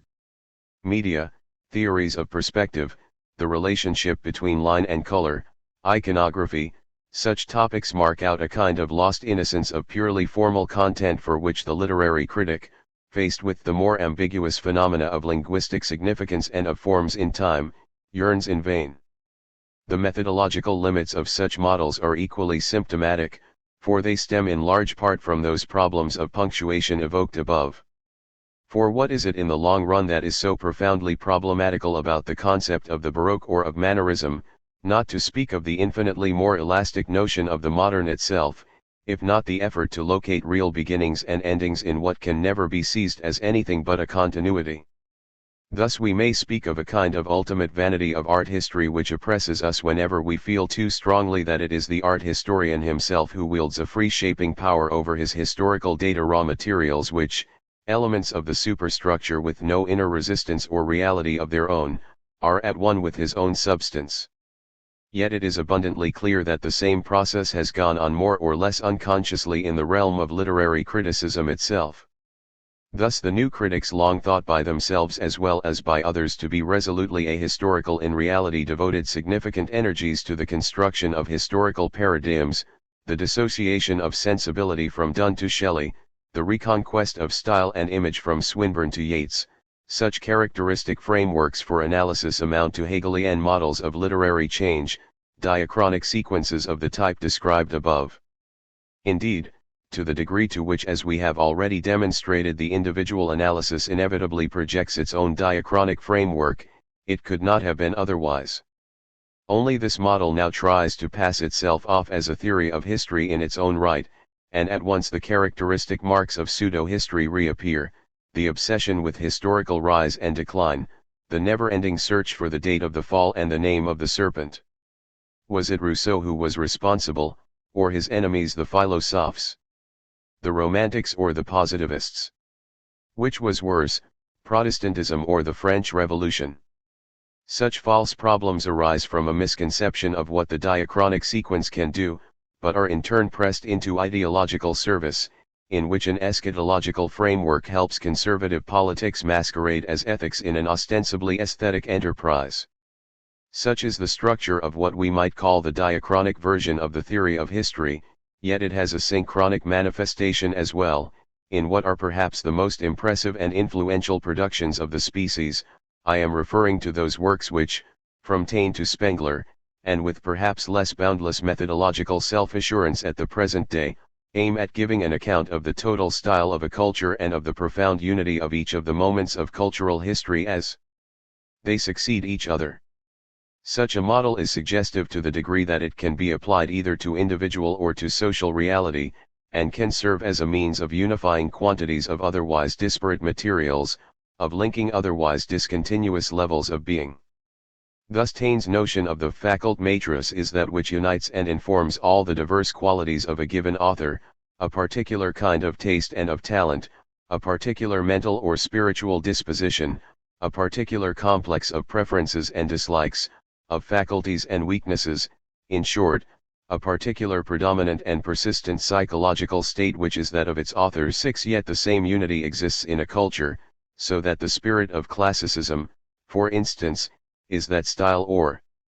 mode which mediates between a hedge at Versailles, a philosophical and theological argument of Malebranche, a prosodic rule prescribed by Boileau, a law of Colbert on mortgages, a compliment in the waiting room of the king at Marly, a statement of Bossuet about the kingship of God. 7. Such a model has of course been used to support organic theories of society or culture. Yet in the present context such ideological content may be seen simply as the framework or organizational pretext for the practice of analogy in general, or for the exercise of a sensibility of what have come to be called homologies between the various levels of reality. And in that dialectic of identity and difference which comes into play when we increase or decrease our distance from a given moment in the past, the morphological preoccupations of Spengler, who aimed at finding the language of the forms of history and at demonstrating the unity of a cultural style as it envelopes everything from engineering techniques and mathematical thinking to religious dogma and literary convention, have much justification as a propedeutic to the study of concrete history. In the long run, the most telling objection to such global analogy remains its inability to project diachrony or to operate successfully in anything but a single instant or vertical cross-section of time. Indeed, the culture pessimism of both Taine and Spengler ultimately stems from that optical illusion of continuity projected by the mere juxtaposition in sequence of the various sealed and unrejoinable instants. In such a model, we are tempted to say, time can never run anywhere but down. So it is that, unable to identify the economic substratum of genuine historical change, Taine and Spengler find themselves reduced to evoking the latter metaphorically, in the classic images of organic decay or of disease or infection by such false principles as the esprit classique. Ultimately, however much work is permitted by all such models, they are falsified by the misconception that their object is genuinely historical in nature. The Hegelian theoretical model which we have proposed to substitute for them distinguishes itself by that structural transparency of its diachronic sequences, which are thus clearly identified not as empirical realities but as ideal constructs only. For as a famous passage of the German ideology reminds us, elements of the superstructure, having no genuine autonomy of their own, can have no genuine history of their own either. We do not set out from what men say, imagine, conceive, nor from men as narrated, thought of, imagined, conceived, in order to arrive at men in the flesh. We set out from real, active men, and on the basis of their real life process we demonstrate the development of the ideological reflexes and echoes of this life process. The phantoms formed in the human brain are also, necessarily, sublimate supplement of their material life process, which is empirically verifiable and bound to material premises. Morality, religion, metaphysics, all the rest of ideology and their corresponding forms of consciousness, thus no longer retain the semblance of independence. They have no history, no developments, it is rather men who, developing their material production and their material intercourse, alter, along with this their real existence, their thinking, and the products of their thinking. Life is not determined by consciousness, but consciousness by life. 8.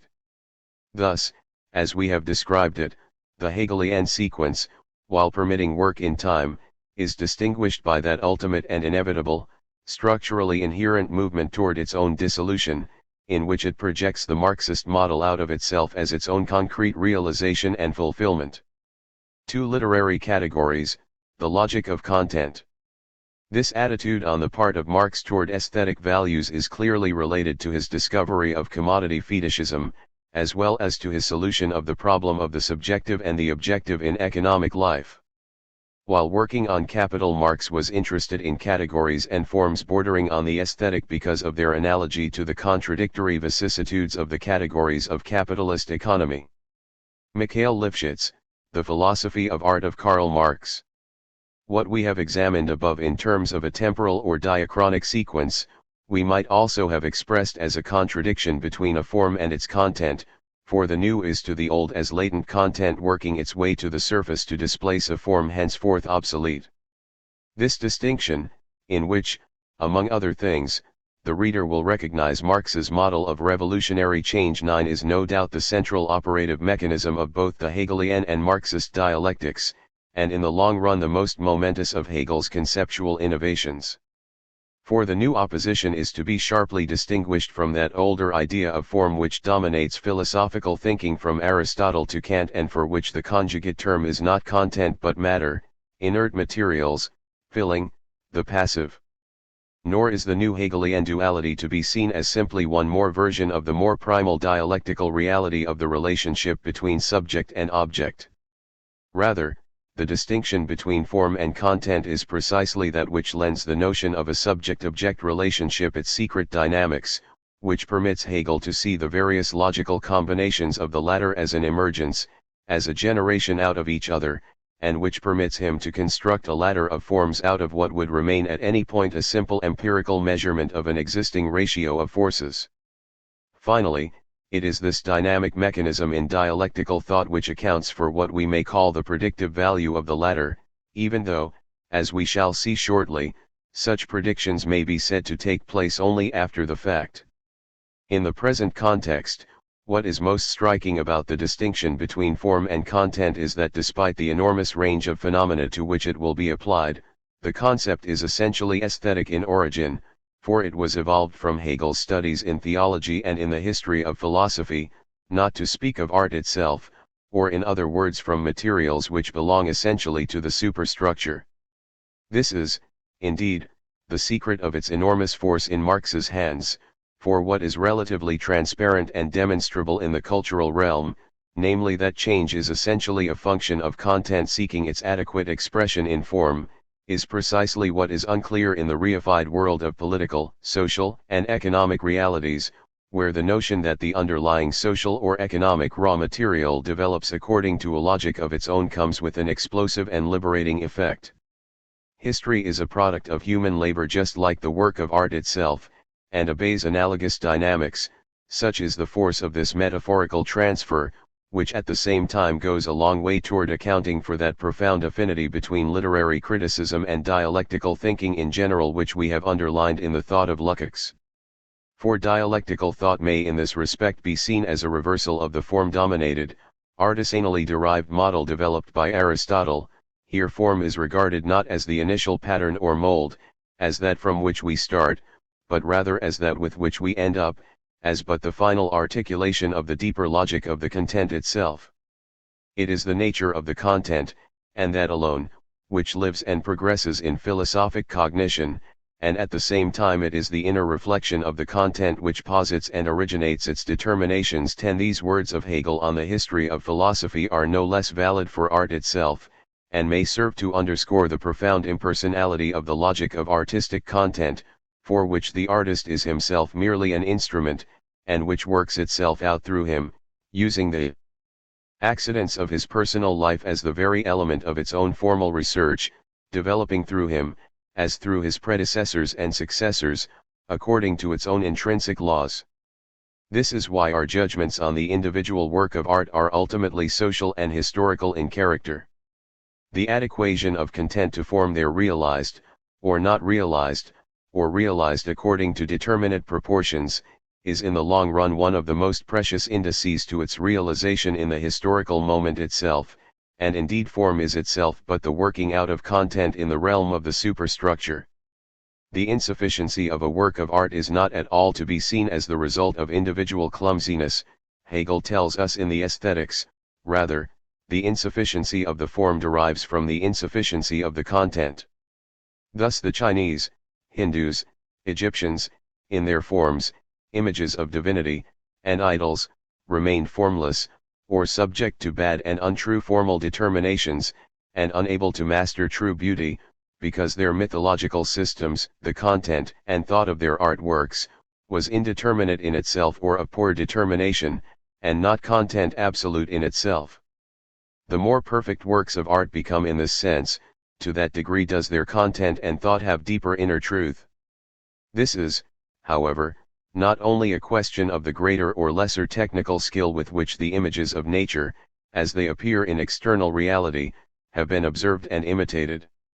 For at certain stages of the development of artistic consciousness and practice, the abandonment and distortion of the natural image is not at all the result of accidental technical incompetence and clumsiness, but rather a deliberate transformation resulting from and motivated by the content in consciousness itself. Thus there exist in this sense incomplete types of art which in technical and other respects may be wholly complete in their own realm, and still seem deficient in the light of the notion of art and of the ideal. Only in the highest art are idea and representation adequate to each other, so that the shape of the idea is true in and for itself because the content of the idea, which that shape expresses, is itself the true content. Related to this is what we have already indicated, namely that the idea is determined in and through itself as a concrete totality, and thus carries within itself the principle and standard of its own individuation and of the determinacy of its appearance. 11. Hegel thus subsumes intrinsic and extrinsic criticism within a single all-enveloping movement, so that we are able at one and the same time to keep faith with the work of art on its own terms, those works complete in their own realm, and yet replace it in that larger external context in which the very formal presuppositions of the work are themselves called into question and found deficient in the light of the notion of art and of the ideal. The latter is no longer a question of art in the narrow sense. The Hegelian idea is here to be understood as a total life form, as the concrete mode of social life itself, or what we have referred to above as the logic of content. Thus Hegel recapitulates in this passage the essential movement of all dialectical criticism, which is to reconcile the inner and the outer, the intrinsic and the extrinsic, the existential and the historical, to allow us to feel our way within a single determinate form or moment of history at the same time that we stand outside of it, in judgment on it as well, transcending that sterile and static opposition between formalism and a sociological or historical use of literature between which we have so often been asked to choose. It is interesting to note in this respect that for both Hegel and Marx alike, and in spite of that reverence for Greek art which they shared, the perfect work of art, that is to say, one in which form is wholly adequate to content, cannot theoretically yet have come into being. But in Hegel's scheme of things this is so because art ultimately tends to transcend itself by becoming theology and philosophy, and abolishes itself as sensuous play as it grows increasingly nearer to that full self-consciousness which is absolute spirit. For Marxism, on the contrary, it is rather philosophy that abolishes itself as thought grows increasingly concrete, and the example of Lukács has shown us the degree to which art as such presents solid credentials for replacing the former discipline. But for Marxism the adequation of object to subject or of form to content can exist as an imaginative possibility only where in some way or another it has been concretely realized in social life itself, so that formal realizations, as well as formal defects, are taken as the signs of some deeper corresponding social and historical configuration which it is the task of criticism to explore. The logic of content is in the long run, we have said, social and historical in character.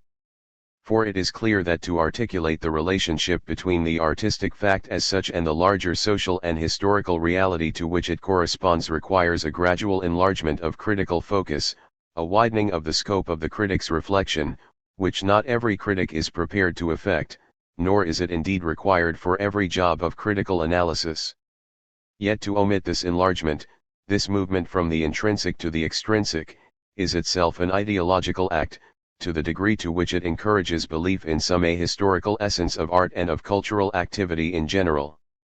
Thus, in a classic essay, R. H. Pearce has shown how the new criticism was able to come to ideological terms with the historical dimension of literature by driving the latter back, I am tempted to say repressing it, into the notion of language or medium, which is then as it were sealed off from the outside, so that the new critics are able to stop their work at its boundaries while still seeming to have given a complete, and a non-historical account of the work of art. 12.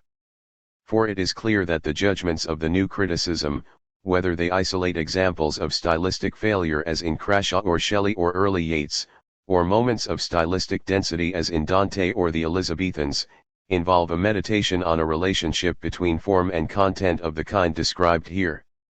Indeed, we have already shown that the perceptions of the new critics were differential in a dialectical sense, in that they never forgot Donne while reading Swinburne, nor indeed while reading Hardy or T.S. Eliot either, and that, implicitly or explicitly, they projected the kinds of diachronic sequences described above. Yet by eternalizing their touchstones Dante, late Shakespeare, Donne, and by fetishizing language and making of it the source of a kind of ahistorical plenitude, they were able to contain their discussion of the logic of content within purely ethical limits, without being obliged to translate those ethical categories themselves into social and historical terms. Thus, despite an acute sense of what dialectical thinking will call the concrete, particularly in its verbal manifestation in lyric poetry or dramatic verse, they were unwilling to venture beyond a purely idealistic understanding of the source of such concrete language in the content of the poetry, which strategic and self-imposed methodological limitations permitted them to see as a function of the moral or religious attitudes of the poet. Yet with an irony properly dialectical in character, the ultimate price for such ideological limitations is exacted not on the historical, but rather on the intrinsically literary level itself. For without that profound relativism and respect for the specificity of each concrete situation which characterizes historical thinking, the categories of the new criticism tend to solidify and are henceforth rigidly applied to every kind of text irrespective of its inner coherence. For a genuinely dialectical criticism, indeed, there can be no pre-established categories of analysis, to the degree that each work is the end result of a kind of inner logic or development in its own content. It evolves its own categories and dictates the specific terms of its own interpretation. Thus dialectical criticism is at the other extreme from all single-shot or univalent aesthetic theories which seek the same structure in all works of art and prescribe for them a single type of interpretive technique or a single mode of explanation.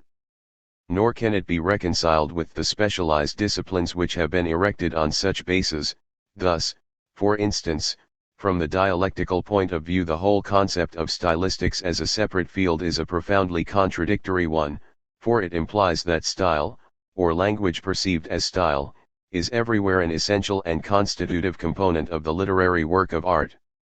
Indeed, it would seem at first glance to go without saying that all literary works are first and foremost linguistic constructions. Yet in reality what we call style is a relatively recent phenomenon and comes into being along with the middle-class world itself. It may be thought of as a consequence of the abandonment of that classical system of education which was built around Latin and Greek texts, for style is essentially that which in modern middle-class culture replaces the rhetoric of the classical period. The two categories may be most usefully distinguished through the value and role they assign to the individual personality, for rhetoric is in the sense that ensemble of techniques through which a writer or orator may achieve expressiveness or high style, conceived of as a relatively fixed class standard, as an institution in which the most diverse temperaments are able to participate. Style, on the other hand, is the very element of individuality itself, that mode through which the individual consciousness seeks to distinguish itself, to affirm its incomparable originality. Its ultimate expression is therefore that stress on the physiological uniqueness of the body and of bodily sensation which we have already seen at work as a formal category in modern poetry. Hence Roland Barthes' characterization, which goes far toward exposing the latent contradiction between the linguistic and the extralinguistic at the very heart of style as a phenomenon, insofar as the latter constitutes something like a vertical and solitary dimension of thought. Its references are on the level of biology or of the past, rather than of history. It is the object of the writer, his splendor and his prison, it is his solitude, its secret is a memory buried in the writer's body. The elusive virtue of style is not a phenomenon of speed as in speech, where what has not been said remains as a kind of linguistic interim, but rather a phenomenon of density, for what persists in solidity and depth beneath the style, harshly or tenderly assembled in its figures, are the fragments of a reality absolutely alien to language. 13. It will no doubt be objected that we are playing on words, and that style as an object of research and as a literary category is not to be confused with what we have above described as the historical phenomenon of style in the modernistic sense. Yet such wordplay, inadmissible as it may seem to the older analytical type of logical reasoning, is the very essence of the dialectical method itself. As a scandal for static rationality, its inner movement dramatizes the irresistible link between a formal concept and that historical reality in which it originated.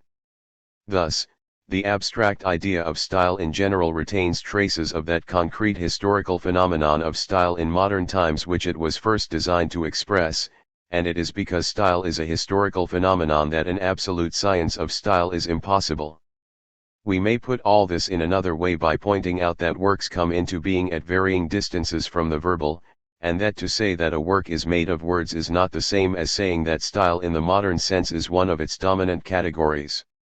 In much of the novelistic production of the 19th century, for instance, style is a relatively less significant element. Think of the way in which we secretly modernize Dickens, for example, by thinking of him as a stylist, while the stylistic dimension of a writer such as Racine is inconsequential when compared to the rhetorical one. To define style, however, as language which deliberately calls attention to itself, and foregrounds itself as a key element in the work, is to reassert, as over against stylistics, the profoundly historical nature of the phenomenon. The most striking model of the way in which content, through its own inner logic, generates those categories in terms of which it organizes itself in a formal structure, and in terms of which it is therefore best studied, is perhaps that furnished us by Marx's economic research, where he was obliged at one and the same time to invent the appropriate categories of investigation and to justify such categories on historical grounds. Thus the opening chapter of Das Kapital, with its establishment of the intellectual category of the commodity and its description of the relationship between the idea of the commodity and that reality of commodity production which it both reflects and attempts to comprehend, is a classic demonstration of dialectical thinking as a ceaseless generation and dissolution of intellectual categories. From the very beginning Marx was obliged to come to terms with the traditional economic categories evolved by the middle-class economists, who saw the operation of the economy as a mechanical and ahistorical interaction of such components as production, distribution, exchange, consumption, wages, ground rent, property, industry, agriculture, and so forth. But the point is that at any given moment of social and historical development these various components stand in different and quite specific ratios to each other, so that as their proportions change, the nature of the whole process is transformed as well. Thus agriculture cannot be seen as something like a Platonic essence or idea. There is no fixed category such as land ownership which remains the same under capitalism and in pre-capitalist pastoral societies alike. Rather the parts are relational, and evolve along with the evolution of the whole itself. The sharp line of demarcation, abstract precision, which so clearly distinguished the trading nations of antiquity, such as the Phoenicians and the Carthaginians, was due to the very predominance of agriculture. Capital as trading or money capital appears in that abstraction, where capital does not constitute as yet the predominant element of society.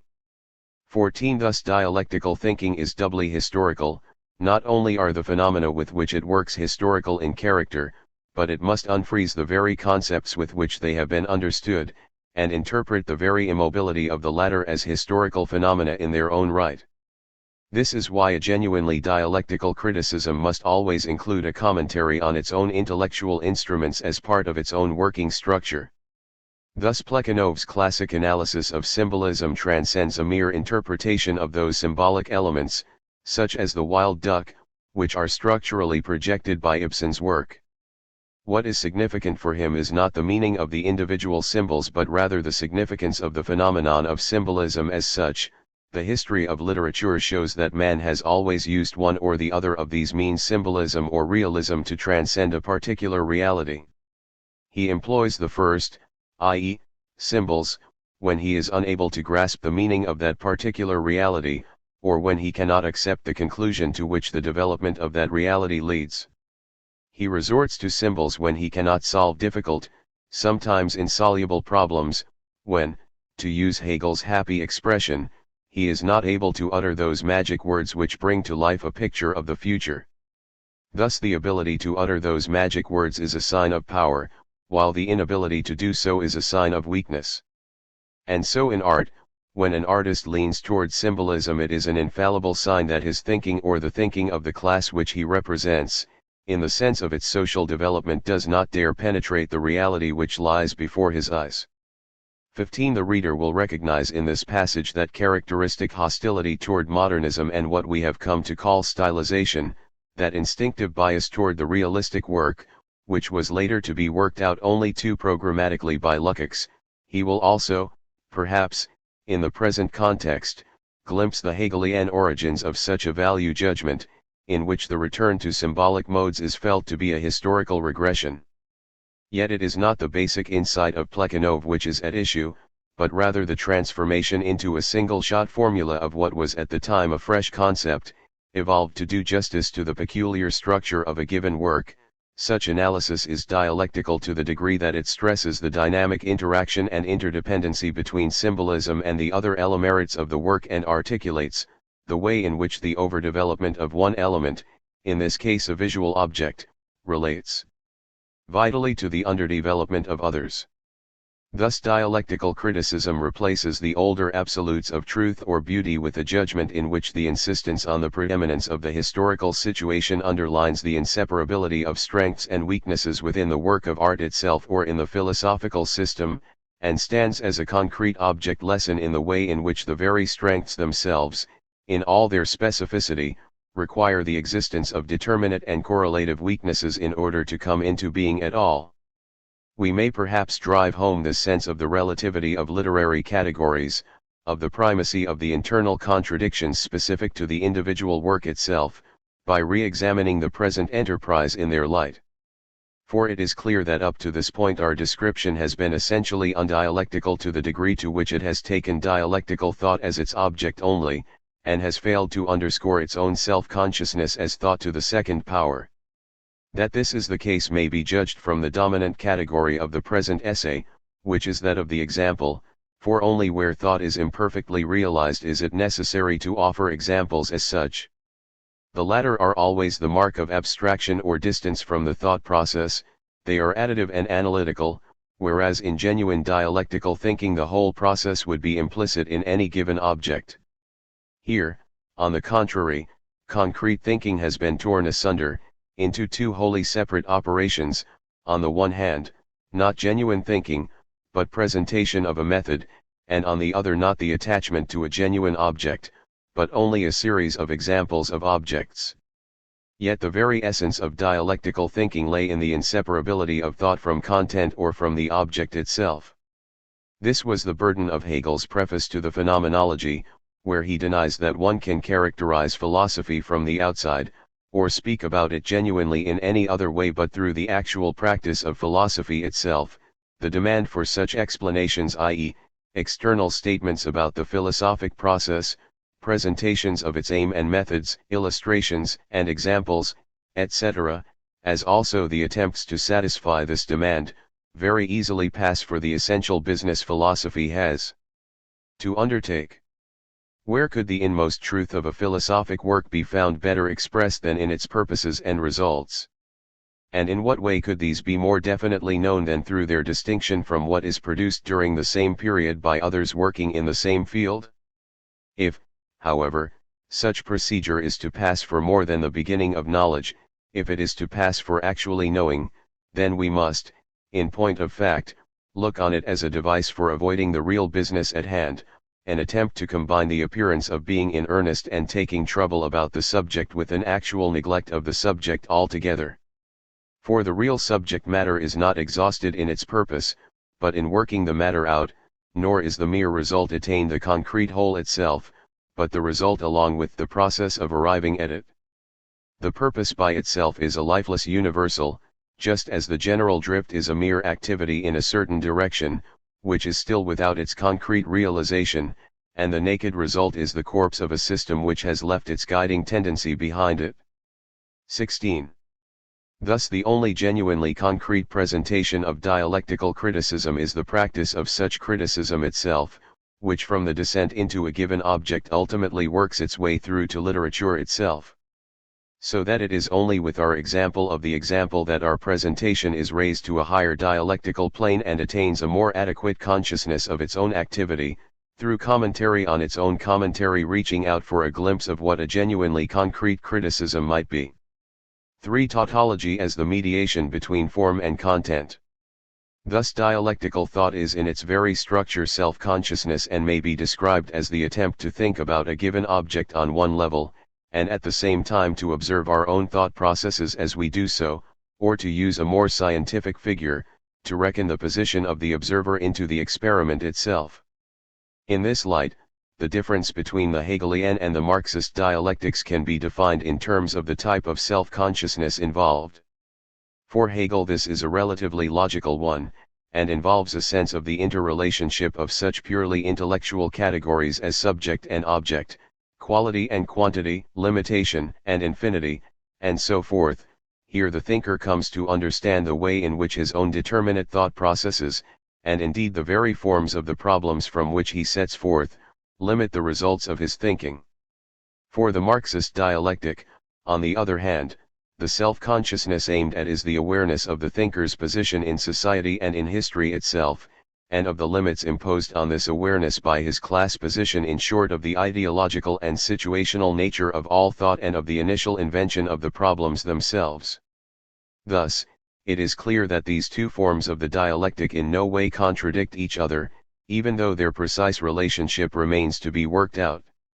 Yet self-consciousness does not mean introspection, and dialectical thinking is by no means a personal thought, but rather a way in which a certain type of material lifts itself to awareness, not only as the object of our thought, but also as a set of mental operations proposed by the intrinsic nature of that particular object.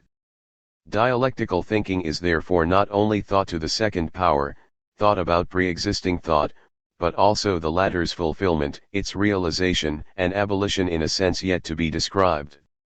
For to the degree to which it places the older mental operation or problem solving in a new and larger context, it converts the problem itself into a solution, no longer attempting to solve the dilemma head-on, according to its own terms, but rather coming to understand the dilemma itself as the mark of the profound contradictions latent in the very mode of posing the problem.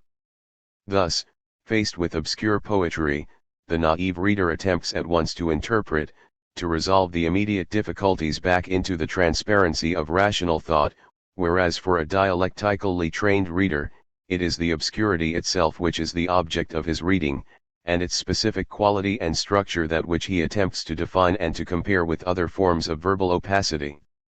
Thus our thought no longer takes official problems at face value, but walks behind the screen to assess the very origin of the subject-object relationship in the first place. But this type of self-consciousness, which phenomenology defined as the epoche or the putting between parentheses, receives its own dialectical evaluation through its place in the historical process.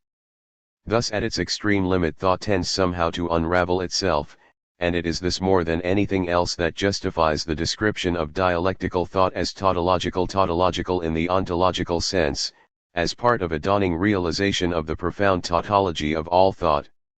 What is meant goes deeper than mere logical tautology, even though the basic temporal form is the same. There, where a proposition had seemed to link two separate, independent entities, they suddenly turn out to have been the same thing all along, and the very act of thinking dissolves away.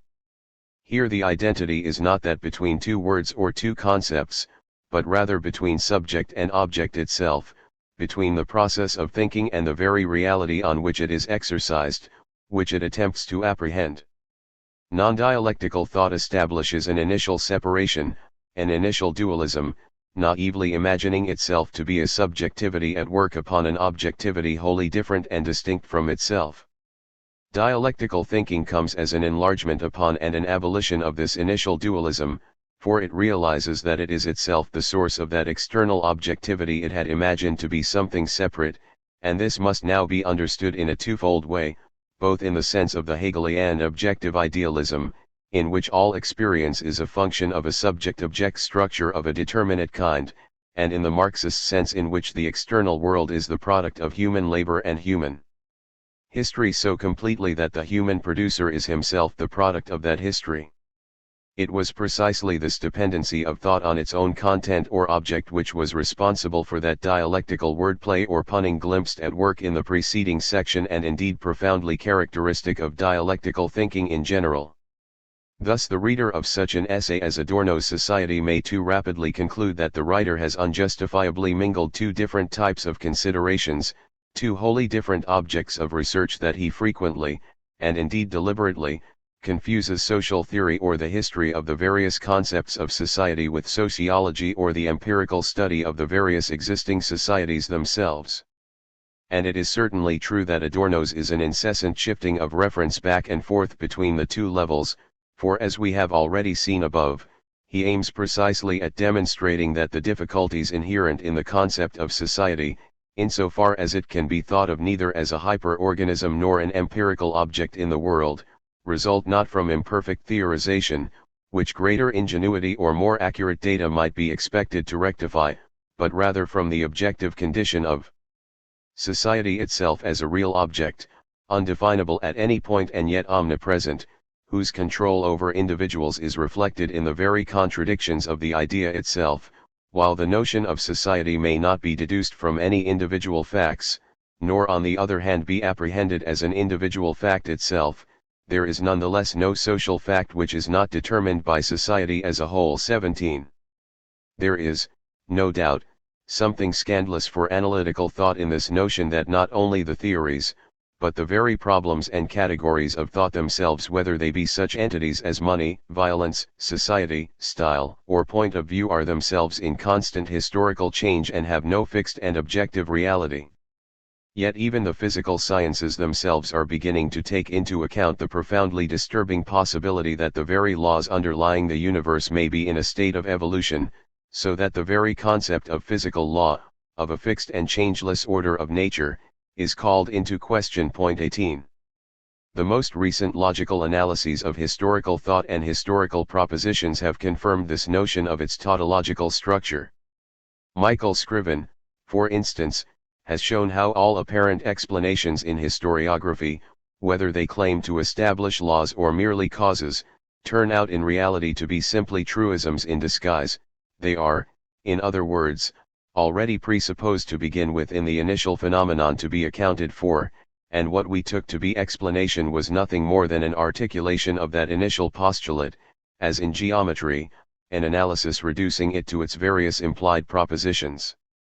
Yet in a sense, this circularity was already present in the explanations of the physical sciences as well. When scientists were asked to explain the variations in apparent brightness of the orbiting second-stage rocket that launched the first of our artificial satellites, they replied that it was due to its axial rotation and its asymmetry. This explanation, perhaps illustrated by moving a pencil through the air while turning it, was perfectly adequate even for newsmen. Yet it contains no laws. It is perfectly true that the apparent brightness of the rocket varies because a varying number of photons is passing into the retina of the observer, but this would also be true if the rocket were symmetrical and being illuminated by a light source of variable brightness, etc., and our interest lies in having one of these states of the particular object of inquiry selected out for us as the explanation, i.e., in being told whether it is the shape and motion of the rocket or the varying illumination of it that is responsible for what we see. 19. The explanation, in other words, is inherent in the initial description of the event, just as the geometrical theorem is inherent in the initial definition. Understanding in history does not, therefore, derive from the combination of two wholly different items, such as a law and its manifestation, or the premises of a syllogism, but rather simply from the enlargement of the description of the basic event itself, and the rearticulation of its parts into cause and effect, or problem and explanation. Such understanding is therefore something on the order of a form moving in time, but as a separate thought process it collapses into tautology when we become aware of the real nature of the mental operation performed. Thus, to return to an illustration from an earlier chapter, the Gironde no doubt represented the interests of a particular mercantile class in Bordeaux, and their activities acquire a kind of transparency for the mind when so understood. Yet the idea that the event in question, the Gironde itself, and its explanation, the class to which they belong, are related as an effect to a cause is in the long run not a very coherent one. If we examine our own mental operations carefully, we find that we have begun with a fairly limited vision of the Gironde, the various parliamentary personalities, the anecdotal material, their official political philosophies and speeches, their program, which is then abruptly expanded to include the social experience of their place of origin, their pasts, their family connections, and so forth. The only way the latter could take on the function of an explanation would be if it were understood to be an implicit negation of such senseless propositions as, the Gironde were peasants, the Gironde were 19th-century liberals, the Gironde were Austrian aristocrats, etc. That the Gironde were what they were is therefore a truism, and in the long run our understanding of history dissolves back into the operation of the law of non-contradiction, into the ultimate realization that all events carry their own logic, their own interpretations, within themselves, an interpretation which we then articulate into a logical succession. In the realm of the history of ideas, this illusion of causality is stronger because in the course of time the concrete situations have vanished, while the ideas have remained behind all by themselves. The original relationship between thought and its object was not an external but an internal one, and the best dialectical analyses show not so much that external social reality causes a particular type of thought, as that it imposes basic inner limitations upon it, in an almost a priori fashion.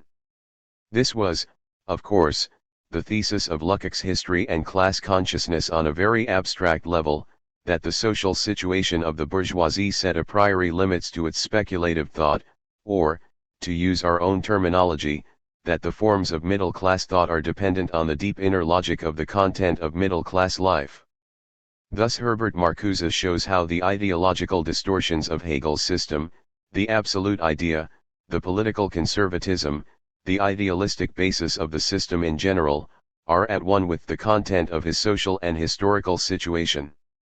They are not external defects, but are rather part and parcel of Hegel's recognition of the nature of social reality at that particular moment of development. He gives the state the supreme position because he sees the inevitable effects of the antagonisms within modern society.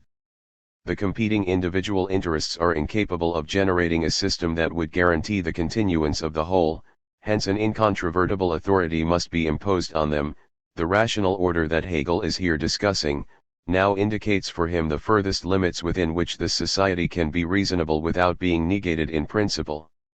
He holds up the revolutionary terror of 1793 as brutal warning that the existing order must be protected with all available means. 20 Thus Hegel's conservatism is also a recognition of the moral anarchy inherent in capitalism. His defense of the Prussian state results from his inability, at his particular moment in history, to see clearly any form of genuine social change and reorganization which is not simply the explosion of the terror. The only concrete correction of Hegel's system is therefore the passage of time, the development of the socio-economic situation beyond those limits, which is to say that the only adequate critique of Hegel is the philosophy of Marx. Thus philosophical thinking, if pursued far enough, turns into historical thinking, and the understanding of abstract thought ultimately resolves itself back into an awareness of the content of that thought, which is to say, of the basic historical situation in which it took place. When we come to our own time, however, this notion of the internal limits of thought becomes at once more drastic in its implications. It takes the form of a leap between two discontinuous zones of being, the inner and the outer, the psychological and the sociological, the qualitative, lived reality of individual experience, and the quantitative, external, collective conditions of existence.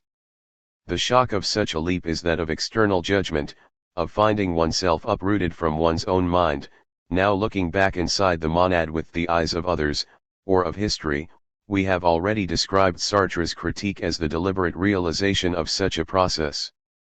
Yet if we examine Sartre's earlier philosophy, taking it as an illustration of one of the most thoroughgoing descriptions of existence from the inside, and the most thoroughgoing methodological defense of such a description as well, we find that it is possible at one and the same time to recognize our own experience in such a description and to admit Marcuse's argument that what are there offered as the ontological structure of the existence of consciousness in the world, and of its concrete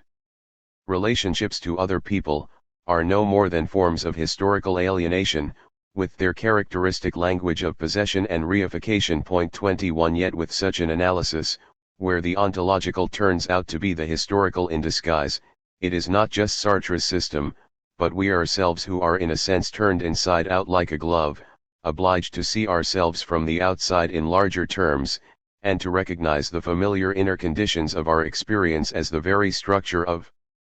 alienation itself.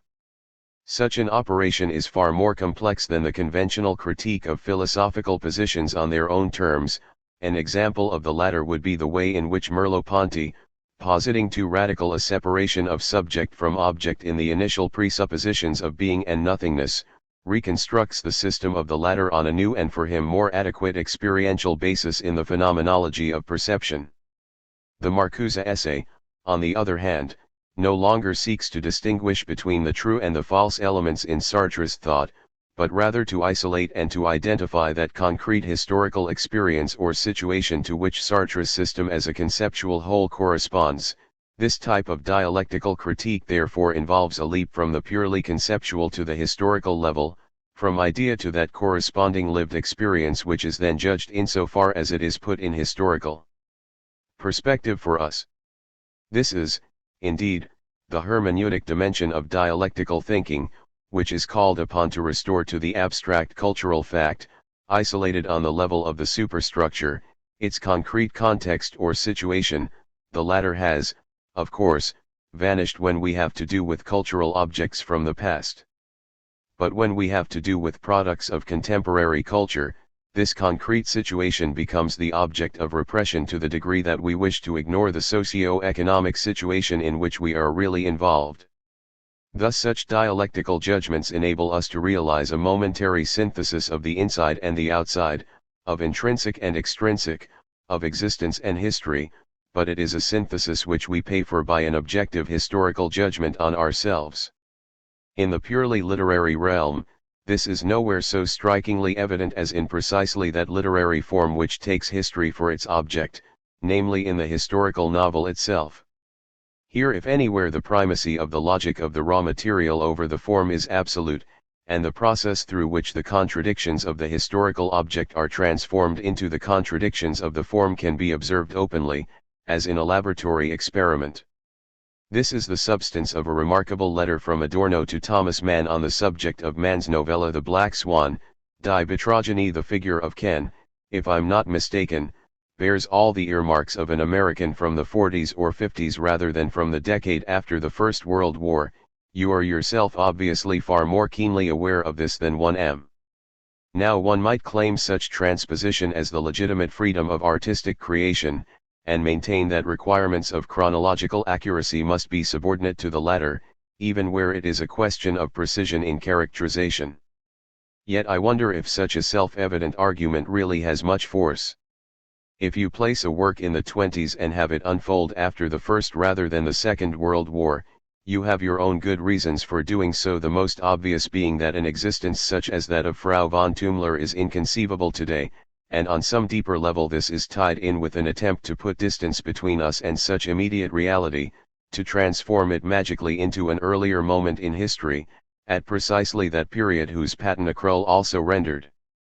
Yet when one begins to transpose decades in this fashion, one becomes involved in obligations not unlike those set by the opening bars of a musical composition, from whose desiderata one is not free until the final notes, which re-establish the balance.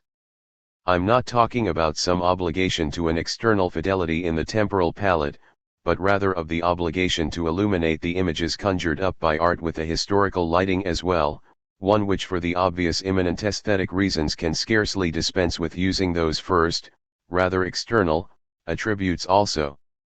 For unless I'm mistaken, one finds oneself here in that paradoxical situation in which the evocation of such images, or in other words the genuine magic of the work of art itself, is more fully achieved to the degree to which it is composed of authentic materials. One might almost think that the suffusion of the work with subjectivity stands not at all as our traditional formation might make us think in simple opposition to that precept of realism that sounds throughout your work, but rather that spiritualization, the world of the imago, is achieved in proportion to the exactness with which one remains true to the historical, and this in character types also. At the moment, it strikes me that this precision is by way of being penance for the sin under which all artistic fiction labors, trying to cure itself by means of exactness in fantasy. 22. Yet if everything in the historical moment coheres, then ultimately the historical novel itself must dissolve as a form, for in its gradual straining for the concrete totality it bursts the existential limits of art itself. The emergence of the historical novel was itself only a symptom of the increasing historicism of the novel in general, and in our own time it is generally agreed that all novels are historical, in that in keeping faith with the present their object is just as profoundly historical as any moment from the distant past. The implication is that the novel of the present has become as contradictory as the historical novel, and as impossible to realize, and indeed, over and above the displacement of the novel by journalism and sociology, the formal crisis of the novel today has its roots in the historical situation, which seems too complex for presentation in a narrative model. This is how Simone de Beauvoir in The Mandarins describes the dilemma of her character Henri Péron, as he tries to do justice to the historical content of the post-war period. He spread his notes in front of him almost 100 pages. It was good to have put them away for a month, now he would be able to reread them with a fresh eye. He plunged into them joyfully, happy to rediscover memories and impressions formed into careful and smooth-flowing sentences. But after a while he began to worry. What was he going to do with all this stuff? These scribblings had neither head nor tail, even though they did have something in common, a certain feeling, a climate, the climate of the pre-war era. And that suddenly bothered him. He had thought vaguely, I shall try to give the flavor of my life. As if such a thing were a perfume, labeled, trademark registered, always the same year after year. But the things he had to say about traveling, for example, were all in terms of a young man of 25, the young man he had been in 1935, they had nothing at all to do with what he had experienced in Portugal after the liberation of Paris. The story of his affair with Paula was equally dated. Neither Lambert, nor Vincent, nor any of the boys he knew would have any similar reactions today. And besides, with 5 years of living under the German occupation behind her, a young woman of 27 would be very different from Paula. There was one solution, deliberately to place the book around 1935. But he had no desire to write a period novel, recreating a world that no longer was. On the contrary, what he hoped for in jotting down those lines was to throw himself live and whole onto paper. Well then, he would have to write the story in the present, transposing the characters and events. Transpose, what an annoying word. What a stupid word, he said to himself. It's preposterous, the liberties one takes with the characters in a novel.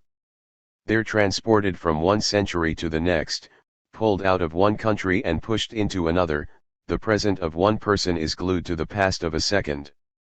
And all of it is larded with personal fantasies.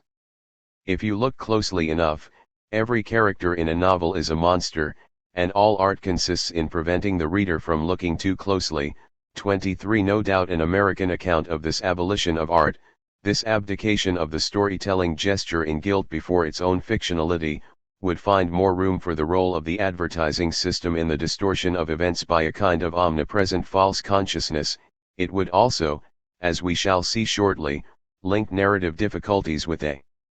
determinate configuration in the political structure, with the unique structure of the present historical moment itself. Yet Simone de Beauvoir here underlines the threat to the artistic process itself of a temporal experience ever more strongly marked by historicity and dominated by an increasingly urgent political awareness. The gravity of the evocation is by no means diminished if we add that it is precisely in novelistic form that she does so, and that it is thus in some sense dialectically that the novel regenerates itself out of its own impossibility, taking the latter as the content of narration renewed. Thus in the long run the tautological movement which we have described within the work of art, in which from a certain elevation intrinsically formal considerations suddenly dissolve into problems of content, is reproduced outside the work in the relationship between the content and its historical context. It is a forgotten truism to say that forms such as the epic, the costume tragedy, the epistolary novel are inherently dependent for their existence on possibilities in their content, or in other words on the structure of the social experience which they use as raw material and from which they spring as artifacts. Hegel's is still perhaps the most exhaustive description of the way in which, with the transformation in concrete social life, the whole system of the arts is abruptly displaced, and the practice of whole forms falls into oblivion. Such is for him, for instance, the passing of the epic world, with its organization of life as a totality of experience, and the coming into existence of that world of middle-class individualism which he calls the world of prose, where the individual human being must repeatedly, in order to preserve his own individuality, make himself a means for other people, serve their limited ends, and transform them into means in order to satisfy his own narrow interests. The individual, therefore, as he appears in this world of daily life and of prose, does not draw his principle of activity from himself as a totality, is not comprehensible in himself, but only in relationship to other people. For he finds himself dependent on external influences, laws, political structures, domestic relationships which preceded him and to which he must yield, whether he has been able to interiorize them or not. Furthermore, the individual subject is no totality for other people, but appears from their point of view only in the context of their own immediate and isolated interests in his actions, wishes, and opinions. What immediately interests people is only the relationship to their own aims and intentions. Even the greatest actions and undertakings to which a collectivity can rouse itself prove in this area of relative appearances to be little more than a multitude of individual efforts. Thus in this realm the individual is no longer able to maintain that appearance of autonomous and complete vitality and freedom which is the very foundation of the notion of beauty. It is true that neither system nor a totality of activities are lacking in the immediate human reality of the world of prose and in the undertakings and institutions of the latter, yet that whole is but an aggregate of individualities. Its occupations and activities are split and fragmented into innumerable parts, so that only tiny particles of the whole fall to the various individuals. This is the prose of the world, as it appears both to our own consciousness and to that of other people, a finite world, one of mutability, of relativization, a world under the rule of a necessity which the individual is unable to escape. For the individual being is caught in a contradiction in which he sees himself as a sealed unity, while being all the while wholly dependent on other people, and the struggle to resolve this contradiction lasts as long as the attempt and as long as the battle lasts. 24 Hegel thus distinguishes the structural peculiarity of capitalism in terms of the dilemma it poses as potential content for the work of art, to constitute a collective totality which fails to have any existential equivalent in individual experience, to determine individual reality while remaining structurally inaccessible to the categories of the latter's understanding or image-making power. From our present methodological point of view, however, this description may serve to illustrate that moment which mediates between literary criticism and sociology, in which the former begins to pass over insensibly into the latter under its own momentum, for the key terms of such a description, totality and individuality, are common both to the analysis of concrete social life and to that of the work of art, so that with a slight enlargement of the historical focus what seemed a statement about the work of art proves to retain its validity in the social and historical dimension. What is implied here, in other words, is the notion that at a certain level of concreteness the thing itself, or what we will later call its existential reality, may be formulated in any one of a number of alternate codes, may be re-articulated in any one of a number of different dimensions, as literary structure, as the lived truth of a determinate social organization, as a certain type of subject-object relationship, as a certain distance of language from its object, as a determinate mode of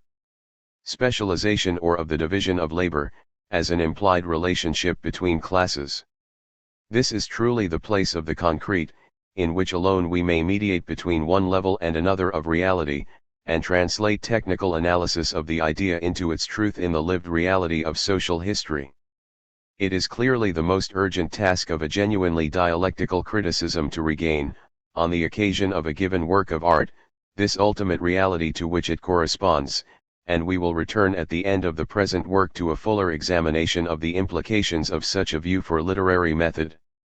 Yet we cannot leave behind the subject of the transition from form to content without adding that what holds true for the form of the work of art itself also holds for the categories of literary criticism. They too are profoundly dependent on a situation of a changing and historical character, and we cannot illustrate this better than by reference to the concept of the point of view as it has been presented in an influential and characteristic work of American criticism, Wayne Booth's Rhetoric of Fiction.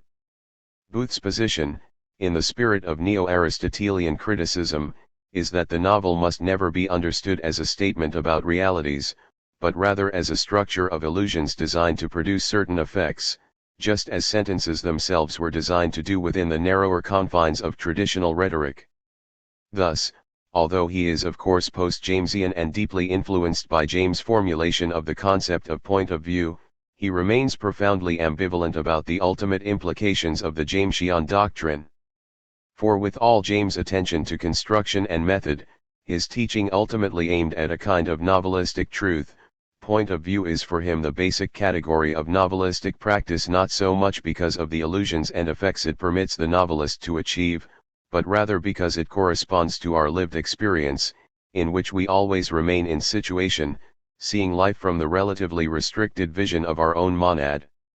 This idea, in Booth's opinion, is pernicious on two counts, which in the long run amount to the same thing. First, the mechanical application of point of view tends to ruin subjects which a 19th-century omniscient narrator would have been able to handle to far greater effect. Fitzgerald's uncertainty in the two versions of Tender is the Night may here serve as the locus clas siccus. Second, pure point of view ushers in a kind of total relativism, in which we are obliged to accept any narrator on his own terms, and which results in the destruction of all absolute values and standards of judgment, and consequently, of the very source of literary effects as well. For Booth's book is a defense of the omniscient narrator, the implied author or reliable commentator, who unobtrusively but strategically makes his presence between reader and characters felt in such a way that the former is provided with the standards by which to judge the latter appropriately. The implied author is of course not the real author either, but rather the absolute embodiment of positive cultural values. When we read Emma we accept Jane Austen, the dramatized author, as representing everything we admire most. She is as generous and wise as Knightley, in fact, she is a shade more penetrating in her judgment. She is as subtle and witty as Emma would like to think herself. Without being sentimental, she is in favor of tenderness. She is able to put an adequate but not excessive value on wealth and rank. She recognizes a fool when she sees one, but unlike Emma she knows that it is both immoral and foolish to be rude to fools. She is, in short, a perfect human being, within the concept of perfection established by the book she writes. She even recognizes that human perfection of the kind she exemplifies is not quite attainable in real life. The process of her domination is of course circular. Her character establishes the values for us according to which her character is then found to be perfect. It is a choice of the moral, not merely the technical, angle from which the story is to be told. 25. In the absence of such a figure, and of such absolute standards of moral judgment, the modern novel for Booth ends up in a relativistic subjectivism, the ultimate symbol of which he finds in the nihilism of Celine. The modern concept of irony was of course just such a rudderless absence of value, a gratuitous ambiguity turning on itself and hypostasized as a value in its own right, and it is one of the great merits of Booth's work to have taken the hammer to those plaster idols of modern criticism which are irony and point of view. Yet the return to the omniscient narrator is in the long run no more attractive as a solution for the contemporary novelist than is the scarcely veiled defense of middle-class ethical norms and values for the contemporary reader. Both recommendations mark the basically ahistorical approach of the critic, who does not seem to have grasped the irreversibility of literary history any more than he has understood the way in which in our time the political has taken precedence over the ethical in the old-fashioned sense of the word. The fact is that the implied or reliable narrator described by Booth is possible only in a situation of relative class homogeneity, and indeed reflects a basic community of values shared by a fairly restricted class of readers, and such a situation is not brought back into the world by fiat. Céline's nihilism, on the other hand, and modern subjectivistic relativism in general, reflect an increasing atomization of middle-class society, a fragmentation and decay of the larger social units and institutions. Indeed, it would not be difficult to show this process at work in the development of the novel as a form from Henry James on. Such a demonstration would bring out the relationship between point of view as a literary technique and monadic isolation as a social fact. It would find confirmation in the creation of artificial totalities, such as Gide's concept of the Roman as a kind of additive sum of the various resets of individual existences, and in the premium placed on epistemology as a theme and on the irony of reality and appearance in a relativistic universe, an irony of which Pirandello is the dramatist, Conrad and Ford the novelists, and Fernando Pessoa, perhaps, the poet laureate. This is the point at which the tautological paradox intervenes, for surely it is paradoxical to speak of point of view as a historical phenomenon when all stories and anecdotes, from earliest times, have of necessity involved the choice of a narrative viewpoint of one kind or another. This is, however, precisely the point. To the degree that point of view as a category reflects the historical situation of the middle classes in modern times, it is an unsuitable concept for dealing with historically different forms, and cannot without a contradiction in terms be applied to such works as medieval narrative or folk epic. I will go even further and say that in the same way the solution to the dilemma described by Booth can itself be conceived only as a result of social and historical change, and would imply the transcendence of individualistic point of view in general by more genuinely collective forms, by new modes of narration which correspond formally to the realities of a post-individual world, and indeed the beginnings of such new forms may be seen everywhere in modern literature. Thus the ultimate value of Booth's work is that of the conservative position in general, useful as diagnosis, and as a means of disengaging everything that is problematical in the existing state of things. Its practical recommendations turn out to be nothing but regression and sterile nostalgia for the past. Indeed, the very attempt to think through a non-contradictory, universally valid, and thereby ahistorical, non-dialectical, reformulation of the concept of point of view is itself historically symptomatic. Mr. Booth has thus something in common with the object of his criticism, for James also attempted to arrive at the universal laws governing the proper composition of the novel in general, and showed as little awareness of the historically conditioned nature of form. The difference is that James in doing so reflected his moment in history, whereas Mr. Booth does not. For idealism, realism, materialism. All good Marxists ought, ex officio, to constitute a Société d'Amis Materialistes de la Dialectique Hegelienne. Lenin. So it is that the vexed question of historical determinism slowly comes into view before us, even in what seemed to be a purely literary context. It is no doubt a false problem, to the degree to which it amounts to a covert application of the model of the physical sciences to history, for there is no common denominator between the unique events of the latter and laboratory experiments which one is able to repeat. There can be no concept of law, in other words, or scientific prediction, unless one is able to see the elements involved in succeeding experiments as being the same, but in history the hypothesis of identical or recurrent factors in different events is possible only at the price of increasing generalization, a movement away from the unique historical fact which permits us to see similarities as from over a great distance. This is the kind of generalizing movement which is responsible for such statements as those of Plekhanov, in his well-known essay The Role of the Individual in History. Owing to the specific qualities of their minds and characters, influential individuals can change the individual features of events and some of their particular consequences, but they cannot change their general trend, which is determined by other forces. 26. It is not hard to object philosophically to such a statement. Whether from the empiricist point of view of professional historians or from the existential position of a Sartre, yet it certainly corresponds to a common-sense feeling about the past and deserves a little closer examination. For one thing, if there is anything that distinguishes history as such from other modes or objects of study, it would seem to be precisely this indeterminacy of distance, which permits us to change focus and to see the same event anew, either close up, from a relatively documentary viewpoint, or else from across a longer range in which it comes before us as the mere detail of a larger movement or pattern.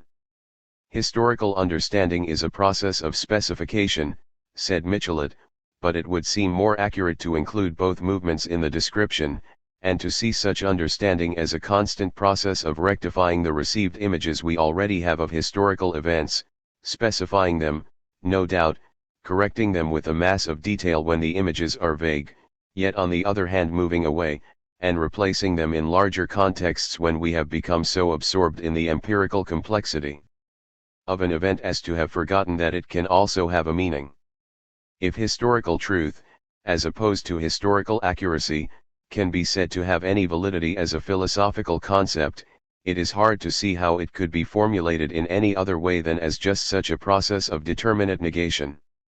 Such is the context in which Plekhanov's claim may be justified as a statement about history. When we come, however, to the intention behind it, it becomes clear that Plekhanov is evoking not so much determinism as the historical necessity of events. It is perhaps more a question of a feeling than of a concept, and I am tempted to say that the feeling of necessity or historical inevitability is simply the emotion characteristic of historical understanding as such, that feeling which accompanies the mental process by which, through that movement of specification or rectification which we have described, we now as for the first time suddenly comprehend a historical event, which is to say that we understand for the first time how it had to happen that way and no other.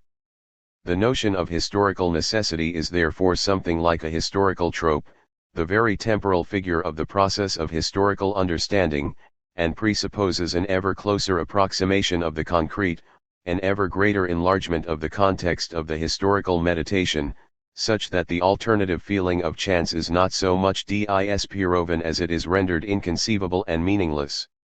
The concept of historical necessity or inevitability is therefore operative exclusively after the fact, and this characteristic of Marxism as a conceptual operation has been insufficiently understood and has significant implications. They are, no doubt, implications of a primarily philosophical or historical nature, and concern literature directly only in the way in which they exclude literary prescription of the socialist realist type. Yet to the degree that the method proposed in the present work represents a coordination of Hegelian and Marxist conceptual operations, it is necessary to sketch out, however briefly, a justification against the attacks upon Hegelian idealism which have often been made in the name of orthodox Marxism, and such a justification is implied in the concept of Marxism as a critical philosophy. For the attempt to predict is but one of the symptoms of a failure to think in a situational way, and as a mode of philosophical thought, we may say that Marxism itself operates primarily after the fact with respect to other philosophical positions. It is in this sense also, then, that Marxism may be seen as the end of philosophy, in that in its very structure it refuses system, or what amounts to the same thing, metaphysical content. The latter results from a hypostasis of the mental processes, an attempt to hold something aside from the concrete operation of the mind upon its determinate object, something which can then be treated in absolute fashion, as the universally valid. And no doubt, to the degree to which it is painful to remain in situation and to eschew system or dogma, the emotional motivation behind the metaphysical impulse is self-evident. It is this critical structure of dialectical thought, this anti-systematic thrust, which makes its formulation such a complicated matter. For if Marxism as a mental operation is to be characterized as a kind of inner permanent revolution, then it is clear that every systematic presentation of it falsifies it in the moment in which it freezes over into a system.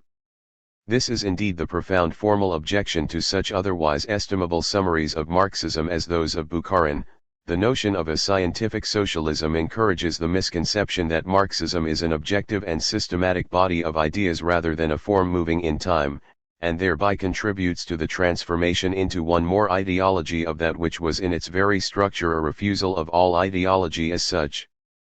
Initially, however, it is certain that those who understood Marxism as a critical philosophy had in mind its emergence from and consequent repudiation of the Hegelian system and the Hegelian metaphysics. In reaction, they insist on historical materialism as a method, and it is instructive to see such incongruously associated philosophers as Benedetto Croce and Karl Korsch reach much the same conclusions in this context.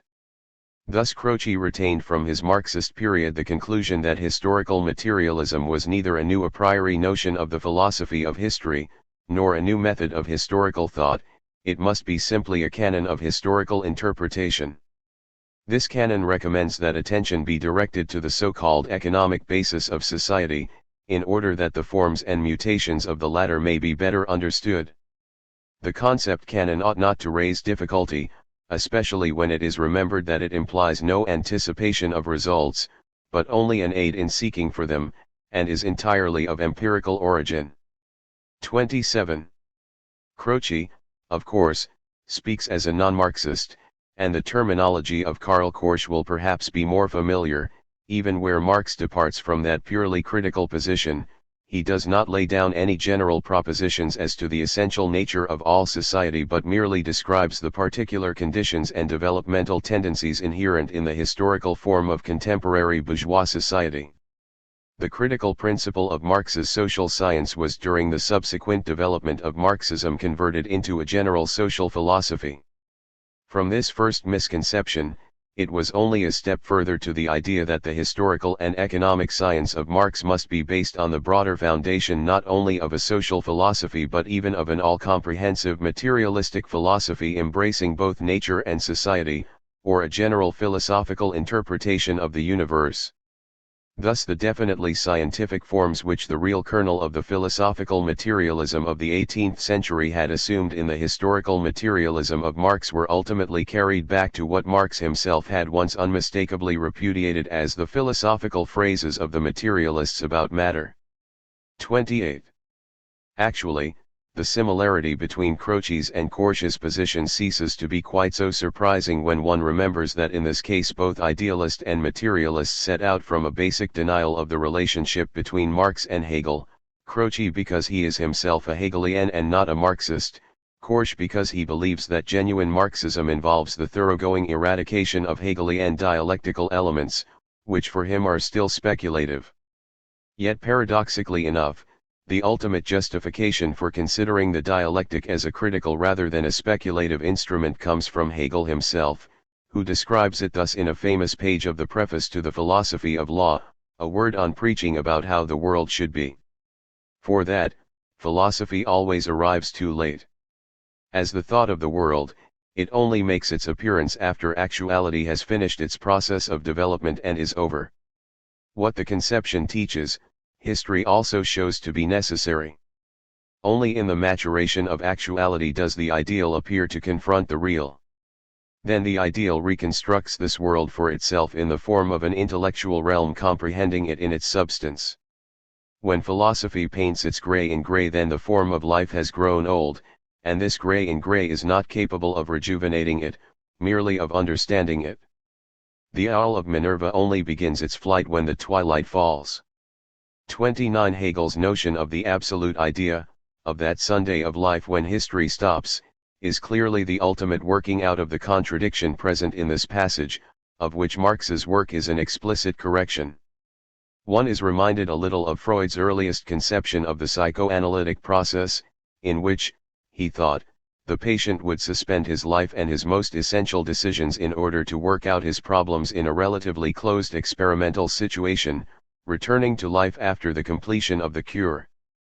As soon, however, as one is able to feel one's own thought as a historical action on equal terms with the objects studied, as soon as one is able to reckon one's own position as an observer into the critical thinking in process, then the Hegelian contradiction is overcome, and one no longer has to posit an end to history in order for historical thought to take place.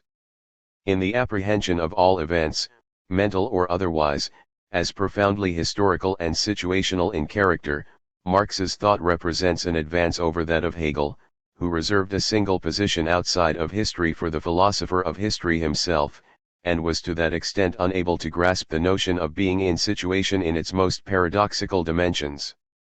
It is therefore this particular aspect of Hegel's philosophy which is rejected by Marxism, and not the content of that philosophy as a whole. Yet Croce and Korsch are far from being the only thinkers to feel that Hegel's idealism is irreconcilable with Marx's materialism, and we would do well to examine the relationship of these two positions at this point. Insofar as Marxism is a critical rather than a systematic philosophy, however, we would expect the materialism of Marx to be not a coherent position in itself but rather a correction of other positions, a rectification in dialectical fashion of some pre-existing phenomenon, rather than a doctrine of a positivistic variety existing in its own right. This is to say that we cannot really understand Marx's materialism until we understand that which it is directed against, that which it is designed to correct. 30 And it is worth pointing out that the materialistic dialectic has not one basic philosophical enemy but two, and that besides idealism, philosophical realism, in the classic sense of Aristotle or Thomas Aquinas, furnishes the other prototype of non-dialectical thought, with its common-sense epistemology of the adequation of the concept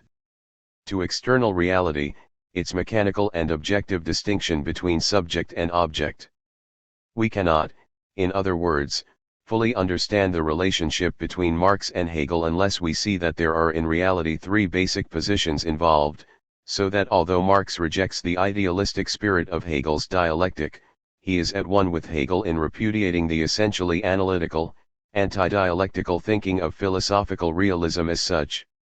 The whole problem therefore turns on the relative structures of these two alternatives to the Marxist dialectic, and ultimately resolves itself into the social and historical, or in other words ideological, functions of realism and idealism respectively.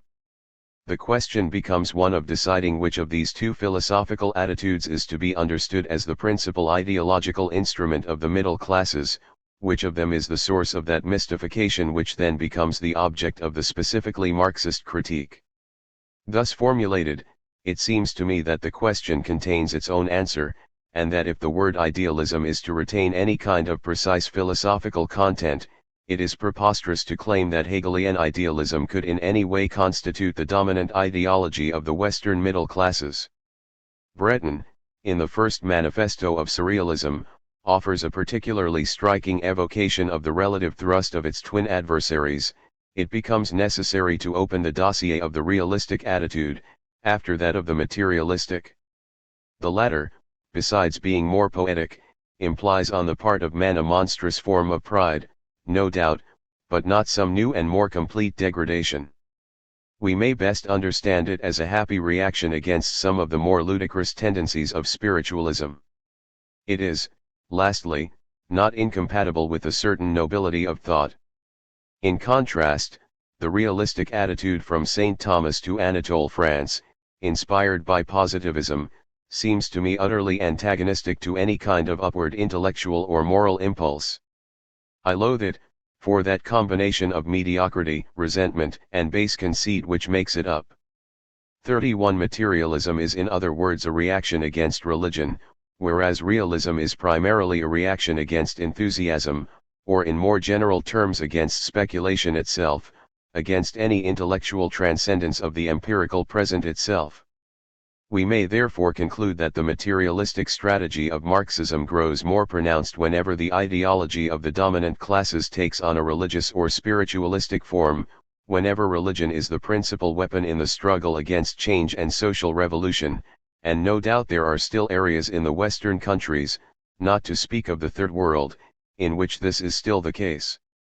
But on the whole it must be said that for the essentially feudal and reactionary worldview of religion, with its doctrine of hierarchy, submission to suffering, and insistence on the primacy of the spiritual, more indigenous middle-class thought patterns have been substituted which have proved equally capable of holding the line. For the dominant ideology of the Western countries is clearly that Anglo-American empirical realism for which all dialectical thinking represents a threat, and whose mission is essentially to serve as a check on social consciousness, allowing legal and ethical answers to be given to economic questions, substituting the language of political equality for that of economic inequality and considerations about freedom for doubts about capitalism itself.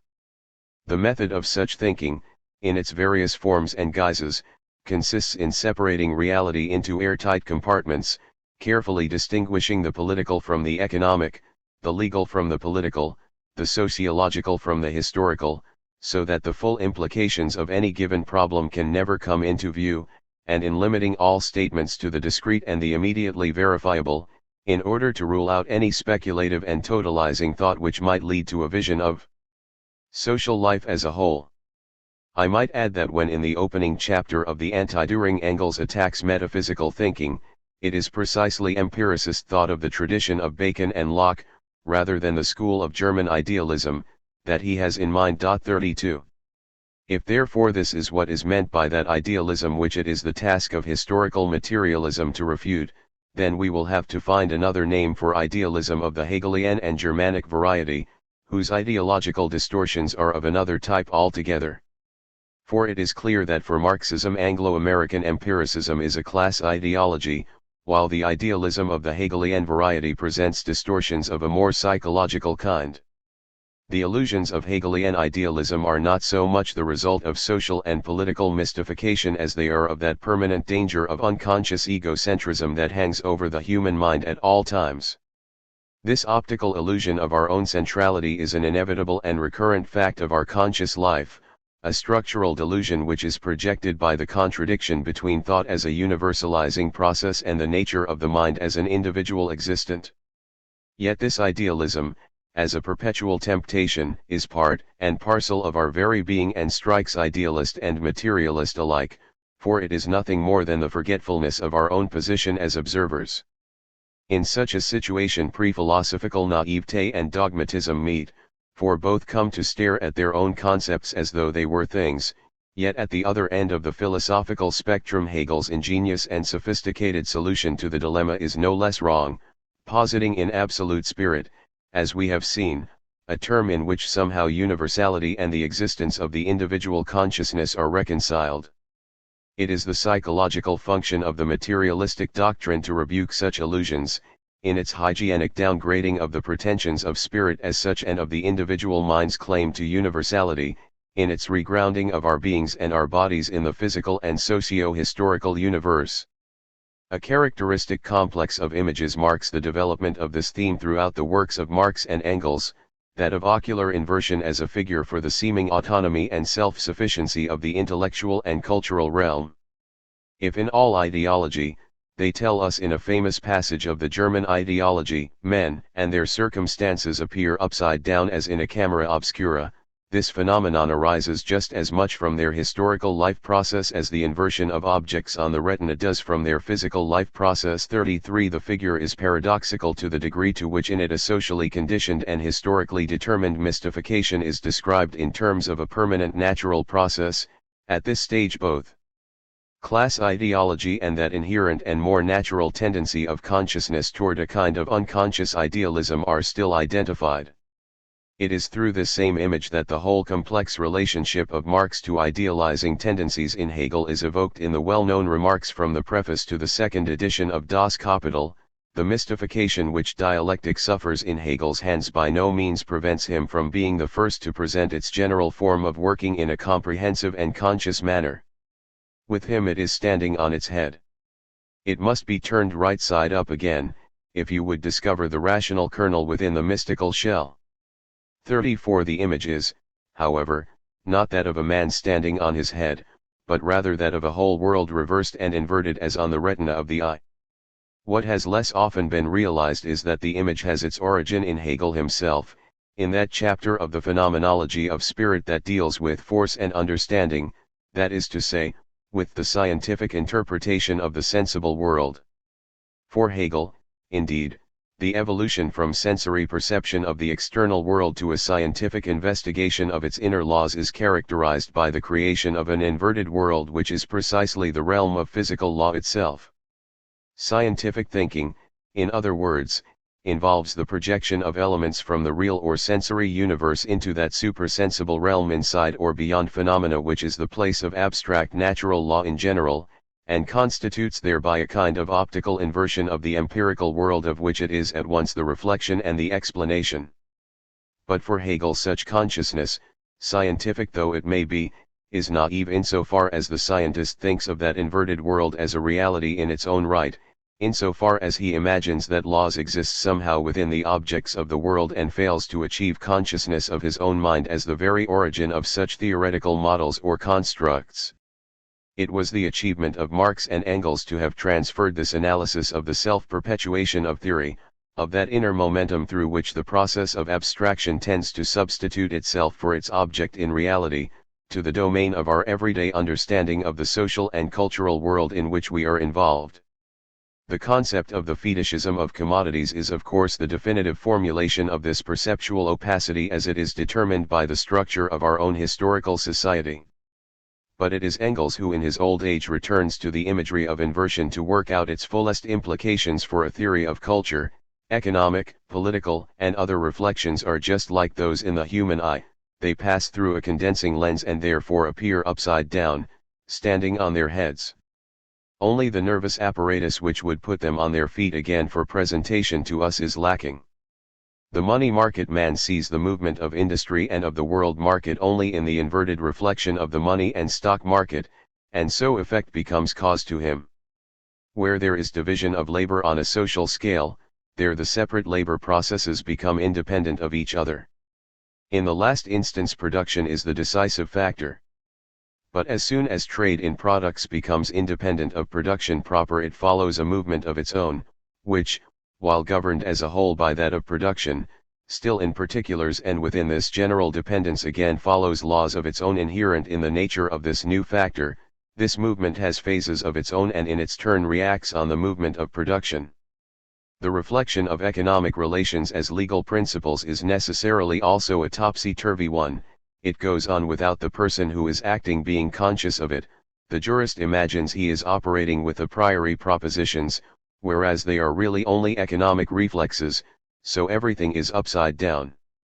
And it seems to me obvious that this inversion, which, so long as it remains unrecognized, forms what we call ideological outlook, reacts in its turn upon the economic basis and may, within certain limits, modify it. 35. In the long run, therefore, what we have called the idealizing tendency inherent in abstract thought reflects the establishment of the various specialized disciplines, or in other words the division of labor itself. It is because thought has become a specialized domain, and the property of specialists, that it tends thus to hypostasize itself. In this sense, the anti-idealistic thrust of Marxism simply aims at breaking the spell of the inverted world of conceptual thought. The dialectic is designed to eject us from this illusory order, to project us in spite of ourselves out of our concepts into the world of genuine realities to which those concepts were supposed to apply. We cannot, of course, ever really get outside our own subjectivities. To think so is the illusion of positivism, but, every time they begin to freeze over, to spring us outside our own hardened ideas into a new and more vivid apprehension of reality itself is the task of genuine dialectical thinking. Such thought is therefore essentially process. It never attains some ultimate place of systematic truth in which it can henceforth rest, because it is as it were dialectically linked to untruth, to that mystification of which it is the determinate negation and against which it is perpetually forced to reclaim a fitful apprehension of reality, itself perpetually in danger of losing contact with the real in its turn. 36 In the context of our present description, which limited itself to an account of the dialectic as a mental operation, dialectical thinking thus proves to be a moment in which thought rectifies itself, in which the mind, suddenly drawing back and including itself in its new and widened apprehension, doubly restores and regrounds its earlier notions in a new glimpse of reality. First, through a coming to consciousness of the way in which our conceptual instruments themselves determine the shape and limits of the results arrived at, the Hegelian dialectic, and thereafter. In that second and more concrete movement of reflection which is the specifically Marxist form, in a consciousness of ourselves as at once the product and the producer of history, and of the profoundly historical character of our socio-economic situation as it informs both solutions and the problems which gave rise to them equally. If now, to revive a distinction of an earlier chapter, we take a point of view not so much philosophical as hermeneutic, it becomes possible to see much in modern thought as a kind of unconscious movement and striving toward this ultimate dialectical position. Thus, I am tempted to see even that profound formalism of all the great schools of modern philosophy, whether those of pragmatism or phenomenology, logical positivism, existentialism, or structuralism, as an attempt to dispense with the baggage of system or metaphysical content. Such an attempt, pursued to its ultimate consequences, veers about, in a kind of dialectical reversal, into what we may in the present context call the absolute formalism of Marxism itself, whose unique concept of dialectical and historical self-consciousness allows it to square the circle and to hold the absolute wholly within the utter relativity of the individual consciousness or the individual observer. To take another aspect of dialectical thinking, I am inclined to understand such paradoxical and self-implicating concepts as Sartrean authenticity, with its perpetual correction of a perpetually reforming mauvaise foi, but also Wittgenstein's therapeutic positivism, Ferrater Mora, Nietzsche's genealogies, indeed the very Freudian analytical situation itself, as relatively specialized and distorted versions of what we have here described as dialectical self-consciousness. To go even further afield, it seems to me that even such aesthetic concepts as the ostranenie or making strange of Russian formalism, as well as its American version, make it new. Indeed, the profound drive everywhere in modern art toward a renewal of our perception of the world, are but manifestations, in aesthetic form and on the aesthetic level, of the movement of dialectical consciousness as an assault on our conventionalized life patterns, a whole battery of shocks administered to our routine vision of things, an implicit critique and restructuration of our habitual consciousness. What distinguishes such concepts philosophically from genuine dialectical thinking is of course their failure to account for the initial numbness of our perception in the first place, their inability to furnish a sufficiently historical explanation for that ontological deficiency which they can only understand in ethical and aesthetic terms. Yet such intellectual distortion, such structural repression of an essential element in the situation, is amply accounted for by the Marxist theory of ideology, which posits a kind of resistance or mauvaise foi that grows ever stronger as we draw closer and closer to that truth of the socio-economic which, were it realized in all its transparency, would immediately obligate us to praxis. Hegel's logic stands as the supreme monument to the transformation of a system of fixed concepts into that fluidity of process from which they ultimately came, their return and remersion in the very shaping and unshaping power of mind to which their rigidity as absolute law blinded us.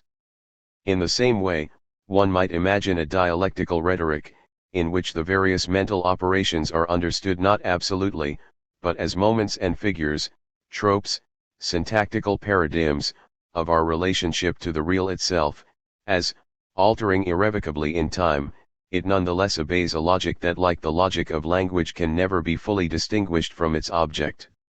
Such a fancy would be useful, I think, to the degree to which it might suggest the profound vocation of dialectical thinking to reopen the approaches to time and to history itself, and to reconstruct a truth in process upon the ruins of a never-ending ideological formation.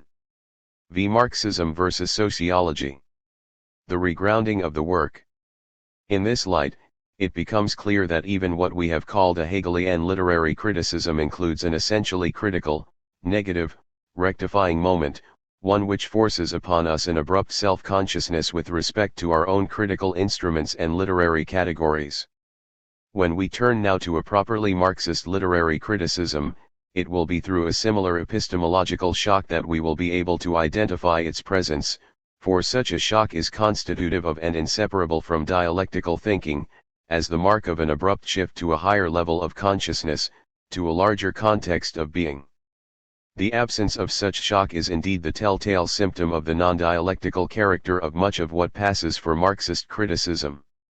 For the sorting out of literary history into the classic periodization, primitive accumulation, triumph of middle-class revolution, age of imperialism described by Marxist economic theory remains a static enterprise, whether practiced by Christopher Caldwell or under the more sophisticated guise of Lucy and Goldman's homologies. To read the former is indeed to acquire the gradual impression of a figure named poetry, which, not unlike the Orlando of Virginia Woolf, alters its shape in the course of its successive adventures down through the ages of modern history. The secret vice of such parallelisms, and the all-informing flaw of vulgar Marxism as such, may be traced to a misconception of the so-called economic level itself, for to the degree that the economic schema is diachronic, and purports to furnish a continuous model of economic development over a long period, to that degree it is itself an ideal and indeed often an unconsciously idealistic construct. To the economic sequence applies everything we have shown about the characteristically Hegelian operation of creating an artificial model of continuity in order intellectually to grasp the otherwise inconceivable reality of diachrony as such. Thus it is only an apparent paradox to claim that in the sequence feudalism, capitalism, socialism, Marxist economic theory projects an essentially Hegelian model. And if this is so, then it is equally clear that the positing of homologies between the various levels of reality, between cultural and ideological history, the evolution of political institutions, and ultimately the development of the economy itself can never be anything but a more complex version of those static cultural models discussed in connection with Taine and Spengler in an earlier section, and serving more as a propedeutic to the concrete than as its genuine realization. For the apprehension of the concrete, the characteristic gesture of a genuinely Marxist literary criticism, takes place in the realm of the synchronic, and it is at this point that the problem of the distinction between the Marxist conceptual operation and that of sociological criticism in general poses itself most acutely. For the sociological approach also implies the juxtaposition of a given literary or cultural fact with some more fundamental ground in the realities of a given society or culture, and like Marxist thinking also, sociology frequently expresses itself in terms of groups or social classes. Thus the problem of a sociological literary criticism poses itself most insistently in the context of what we have in the preceding chapter called the subjective dimension of Marxism, that is, that alternative code or language of which Marxism disposes to express and reformulate the ambiguous reality of economic institutions in terms of class. We may perhaps suggest the essentials of the problem in the context of the particularly rich literature about Jansenism in recent French criticism, whose most significant achievements are Paul Bonicaud's Les Morales du Grand Siècle, Henry Lefebvre's Pascal, and Lucien Goldman's Ducache. In particular Lefebvre's study, one of the first, 1949, and still one of the most striking realizations of French Marxism in the critical domain, replaces the question of the class affiliation of Jansenism squarely within a detailed and suggestive evocation of the historical period itself, with all its contradictory tendencies and archaic survivals. Already such a reconstruction of the concrete context of Pascal's work is tantamount to a kind of regrounding of it in the infrastructure. It is a question, perhaps, of something both a little more and a little less than that historical background with which literature is so often supplied, and which is at the same time felt to be something extraneous or extrinsic to the most genuine and formal literary analysis. For the latter, indeed, the work is to its context as a piece of furniture is to its setting, and at the best there can come into play between the two terms, the object and the background, an exchange of stylistic affinities, the practice of that stylistic or cultural analogy of which we have spoken above. But for a Marxist criticism, the work is precisely not complete in itself but is handed down to us as a kind of gesture or verbal thrust incomprehensible unless we are able to understand the situation in which the gesture was first made, and the interlocutors to whom it was a reply. This is to say that for Marxism, the passage from the literary to the socio-economic or to the historical is not the passage from one specialized discipline to another, but rather the movement from specialization to the concrete itself. We have already shown that for Marx political economy is not just one type of research among others, it is rather that on which the others are founded, and its artificial subdivision in our time into the various branches of the social sciences, its fragmentation into sociology, economics, history, political science, and anthropology, is already an implied commentary on its subversiveness as a unified mode of apprehending social life. When, therefore, the Marxist study of literature appears to shift gears from the literary to the socio-economic, when Engels' commentary on Ibsen turns into a disquisition on the differences between the German and Norwegian petite bourgeoisie, the Norwegian peasant has never known serfdom, and this fact gives an altogether different background to the whole development of the country, as it did in Castile. The Norwegian petty bourgeois is the son of a free peasant, and for this reason he is a man compared to the miserable German Philistin. 37 When Henry Lefebvre prefaces his examination of Rabelais with a lengthy essay on the state of the peasantry in the 16th century, the progressive nature of the crown, and the evolution of the legal structure of marriage and of women's property rights, when, indeed, lesser Marxist criticism seems obligated to a kind of ritual gesture of the schematic economic or class background sketch, this is to be understood, not as the introduction of material which could have been dispensed with had the historians taught it properly, although I believe it is true that the historians do not generally provide us with these materials in an adequate way, but rather as an enlargement structurally inherent in such criticism, as an intrinsic and indispensable moment in Marxist literary criticism seen as a form of understanding. Thus we do not replace a discussion of Pascal by a discussion of some other thing when we resituate his work within the larger social context of a Jansenism seen as the oppositional ideology of the noblesse de robe. Rather, we thus restore to it its concrete richness as a complex, contradictory, polyvalent historical act. The pessimism of the Jansenistic worldview thus becomes something a little more historical in content than a simple metaphysical option. It now proves to be the renunciation of life by men whose class has missed its historical opportunity, caught between the rebellious nobility and the crown with its new middle-class bureaucracy, facing the blank wall of an end of history in its fate as an influential and relatively independent social group. Or perhaps it would be more fitting to say that in such an analysis, the metaphysical option itself recovers something of its concrete character as a total human response to a historical situation, and it is of course Lucien Goldman who has gone the farthest in articulating the relationship of the tragic sense of Pascal and of Racine to the religious refusal of the world by the extremists in the Port Royal group, and thus ultimately to the sense of failure of the noblesse de robe as a class. Yet paradoxically, the most vigorous and suggestive model of a Marxist correlation between class and ideology is furnished by Paul Benicourt, who deliberately leaves aside the semi-obligatory excursions into the economic and social history of the period and restricts his discussion to the level of the history of ideas. Indeed, he appeals as a precursor to none other than Saint Beauvais himself, who had already formulated thus the thesis of a class origin of Jansenism. Port Royal was the religious enterprise of the middle-class aristocracy in France 38. Yet the contrast between this essentially sociological observation and Benicourt's own practice is revealing and instructive, for Benicourt shows us in some detail that the philosophical, artistic, and religious practice of Port Royal is always to be understood in a double sense, not only as a coherent system or worldview in its own right, but also as an offensive arm against its class enemies and particularly against the heroic feudal ethic as it is embodied, for example, in Corneille. Indeed, this second or offensive aim is the informing motive behind the construction of the system as such, which only comes down to us as a kind of metaphysical vision because we are no longer aware of the concrete context in which it was first and foremost an act. Thus the return in Jansenism to a renewed sense of sin and of self-loathing, le moi est haïssable, is at one with that strategic and aggressive operation which Benicourt calls the demolition of the hero. The other feudal grandee with all his ostentatious dramatization of a profound inner sense of caste and worth is drawn into the annihilation of the self and obliterated with it in its own ruin. Such an analysis differs from the purely sociological kind in that it describes not simply the affiliation between a doctrine and a class but also the functional role of that doctrine in class struggle.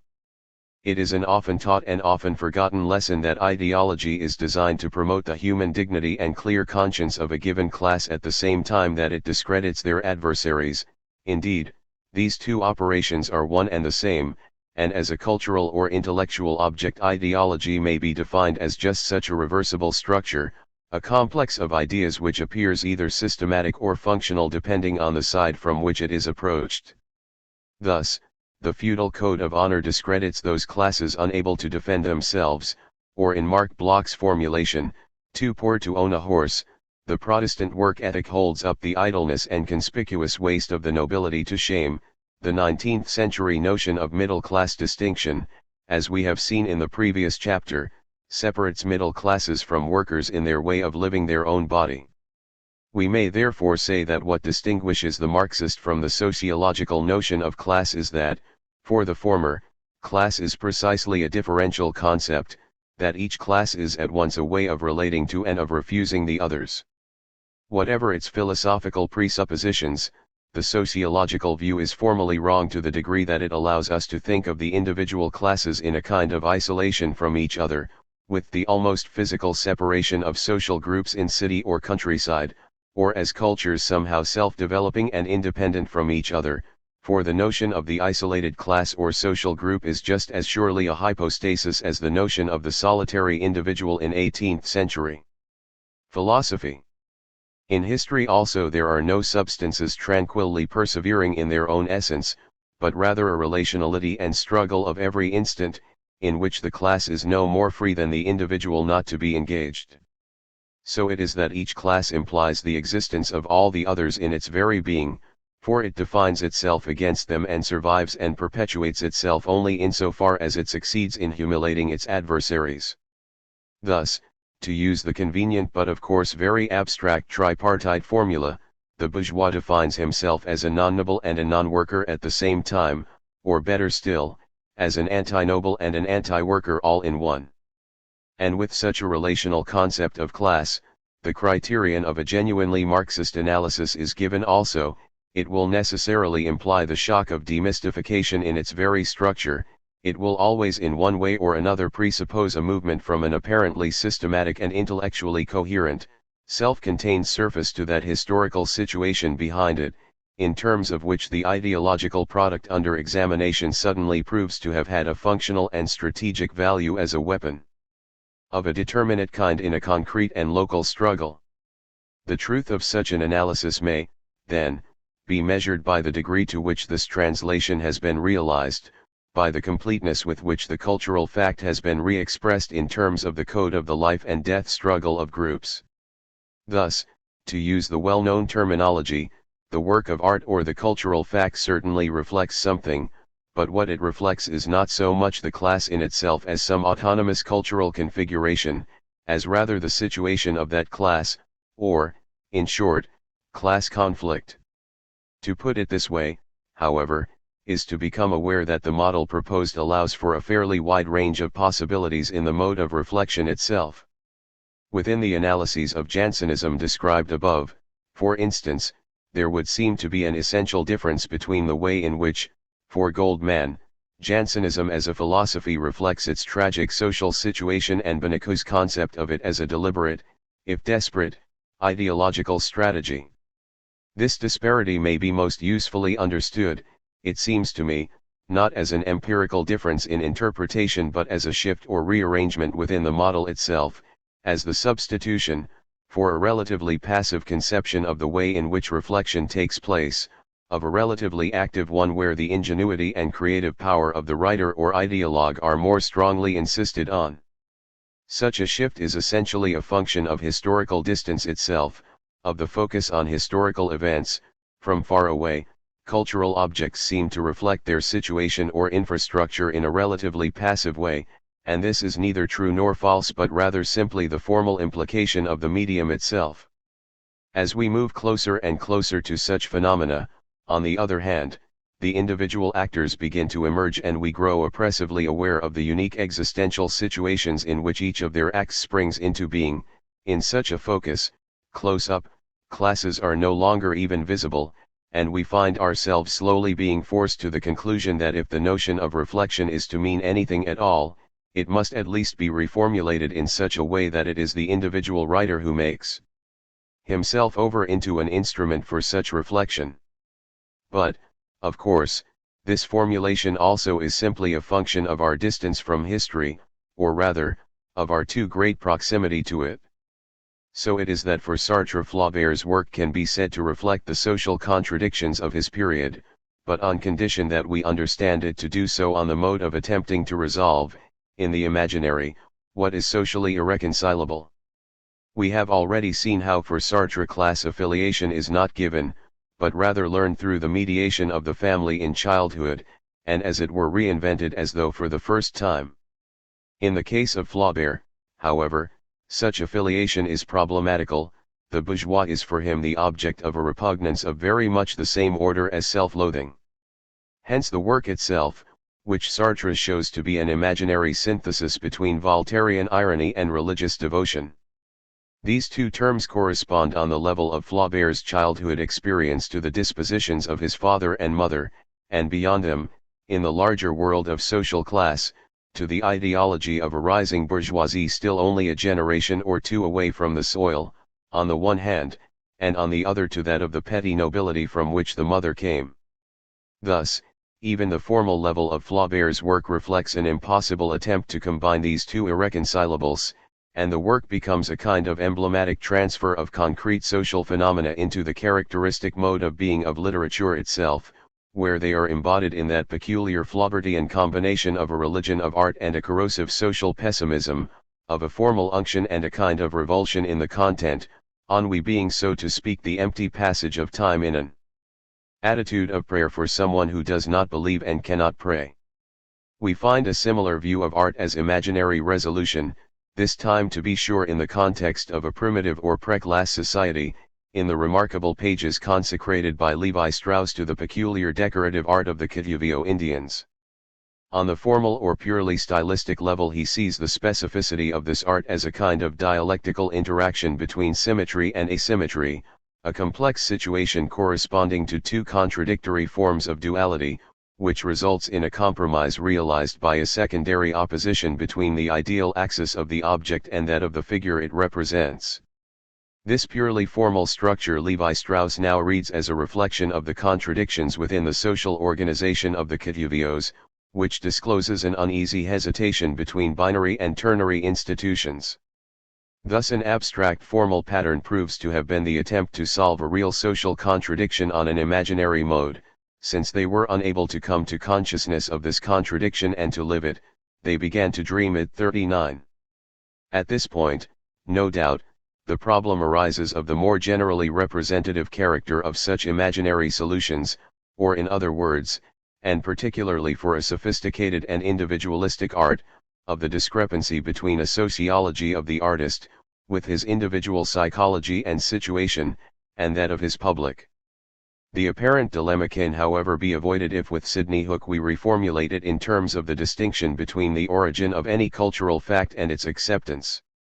In art, for example, all sorts of stylistic variations or mutants appear in any period. The social and political environment acts as a selective agency upon them. 40 Indeed, in the present context we are tempted to see such a shift from consideration of the writer to consideration of his public as the key moment of a dialectical reversal in which, with a whirring of gears, our model readjusts from an active to a passive conception of the way in which art reflects its social ground. What is here lost in the way of attention to the artistic process itself as an act may be regained in the precision with which, in such works as Sartre's What is Literature, the class uses of artistic form are described. And with respect to the work itself, I am tempted to see this active-passive axis as roughly coinciding with a general shift from considerations of form to considerations of content, or rather since the range of possibilities is here to be considered a continuum in which an increasingly detailed or increasingly general inspection of the phenomenon slowly causes a dialectical reversal in the manner in which it is described as the translation of what were before expressed as formal phenomena into what now proves to be the terminology of content. Thus Flaubert solves a contradiction through formal innovation, while it is the pessimism of Jansenism that expresses the hopelessness of the cause of the noblesse de robe. Yet, refocusing these phenomena in a different way, one would no doubt be able to describe the formal specificity of Pascal's work as a symbolic act in its own right, just as one would be able to correlate the emotional content of Flaubert's novels with the social and political climate of France after the failure of the Revolution of 1848. At the same time, the hypothesis of imaginary solutions brings forward a new and somewhat different set of problems which we have not yet directly touched on and which have nonetheless been paramount for Marxist literary criticism in the past. For if the noblesse de robe failed to make its revolution, if there exist social contradictions which are structurally insoluble, at the same time we must remember the fact of successful revolutions as well, and make a place for an art which might be prophetic rather than fantasy-oriented, one which might portend genuine solutions underway rather than projecting formal substitutes for impossible ones. The Marxist concept of class, in other words, involves a diachronic dimension as well as the synchronic, differential one we have emphasized up to this point. A class is defined no less by its place in the historical process, by its participation in a given and determinate stage in historical evolution, than by its antagonistic relationship to the other classes contemporaneous with it. This temporal destiny of a class is, however, measured not so much from without, on some external graph or chart of the overall course of economic history, as rather from within, in a kind of rising or falling internal temperature, as a confident feeling of open possibilities and of riding with the flood tide of historical opportunity, or a kind of morose turning back upon the self, a sense of stagnation and futility, of the closing of doors, of deteriorating talents and wasted energies. This altered mood of a class as it passes from the great days of its rise to those of its decline Marxism now characterizes by the well-known political language of progressive or reactionary. Such expansion or contraction of historical limits has of course the most momentous consequences for artistic production, both in content and in form, and it seems to me that Plekhanov's classic statement, "in art and social life," is no less true today than when it was written. The tendency of artists, and of those who have a lively interest in art, toward art for art's sake, arises when they are in hopeless disaccord with the social environment in which they live. Nor is this all. The example of the Russian men of the 60s who firmly believed in the approaching triumph of reason, and the example also of the Jacobin painter Jacques-Louis David and his friends, who were no less firmly of the same opinion, show us that the so-called utilitarian view of art, that is to say, the inclination to attribute to works of art the significance of judgment on the phenomena of life, and its constant accompaniment of glad readiness to participate in social struggles, arises and becomes stronger wherever a mutual sympathy exists between individuals more or less actively interested in artistic creation and some considerable part of society. 41. For the most part, no doubt, Marxist critics have discussed this renewal of the sources of artistic production in collective life as one form or another of realism, and have tended to associate the arts of the various rising classes of the past, with chief emphasis, of course, on the great middle-class realism of the 18th and 19th centuries. But with references to the naturalistic rejuvenation of Egyptian art under Akhenaten, to the archetypal stylistic evolution of classical Athens, to the rise of Gothic art and to the Renaissance as well, in a kind of cyclical revival of which the latest manifestation was seen as socialist realism. We will be less inclined to dwell on the inherent difficulties of the concept of realism, however, if we understand that it has for the most part involved a focus on the content of art rather than essentially formal phenomena.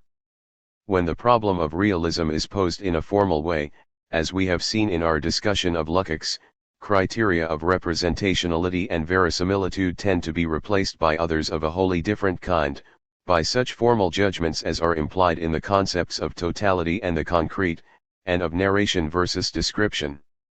Yet Plekhanov's discussion of the 18th century drame bourgeois already showed that the relationship of art to a rising class did not have to be analyzed in the simplistic terms of realistic content. The historical and artistic phenomenon under analysis is indeed the paradoxical fact that as the French middle classes drew closer to their moment of truth, the realistic and sentimental drama in prose which had seemed in the 1750s to be their most characteristic production, and of which Diderot was the theoretician, fell into disfavor before the renewed popularity of the heroic costume drama, with its origins in the taste of an upper-class public. In the long run, of course, This apparent revival turned out to have heralded the birth of an art movement which was essentially middle class, that of neoclassicism, to which the costume paintings of David are a monument. Yet Plekhanov's analysis is a shrewd one, and using a model not unlike that of Benekhofer, Jansenism regrounds what is now an essentially stylistic phenomenon in the concrete situation of class antagonism. Bourgeois drama, he tells us, was born of the opposition temper of the French bourgeoisie and was no longer of any use in expressing its revolutionary aspirations. 42 The drame bourgeois, in other words, helped the middle classes to an awareness of themselves as a class distinct from the others, a class with its own lifestyle, ideology, and self-respect. Yet when that class felt strong enough to enter in direct and aggressive confrontation with the nobility, it needed to draw on the more stimulating images of the Roman Republic, of Brutus and the great tribunes, of the heroic gestures of classical antiquity. Such an analysis might, of course, be completed with Sartre's discussion of the Roman masquerade of the Gironda, outlined in the previous chapter, for it is clear enough that the appeal to costume drama involves an element of self-mystification just as much as an element of praxis. Yet in our present context such a modulation in historical judgment has a rather different theoretical significance. It emphasizes the essential relativity of the class descriptions we have been using, of the assessment of the rising or declining destinies of a class, of its progressive or reactionary characteristics. For the 18th century middle classes are from our point of view both progressive and reactionary, in that they represent the rising fortunes of a class nonetheless in the long run historically doomed. And they are both these things at once. That heroic and universalizing ideology which was theirs may be seen at one and the same time as a part of the patrimony of mankind as a whole, with its logic of political liberation which has remained active in the third world of our own day, and as an example of special class pleading. We are thus reconfirmed in our impression that our relationship to a historical fact is not a fixed, static one, but rather one that constantly expands and contracts according to a dialectical readjustment of our own distance and of the point of view we take on our own situation.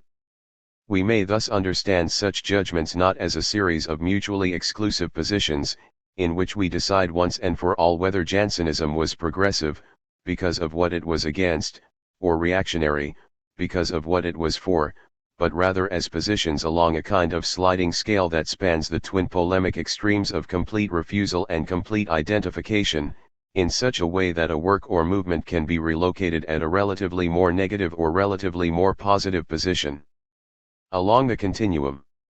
A Marxist class analysis therefore proves to involve two distinct axes of judgment, depending on whether we stress the nature of the relationship between the cultural object and the class which it reflects or whether we focus on the historic destiny of the class itself. We may then articulate the possibilities inherent in such a model as follows. Such a chart is however worse than misleading unless it is clearly understood that under the right circumstances, the same cultural fact may be seen as occupying any of these positions, or, indeed, as accomplishing a rotation through all of the available positions in succession. Thus the novels of Balzac, normally understood as a realism in the sense indicated above, may be seen as reflecting the reactionary ideology of a dying class, as evolving what are essentially personal and formal wish fulfillments out of his own personal situation, or as anticipating, through the complex interpersonal structure of La Comédie Humaine, some new post-individualistic collective formal organization. In much the same way, I believe that it would not be difficult to articulate Lenin's various assessments of Tolstoy reactionary and progressive alike, both a religious ideologue and a revolutionary prophet according to some such combinational scheme. What this implies is that such apparent contradictions in judgment are in reality to be seen as variations on a common model, rather than as opinions which we are called upon to adopt or to repudiate. History is indeed precisely this obligation to multiply the horizons in which the object is maintained, to multiply the perspectives from which it is seen, and I believe that to see differing judgments or evaluations in this fashion is not to speak out for some theoretical objectivity or neutrality, but rather to replace us at the very source of value itself and of such structural permutation, and to translate apparently literary disagreements back into the ultimate reality of conflicting groups in the historical world. Such is the form taken by Marxist literary or cultural criticism insofar as it seeks to reunite its object with the reality of class as such, insofar as it sees in its object a relatively transparent form of class practice. But what of the reality, rather than the illusion, of fetishization? What happens when we consider the work not so much as a relatively disguised relationship but rather as a form of density in its own right, as something produced, as consciousness quite deliberately reified? When we recall, in short, the two possible codes or languages of a Marxist analysis, we may begin to suspect that everything we have hitherto described in terms of class may also be developed in a quite different way, and indeed with quite different, although no less revealing, results.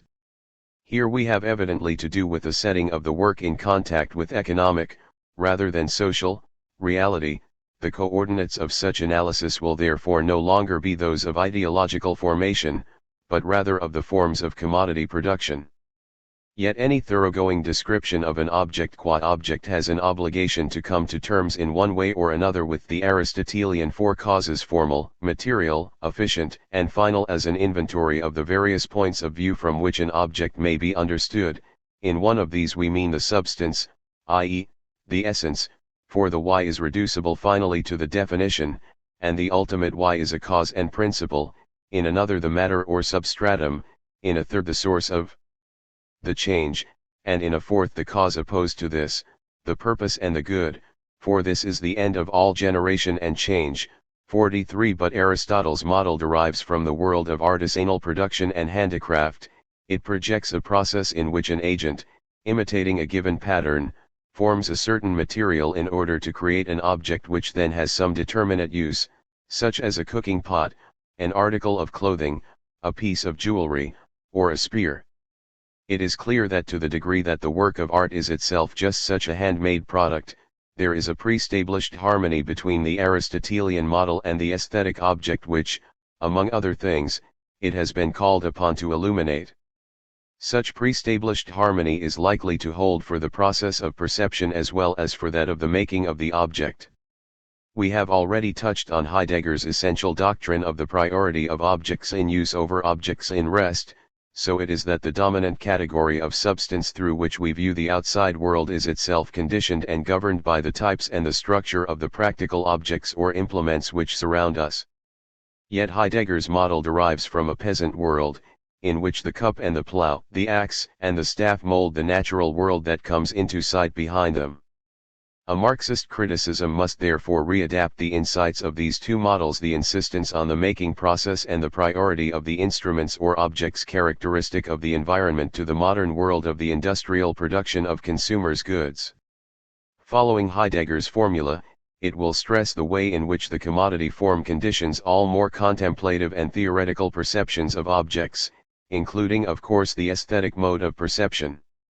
And in a world in which exchange value takes precedence over use value, such is, essentially, the definition of a commodity, it is not surprising that the making of works of art should also be governed by this dominant structure, which reaches down to influence everything in our daily world, our relationships with other people just as much as our relationships with objects. Thus the Aristotelian model, based on a simpler world in which use value was predominant, requires a complete overhaul and readjustment if it is to do justice to the structural mystifications of the advertising universe. We would therefore expect a profound modification and expansion in the Aristotelian final cause, as well as in the formal one.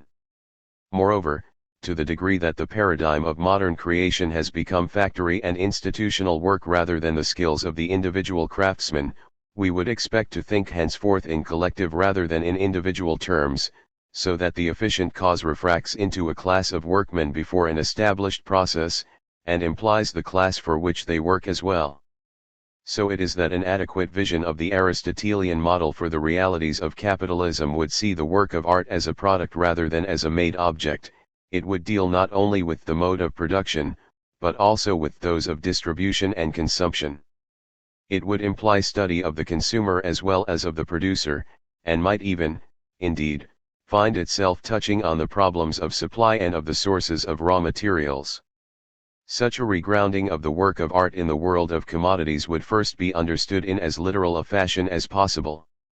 For it is a sobering and salutary experience for professional intellectuals to be reminded that the objects of their study and manipulation have a whole material infrastructure as well, which has traditionally been the realm of the sociology of literature.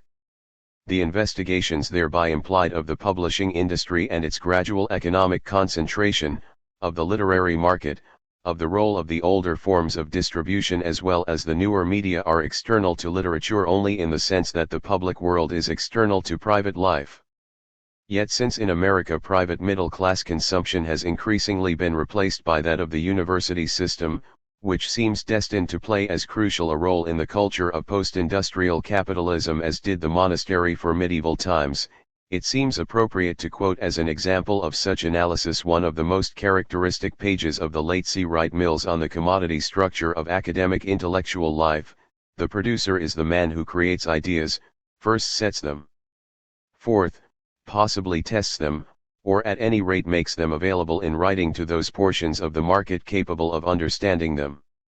Among producers there are individual entrepreneurs still the predominant type and corporation executives in research institutions of various kinds who are in fact administrators over production units.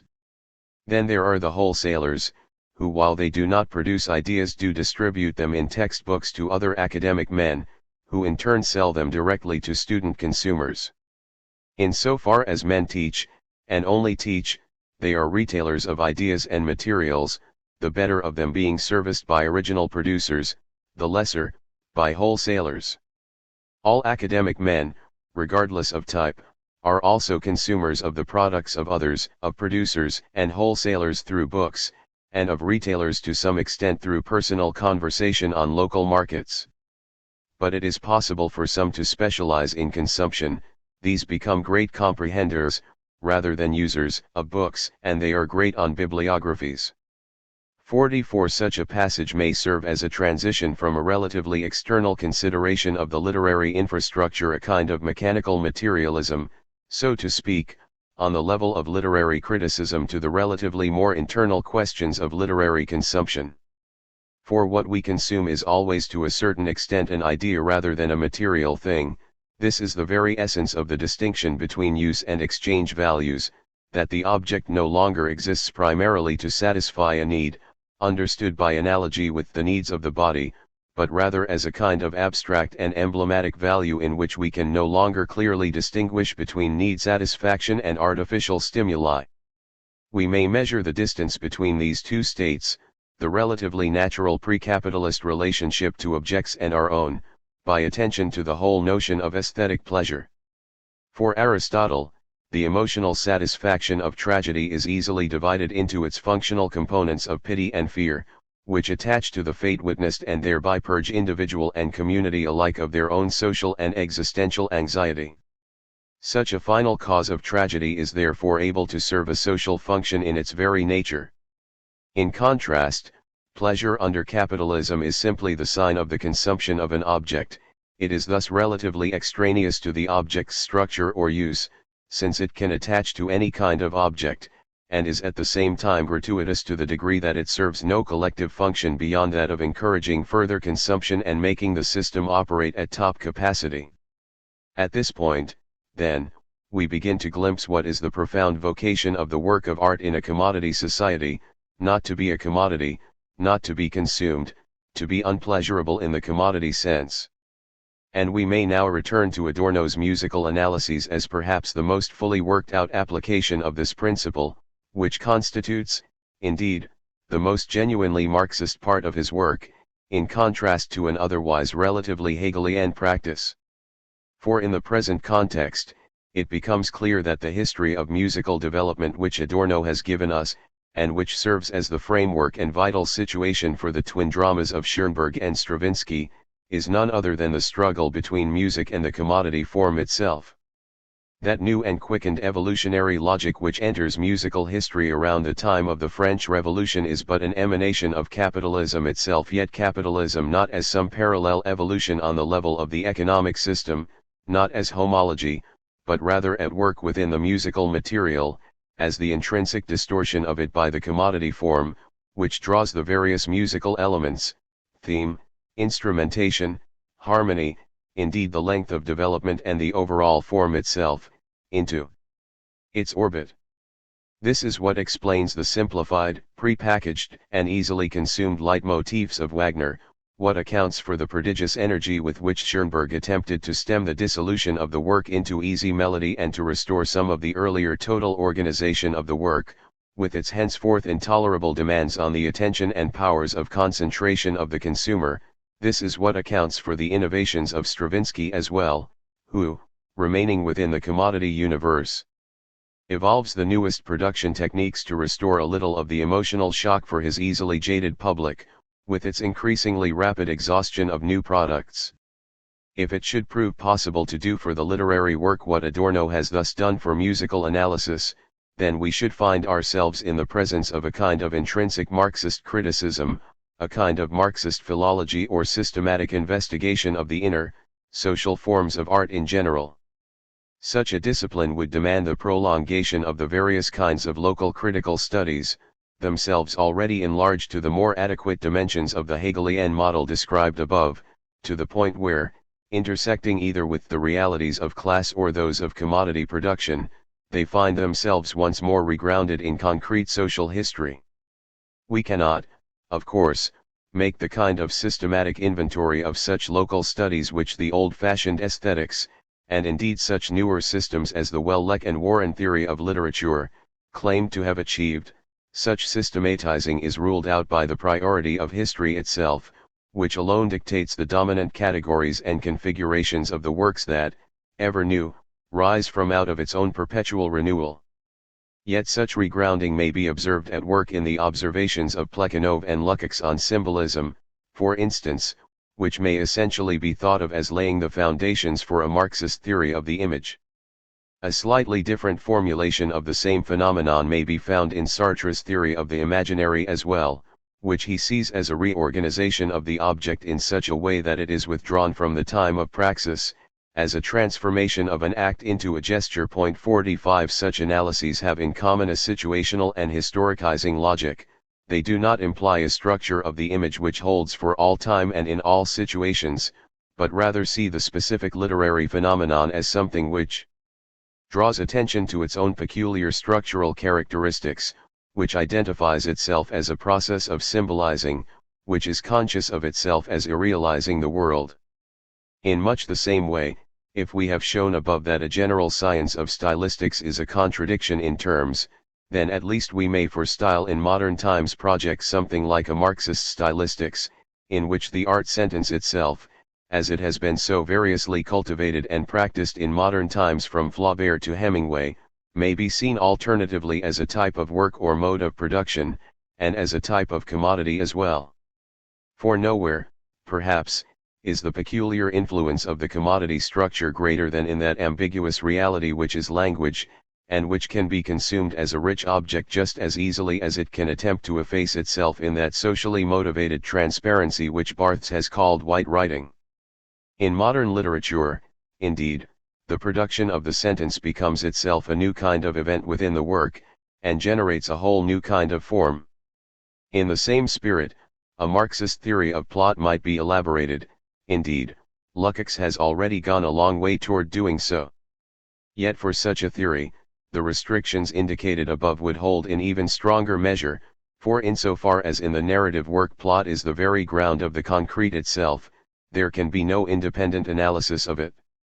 It simply coincides with the work itself, as do the functional descriptions which normally supply the bulk of what are analyzed as images. Plot becomes susceptible of analysis only to the degree that it somehow attracts attention to itself as something to be consumed in its own right, as something foreground, standing out in relief from the work as a whole. Thus the well-made plot is certainly a distinct literary and historical phenomenon, which has significant things to show us both about how contemporaries saw the social life in which they participated and how they wanted to see it. But plot in general has nothing of the kind to show, because it is a mere hypostasis.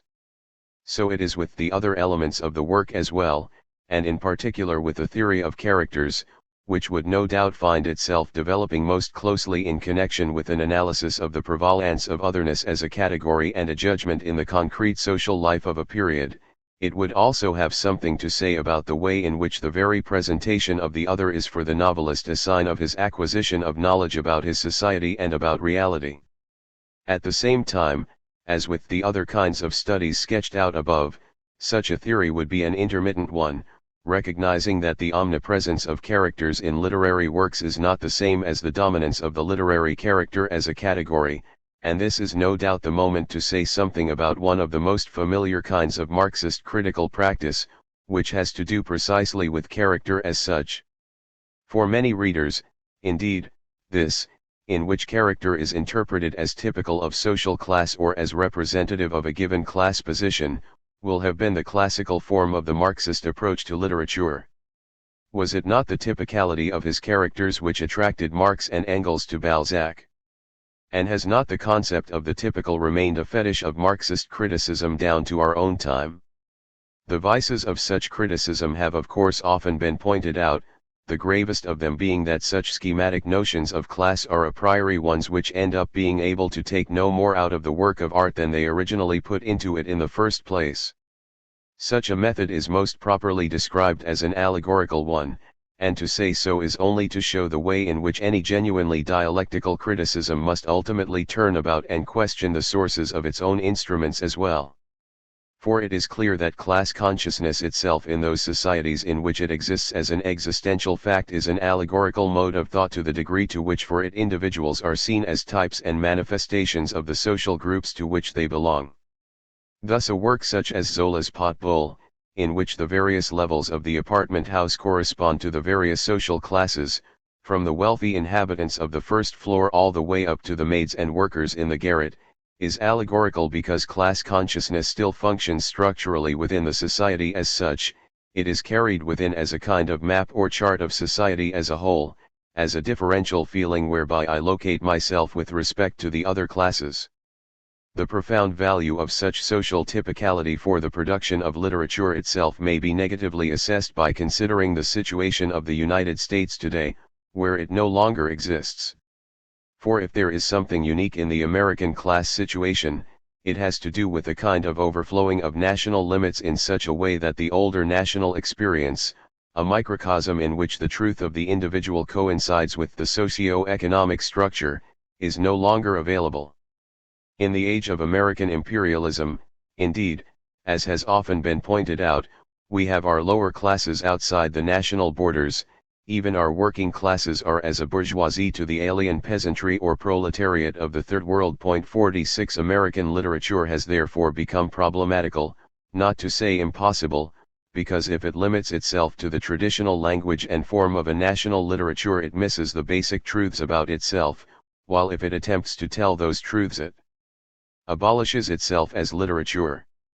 If the allegorical interpretation of character seems more convincing when applied to a single persona than to a whole array of characters as in a Chekhov play, then I believe this is because the latter merely offers itself as a homology between a set of characters and a set of classes, whereas the former involves in the best of cases something like the shock of a genuine enlargement or regrounding, that brutal passage from some inner truth of existence to the external world of history that we have seen as the most essential feature of Marxism as a mental operation.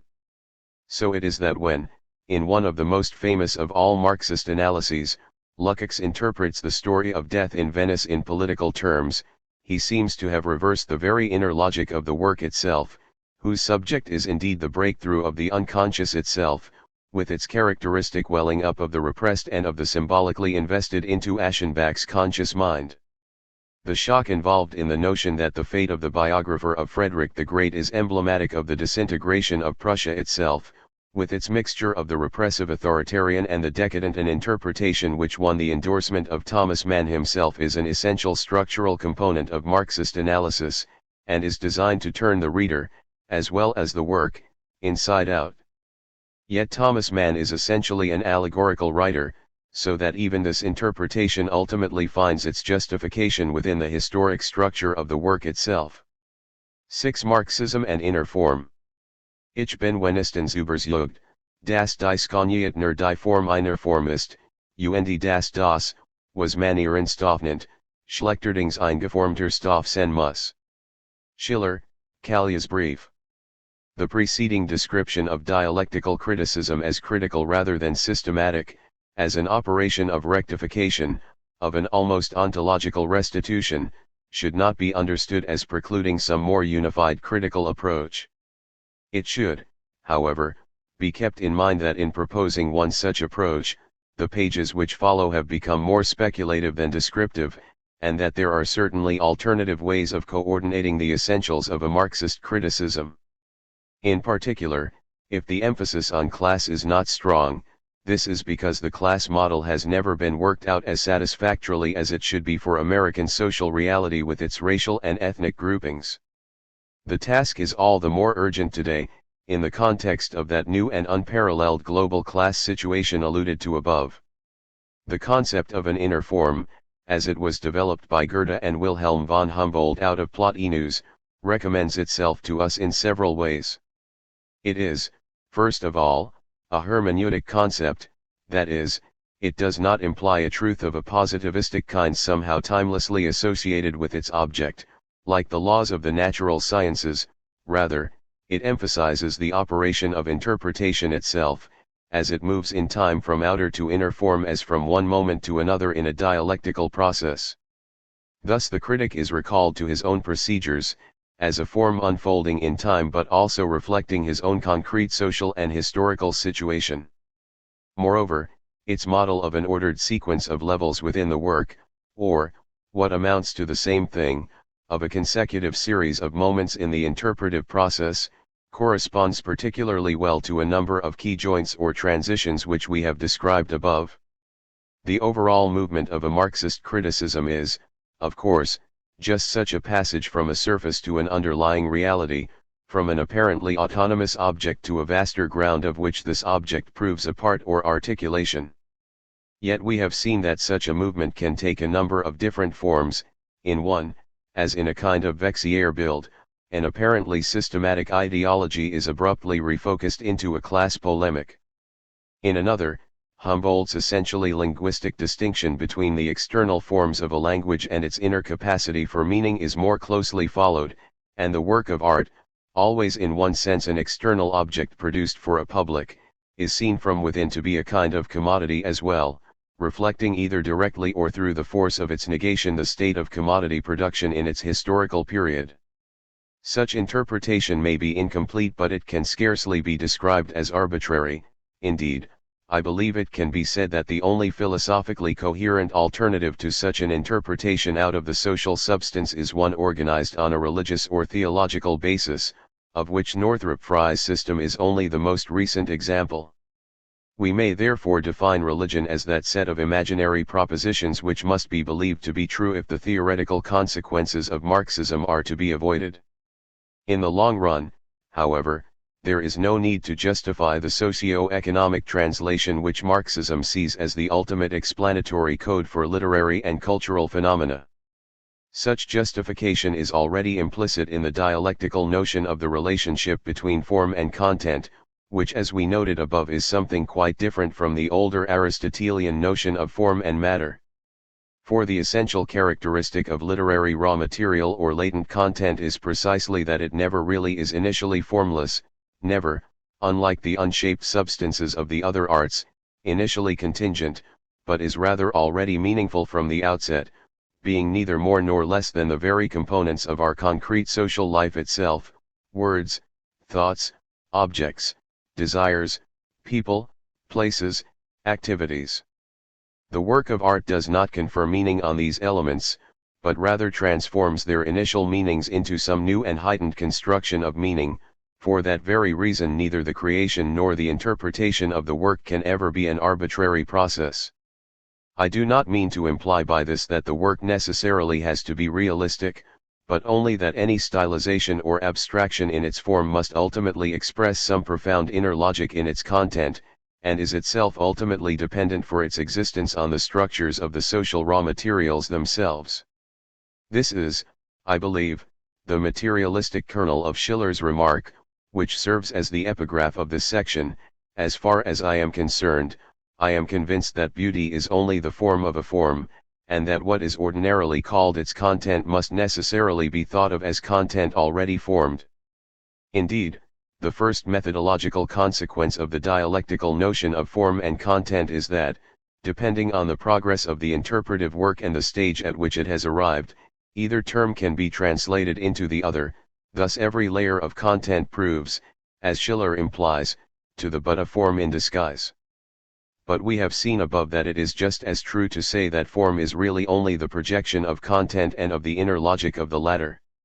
In fact, this essential distinction is useful only on condition that it ultimately re-abolish itself in the ambiguity of the artistic substance itself, which can be seen alternately as either all content or all form. What we have called interpretation is therefore a misnomer. Content does not need to be treated or interpreted, precisely because it is essentially and immediately meaningful in itself, meaningful as gestures in situation are meaningful, or sentences in a conversation. Content is already concrete, in that it is essentially social and historical experience, and we may say of our own interpretive or hermeneutic work what the sculptor said of his stone, that it sufficed to remove all extraneous portions for the statue to appear, already latent in the marble block. Thus the process of criticism is not so much an interpretation of content as it is a revealing of it, a laying bare, a restoration of the original message, the original experience, beneath the distortions of the various kinds of censorship that have been at work upon it, and this revelation takes the form of an explanation of why the content was so distorted and is thus inseparable from a description of the mechanisms of the censorship itself.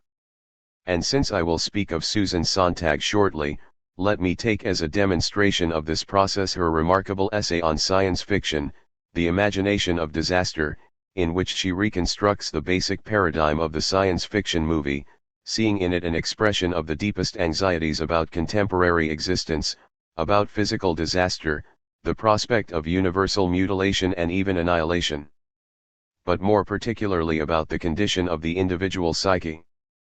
47 All of this is so, and her essay provides a thorough working through of the materials of science fiction taken on its own terms.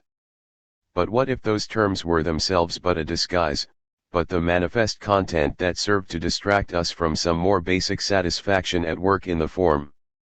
For beneath the surface diversion of these entertainments, beneath the surface preoccupation of our minds as we watch them, introspection reveals a secondary motivation quite different from the one described above. For one thing, these works, particularly during the period of their heyday after the war and in the 1950s, rather openly express the mystique of the scientist, and by that I refer not so much to external prestige or social function as rather to a kind of collective folk dream about the lifestyle of the scientist himself. He doesn't do real work, yet power is his and social status as well. His remuneration is not monetary, or at the very least money seems no object. There is something fascinating about his laboratory, the home workshop magnified to institutional dimensions, a combination of factory and clinic, about the way he works nights. He isn't bound by routine or the 8-hour day. His very intellectual operations themselves are caricatures of what the non-intellectual imaginees brain work and book knowledge to be. There is, moreover, the suggestion of a return to older modes of work organization, to the more personal and psychologically satisfying world of the guilds, in which the older scientist is the master and the younger one the apprentice, in which the daughter of the older man becomes naturally enough the symbol of the transfer of functions.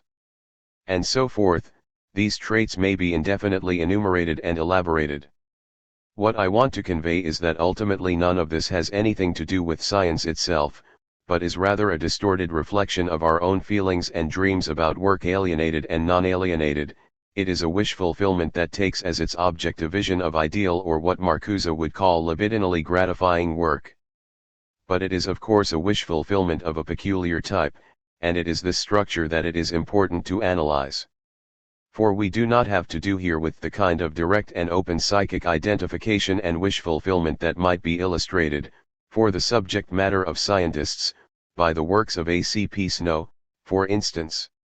Rather, this is a symbolic gratification that wishes to conceal its own presence, Thus the identification with the scientist is not here the mainspring of the plot, but rather its precondition only, and it is as though, in a rather Kantian way, symbolic gratification attached itself not to the events of the story but to that framework, the universe of science, the splitting of the atom, the astronomer's gaze into outer space, without which the story could not have come into being in the first place. In this perspective all the cataclysmic violence of the science fiction narrative, the toppling buildings, the state of siege, the monsters rising out of Tokyo Bay, is nothing but a pretext, serving both to divert the mind from its deepest operations and fantasies, and to motivate those fantasies as well. No doubt we could go on and show that alongside this fantasy about work, there is present yet another kind which deals with collective life and which uses the cosmic emergencies of science fiction as a way of reliving a kind of wartime togetherness and morale. The drawing together of the survivors of planetary catastrophe is thus itself merely a distorted dream of a more humane collectivity and social organization. In this sense, the surface violence of the work is doubly motivated, for it can now be seen as a breaking through the routine boredom of middle-class life, while in either event, the violence in the disguise may be understood as the expression of rage at the non-realization of the unconscious fantasies thus aroused. The inner form of such an apparently negative and anxiety-ridden type of work is therefore a positive fantasy, one which we have expressed in the language of work satisfaction. The terms in which we describe this inner form or orlevness are however less important than the movement itself, by which we re-emerge into that place of the concrete which has been described in a previous section as the mediation between private and public, between individual and socio-economic realities, between the existential and history itself. The task of a dialectical criticism is not indeed to relate these two dimensions, they always are related, both in our own life experience and in any genuine work of art. Rather, such criticism is called upon to articulate the work and its content in such a way that this relationship stands revealed, and is once more visible. For we have to do with a relationship of identity which nonetheless requires a complete translation from one set of terms into the other. The two dimensions are one, and indeed the propedeutic value of art lies in the way in which it permits us to grasp the essentially historical and social value of what we had otherwise taken to be a question of individual experience. Yet this is done by shifting levels or points of view, by moving from the experience to its ground or concrete situation, as from a form to a content or from a content to a form. The terms in which the socio-economic dimension of experience are described are however by no means limited to those of work, as the production of value and the transformation of the world. Indeed, the essential content of such experience can never be determined in advance, and varies from the most substantial kinds of grappling with the world to the smallest and most minute specialized perceptions. Such authenticity is indeed more easily described in a negative way, as being that which escapes the emptiness of routine existence, or of some dull marking time. It is therefore that which restores us to some fitful contact with genuine experience, and the form which such contact takes is at one with the historical possibilities of the socio-economic organization itself. Yet the terminology of work satisfaction is useful because it fulfills one function for which any other description of such inner form must account in one way or another. It explains the censorship of the work itself. It makes us understand why such an impulse had to be disguised in order to come to artistic satisfaction in the first place. For, particularly in middle-class society, the fact of work and of production, the very key to genuine historical thinking, is also a secret as carefully concealed as anything else in our culture. This is indeed the very meaning of the commodity as a form, to obliterate the signs of work on the product in order to make it easier for us to forget the class structure which is its organizational framework. It would indeed be surprising if such an occultation of work did not leave its mark upon artistic production as well, both in the form and in the content. As Adorno shows us, works of art owe their existence to the social division of labor, to the separation of mental and physical work.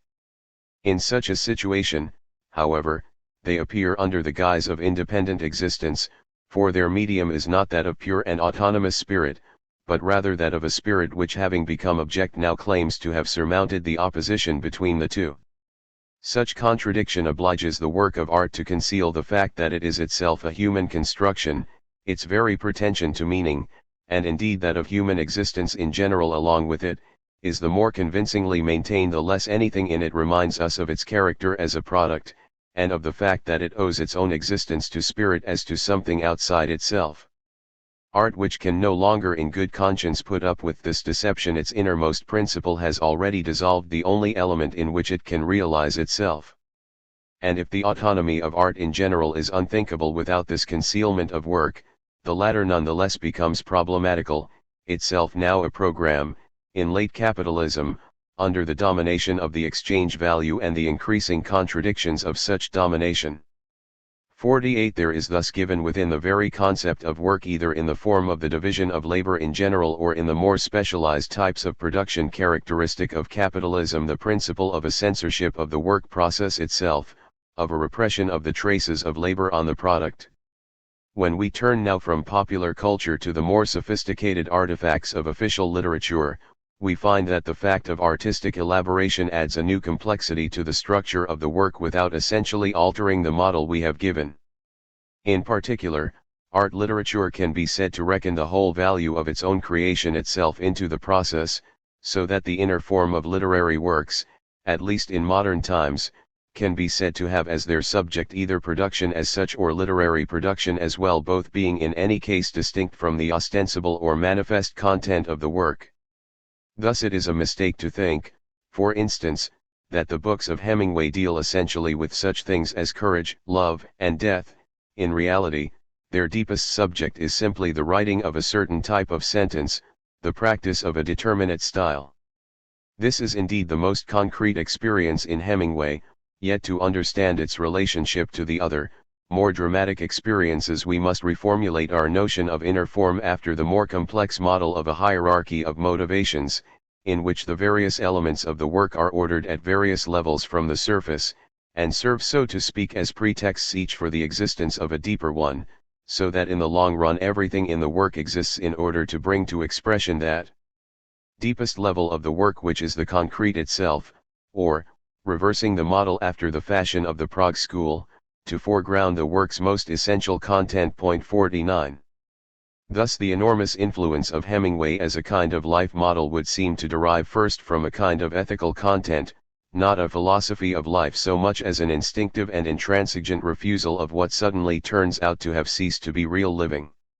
It isn't fun anymore, such is the irrevocable boundary line between euphoria and ill humor, between real life and a kind of failure to live which exasperates and poisons the existence of the hero and everyone else around him.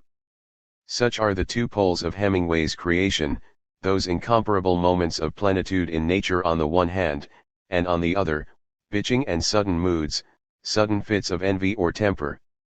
Both are present indeed almost emblematically in those luminous opening pages of Across the River and Into the Trees, where the sullen boatman comes before Colonel Cantwell as the very harbinger of death itself. It is not too much to say that this opposition corresponds to a more general one between life among things and life with other people, between nature and society. Indeed, Hemingway often said so himself, people were always the limiters of happiness except for the very few who were as good as spring itself. 50.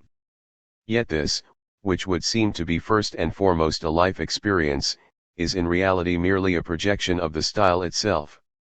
Hemingway's great discovery was that there was possible a kind of return to the very sources of verbal productivity if you forgot about words entirely and merely concentrated on prearranging the objects that the words were supposed to describe. So the following, which has always struck me as being the very prototype of the Hemingway sentence, from Smith's back door Liz could see our barges way out in the lake going toward Boyne City. When she looked at them they didn't seem to be moving at all, but if she went in and dried some more dishes and then came out again they would be out of sight beyond the point. 51 Something is left out,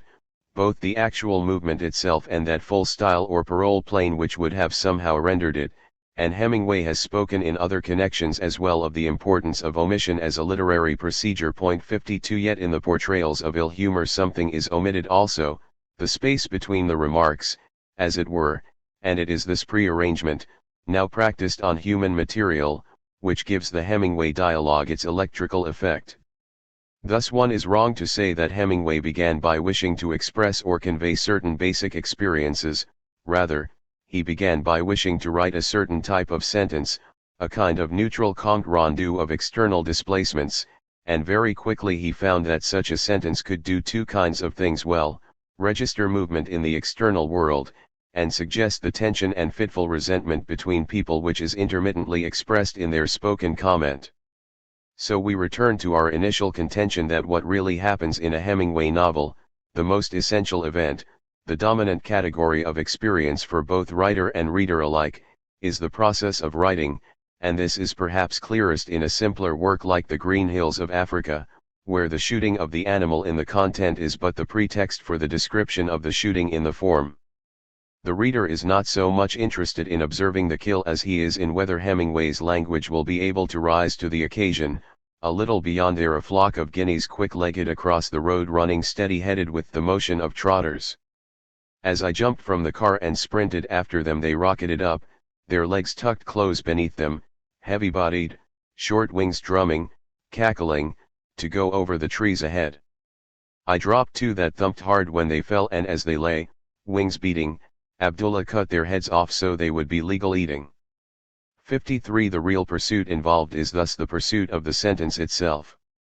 From this central point in Hemingway's creation all the rest can be deduced. The experience of sentence production is the form taken in Hemingway's world by non-alienated work. Writing, now conceived as a skill, is then assimilated to the other skills of hunting and bullfighting, of fishing and warfare, which project a total image of man's active and all-absorbing technical participation in the outside world.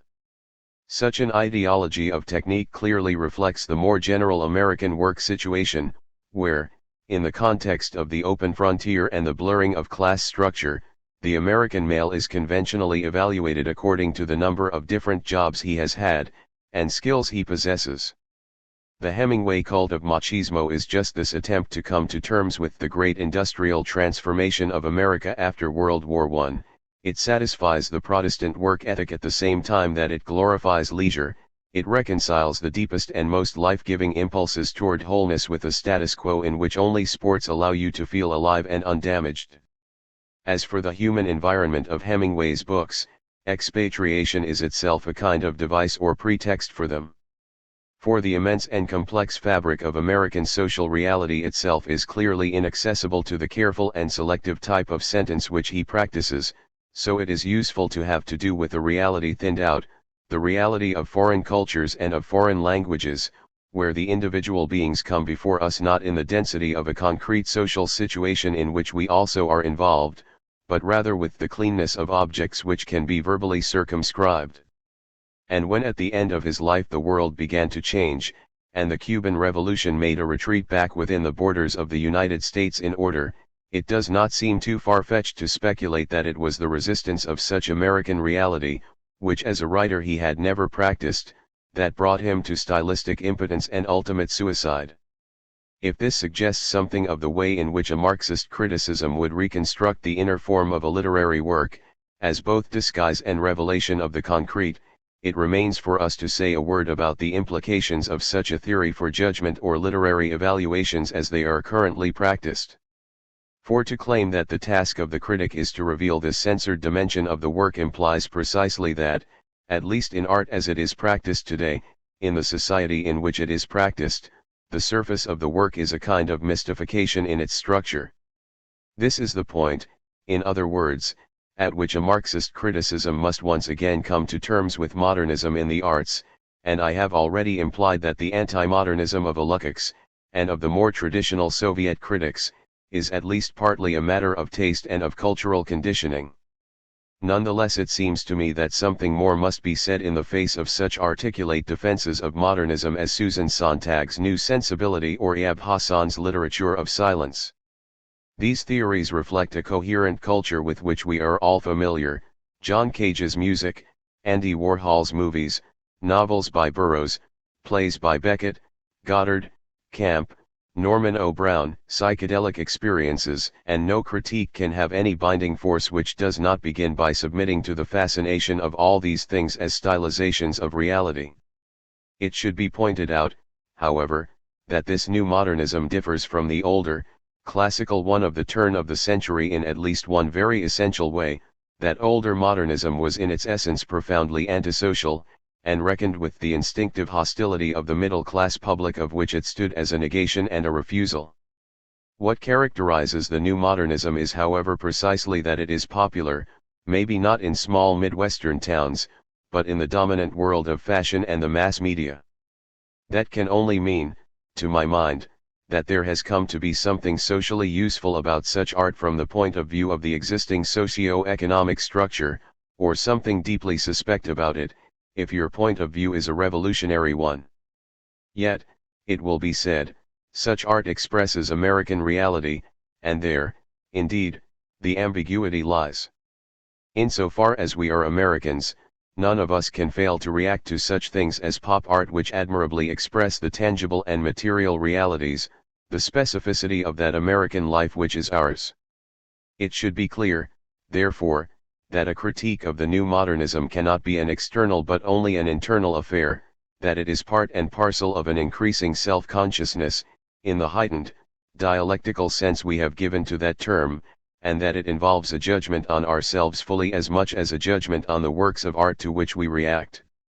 The ambiguity, in other words, is as much in the revolutionary's own position as it is in the art object, insofar as he is himself a product of the society he condemns. His revolutionary attitude is bound to presuppose a negation of himself, an initial subjective dissociation that has to precede the objective, political one. This is why the drama of the new art involves a more complicated cast of characters than the older struggle between the Philistine and the modernist. These two, in the persons of the consumer and of the art salesman and stager of happenings, have begun to merge, and to them may be added a third character, in the form of the revolutionary unhappy consciousness we have described, which in our culture finds it increasingly difficult to distinguish between real and imaginary negation, or indeed, between imaginary negation and the promotion of the positive itself.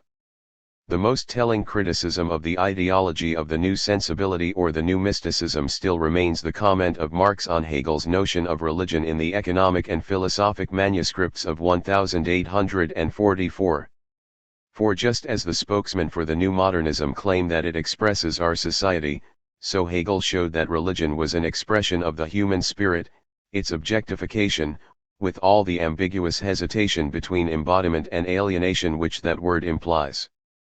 Thus, Hegel's system implies that self-conscious man, insofar as he has recognized and superseded the spiritual world, or the universal spiritual mode of existence of his world, then confirms it again in this alienated form and presents it as his true existence. He re-establishes it and claims to be at home in his other being. Thus, for example, after superseding religion, when he has recognized religion as a product of self-alienation, he then finds a confirmation of himself in religion as religion. Thus reason is at home in unreason as such. Man, who has recognized that he leads an alienated life in law, politics, etc., leads his true human life in this alienated life as such. 54. So it is that from the recognition of a work of art as a disguised expression and an alienation of reality, to making your peace with the very necessity of such disguises and such alienation, it is but a step. In this situation the function of literary criticism grows clear. Even if ours is a critical age, it does not seem to me very becoming in critics to exalt their activity to the level of literary creation, as is loosely done in France today. It is more honest and more dialectical to point out that the scope and relevance of criticism varies with the historical and ideological moment itself. Thus, it has been said that literary criticism was a privileged instrument in the struggle against 19th-century despotism, particularly in Tsarist Russia, because it was the only way one could smuggle ideas and covered political commentary past the censor. This is now to be understood, not in an external, but in an inner and allegorical sense. The works of culture come to us as signs in an all but forgotten code, as symptoms of diseases no longer even recognized as such, as fragments of a totality we have long since lost the organs to see. In the older culture, the kinds of works which Lukács called realistic were essentially those which carried their own interpretation built into them, which were at one and the same time fact and commentary on the fact. Now the two are once again sundered from each other, and the literary fact, like the other objects that make up our social reality, cries out for commentary, for interpretation, for decipherment, for diagnosis. It appeals to the other disciplines in vain. Anglo-American philosophy has long since been shorn of its dangerous speculative capacities, and as for political science, it suffices only to think of its distance from the great political and utopian theories of the past to realize to what degree thought asphyxiates in our culture, with its absolute inability to imagine anything other than what is. It therefore falls to literary criticism to continue to compare the inside and the outside, existence and history, to continue to pass judgment on the abstract quality of life in the present, and to keep alive the idea of a concrete future. May it prove equal to the task.